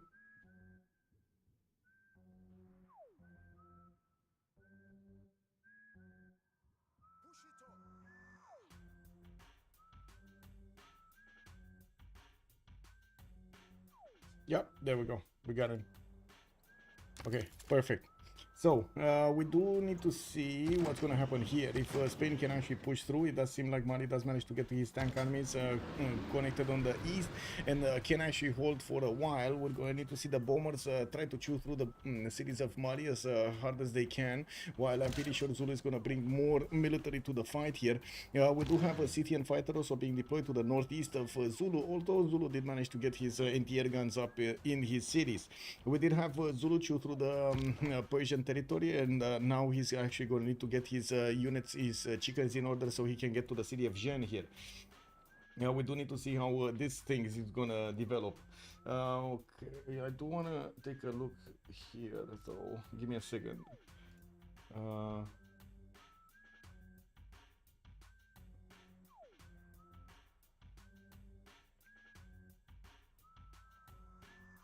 Okay. Testing.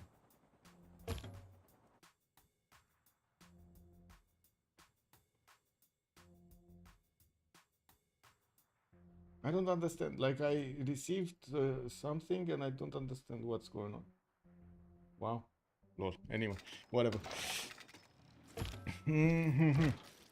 Zulu coming up here with artillery armies going towards Jen, and I do see, of course, his artilleries are going to be helped out by the drones of England and Baptiste, while we do need to see how he's going to repair that land. We also need to see if England, Baptiste, is going to manage to defend himself. You do see him doing a lot of damage against these helicopters with his fighters, and he does have quite a few of them. Yes, some of them are going to get pillaged, but at the same, how to say, yes, some of these Scythian units are going to get into the pillage zone, and of course, we do need to see if Baptiste is gonna manage to somehow plug the chokes. He does need to reposition his fighters in such a way that he's not gonna allow those units to pass through his through towards his main cities. And starting to upgrade a few tanks. I would imagine he does need to actually get those get a line here between Bradford and the mountains. I'm a bit surprised he actually chose to deploy the fighter here instead of repositioning it on the 2-4 tile earlier and on that theater square. We do have him with more theater square projects finishing up in the north. Let's actually take a look at his tourism. He jumped up to 1400 points of tourism with 51 out of 140 points to get there. I'm pretty sure he's gonna get there quickly. More fighters getting built. I do see 80 crews are also coming out from Bradford. It's a line of units from Scythia is making its way towards his borders, but first they're gonna start to take down the borders of Lugdunum, or I should say the walls of Lugdunum. We do see also Spain is gonna ravage the city of Kangaba while he's working on the city of Gao. All of these Zulu helicopter armies are starting to also get into the defense, and by the looks of it, Spain can't do much about it. Let me actually try something here. Give me a second. Let me try something. On my Discord, there we go. Kick. Oh.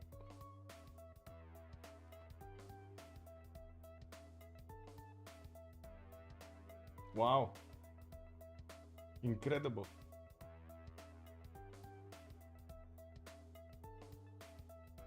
Anyway, it's off by default. I heard they played with it some time ago or tested it, or it's worse. Wait, what do you mean? Why turn sync setting is... Oh, yeah, the problem with turn sync is it freezes during the turn. So what the turn sync does is actually freezes all of the PCs that are already loaded into the turn and allows the ones that are still loading to load, basically. But it's unusable, as in you can't even move the screen. It literally freezes everything. How far away is Eleanor from GDRs? We do have lasers coming up next and space race. I'm not sure exactly where he's on the tech tree, but he's close. He's close to GDRs here. If he's getting lasers, he would need guidance systems and satellites for robotics. Okay, we got a timer here from Spilke.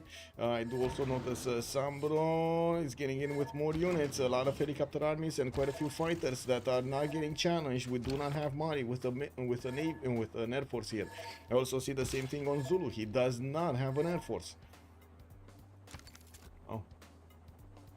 Sambro is getting his nuclear fusion next turn with also fascism. Philip II is going to have a much stronger attack next turn, while Lingxia is also going to get his fascism next turn. It's going to be, well, I guess one turn of advantage here for Spain while he's going to go against his opponent. I think the biggest thing is what's happening here with the initial helicopter armies of, how to say, of Scythia starting to be attacked by the fighters of Eleanor.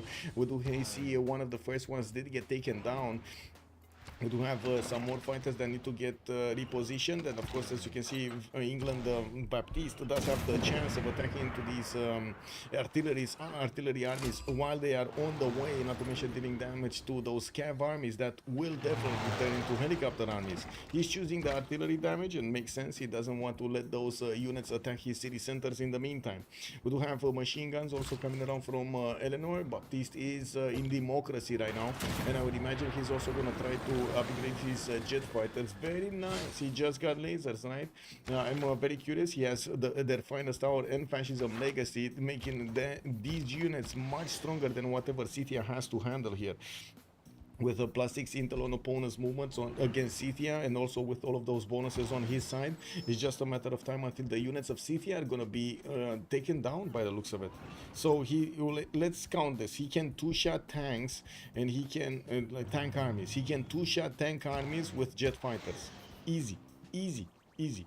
He has 1, 2, 3, 4 of these fighters. 6, 7, I think 7 fighters, and I do see Lugdunum is just going to be one of his cities in 2 turns, because you know that's how Eleanor works here. Rolls, I wanted to say rolls.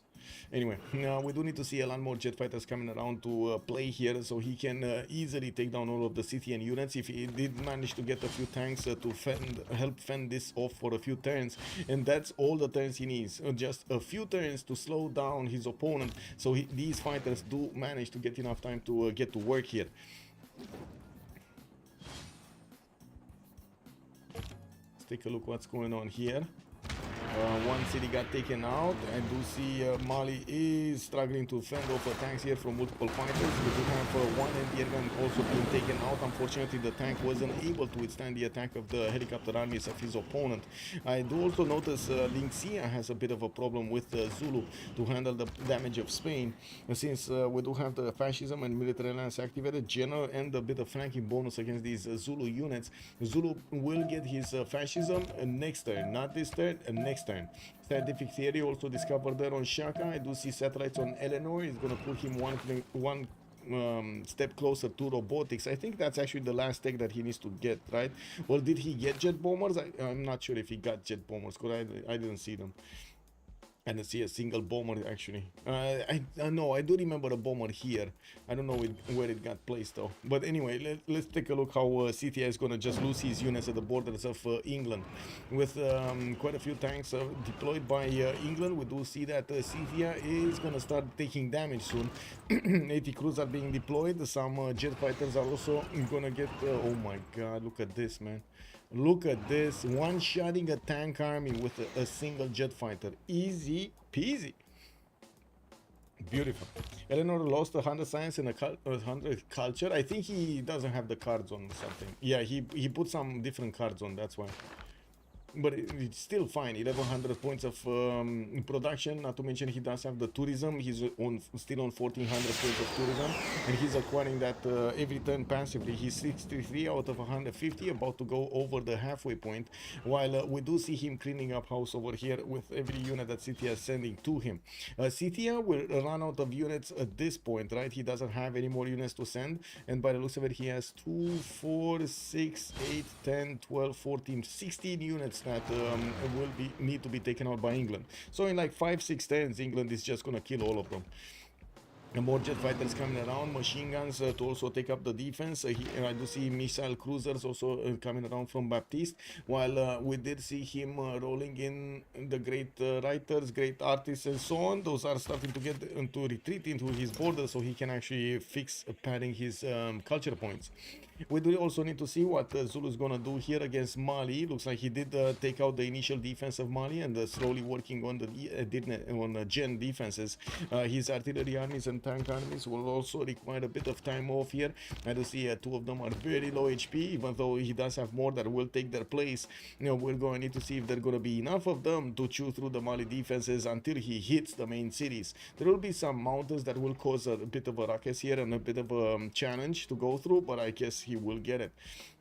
At the gold per 10, we do have Legion 300 gold per 10, Sambro is 269, while on the other side, Baptiste is 500 and Spirke is 250. Both teams do have enough gold per 10 to go through this era.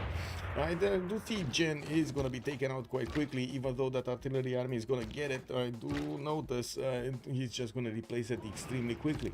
We do have Zulu sending a few tank armies towards the north, which is a bit surprising. I don't think at this point England actually needs help, especially with the jet fighters getting more numerous here in the north, and their ability to take out so quickly the strength of his opponent's tank armies. It should give enough of a bonus to Baptiste to just, you know, keep winning.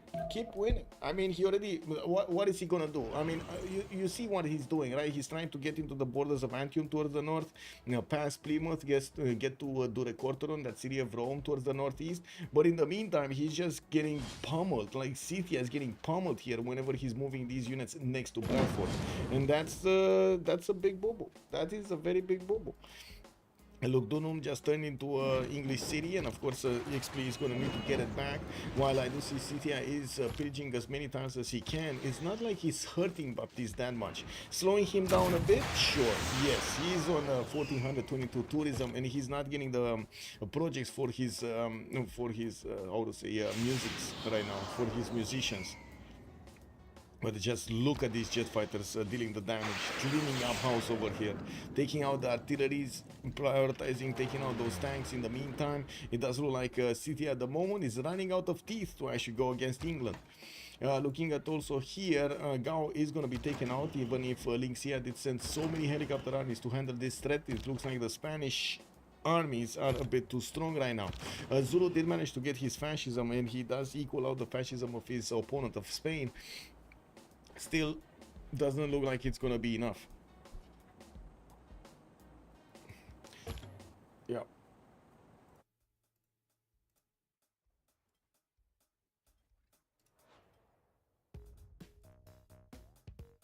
Hey, wait a second. I do need to ask something. Give me a second.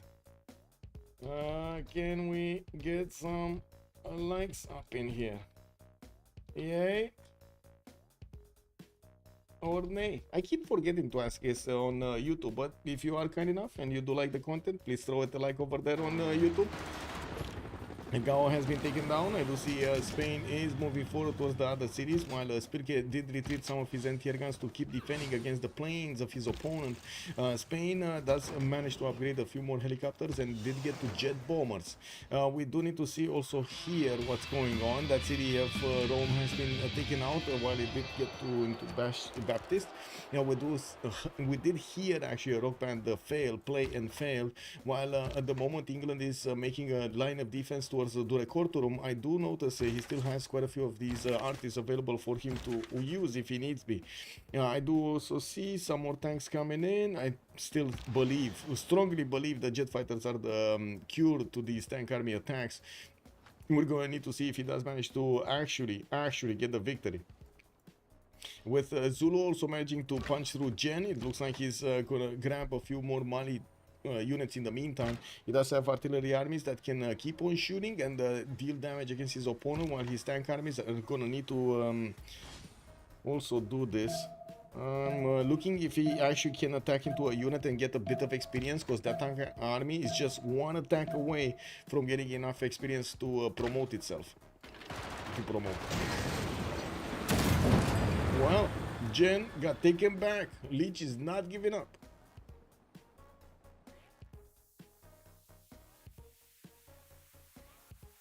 How far is Eleanor from Guinea? Eleanor lost, we did that. It's over there for the Takashi.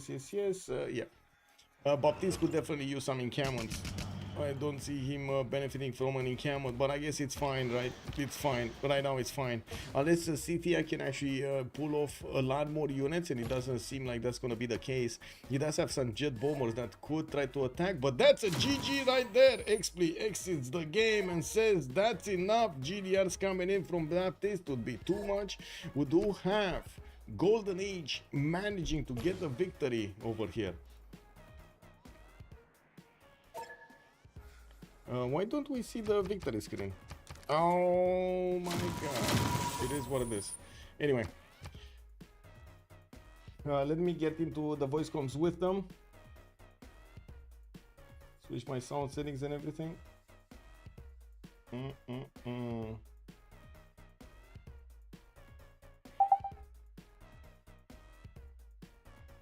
Bah, vomit-toi plus souvent dessus. Oh, GG, well played. GG. Thank you. Man. Zulu is still Zulu. Yeah? What can I say? How did you feel with Mali, by the way?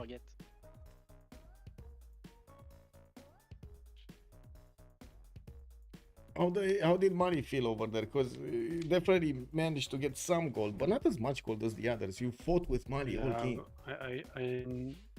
I haven't too much cities because the religious settlement was taken by Liege, so the build order was pretty different and difficult to adapt. I see. Okay. And Rich Highlands again. I'm a bit surprised that there are so many games being played on Rich Highlands. Did it take Highlands place, basically? Yeah. Okay. More resources. It is what it is. And luxuries on Civ. But Island was also played a lot on CivFR before Rich Island. Yeah, true.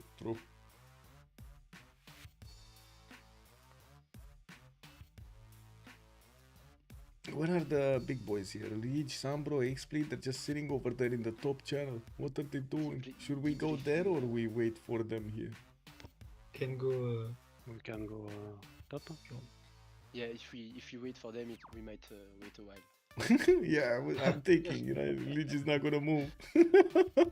Yeah, let's go. GG, well played. GG. Allez, bien joué les gars. GG. Ouais, c'était plus possible à la fin, trop de bonus militaires, la culturelle. La militaire c'est qu'il aide avec... Et puis vous aviez bien setup ça quoi, on l'a vu hein, mais on n'a pas réussi à arriver assez tôt sur Aliénor.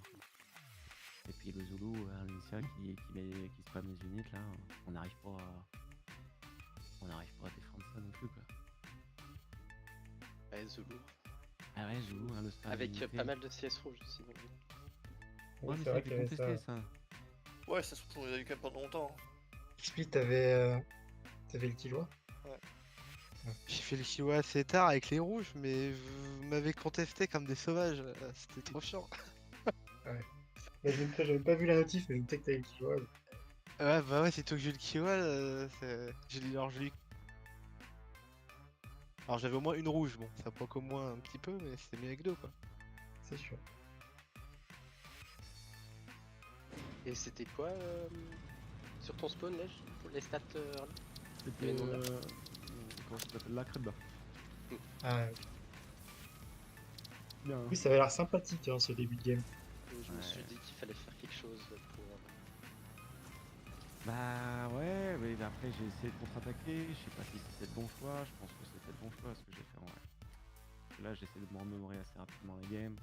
Je pense que si je vais pas go assez rapidement sur un général et je ne pas dépendre des calous, bah je pense que c'est un peu plus compliqué parce que tu vas toujours avoir la proactivité, tu vas resettle assez facilement et oui, tu je vas pense que revenir sur moi. tu m'as au moins empêché de faire des coursiers à gauche.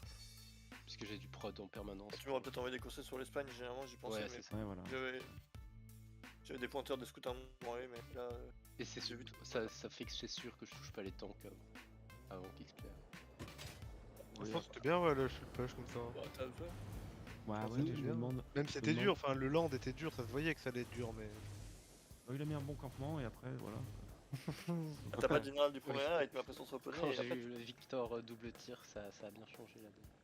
Ouais, c'était vraiment chiant. À un moment j'y ai un peu cru, mais c'était pas assez le build de up, enfin de fait, et après de up directement quoi. Mais je pense que si j'avais réussi à faire 5 ou 6 chargeurs de plus, ça aurait été bien. Parce que j'avais mercenaires, j'avais alliance, enfin j'avais un timing de dingue. Ouais, sur le timing d'up, c'était assez tendu de notre côté. Ouais, heureusement que j'avais aussi une bonne game aussi. Bah ouais, t'as eu une bonne game toi aussi. C'est ça aussi la vérité, c'est que toi Ouais, aussi il avait une t'as eu une bonne 4-0, game. 2-3 sur 4, hein, ça Oui, ça marche bien. Hein. Et donc du j'avais coup, 3-2, bah, 2-3 sur la B2 aussi. quand j'ai mandé Calou, 3 tours plus tard, je crois, t'as chevalier. Pas directement, y a pas de problème. Enfin, j'ai l'impression, hein, je me rappelle pas. Oui, bah c'était sur le fil, hein, mais Ah j'ai ouais. appuyé 6 chars lourds, le tour où t'arrives avec le handicap. Et pareil pour balistique d'ailleurs. Balistique, pile. À chaque fois, c'était sur le fil. Ouais. Ouais, je me suis demandé si j'allais réussir à te mettre justement la différence comme ça, mais après sur balistique j'ai eu beaucoup moins cru parce que Oui, j'avais une perdu. fois qu'il y a les canons de campagne. Bah ouais, et puis j'avais perdu les trèbes, j'avais gardé les 3 bombardes là, ça aurait pu être bien, mais j'ai perdu le 2 trèbes un peu bêtement. J'avais pas forcément à trop siège, j'ai pris beaucoup de risques sur le siège à chaque fois. Donc j'aurais pu conserver un peu mieux les unités de siège, sinon bah, je trouvais ça correct en vrai, notre match-up là, ce qu'on a essayé de faire chacun. So as much as I want to keep on going, I do want to actually finish this stream. I do want to also finish my, promise earlier. I did ask the stream if you guys want to actually see a little bit of Satisfactory. We've worked on the save quite a bit, and I gotta say we're starting to terraform the map. What can I say? Look at this map. It has so many things. I do want to say I was working right now on the, well, this is basically a modular frame factory, and we start off by actually extracting some of the resources from behind over here, and this, you see this extractor, it feeds everything up and above on 3 levels. It first gets converted over here, then gets pushed up onto the next level, gets converted some more, and then the next level gets converted some more, until the next level gets converted some more, and then the output goes here and goes into underneath this highway, while it will take the road of how to say of the highway to actually go towards the other place. That's our steel facilities over there in the front line, where you do see that big light in the sky. I did try to take it slowly this time around with the save, and I did try as much as possible to get all of the details done, as in have pathways, have the energy where we need it, connect everything with belts, have transport systems and so on. I did prefer actually getting trucks or buggies or something like that over tunnels, just because it makes it more fun. And I do have to say, this is the steel facilities with also the Crystal Palace right there in the mountains. You can see actually the things, or I should say the windows. Slowly, I still need to work a little bit on the details of this bridge, but you can see how it slowly starts to look when we're getting closer to the main base, where everything, well, most of everything has been finished. Steel facilities, I think they're actually finished. I did actually try to cover as much as possible of the machines, so you don't get to see the work being done underneath. Actually, this is a massive maze of stuff happening in the underground. We do have so many machines in the underground underneath those roads, and we're still gonna add stuff. So you saw the facilities that I just saw. This is the belt that's coming from those facilities that will feed into these, and we're also gonna get some more how to say, some more machines around this, so we can make this work. Everything will go on this belt, and we'll take the road towards the main facilities, the main base over there. Let me actually get back into the truck so I can show you the other ones we did, the other areas we did.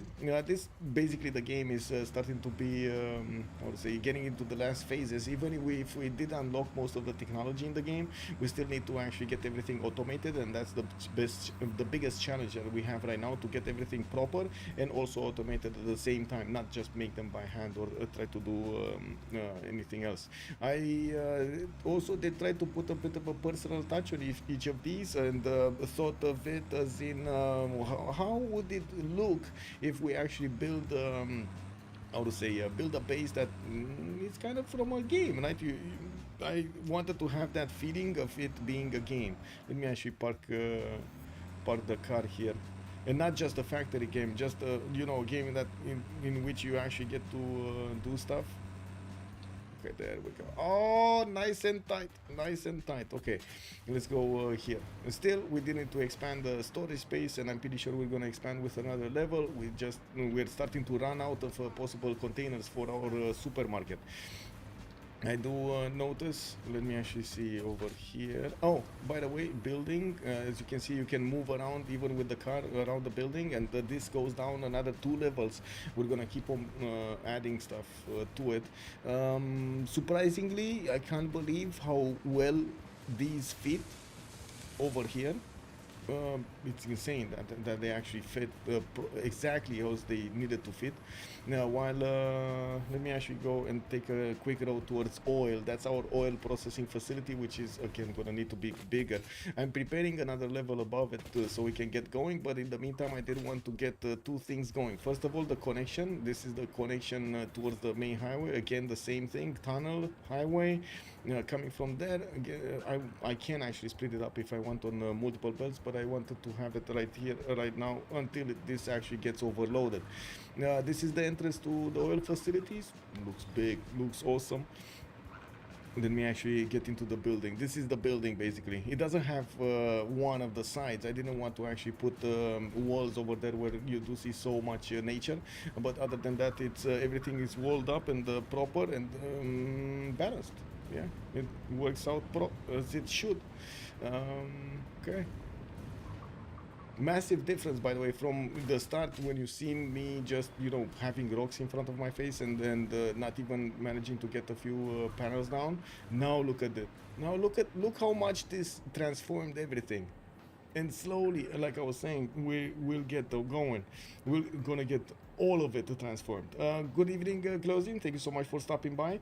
And let me actually double check if the boys are still here. Yeah, they're still here. They're talking about something. Yeah, this is satisfactory. This is it. Slowly but surely getting the big factory going.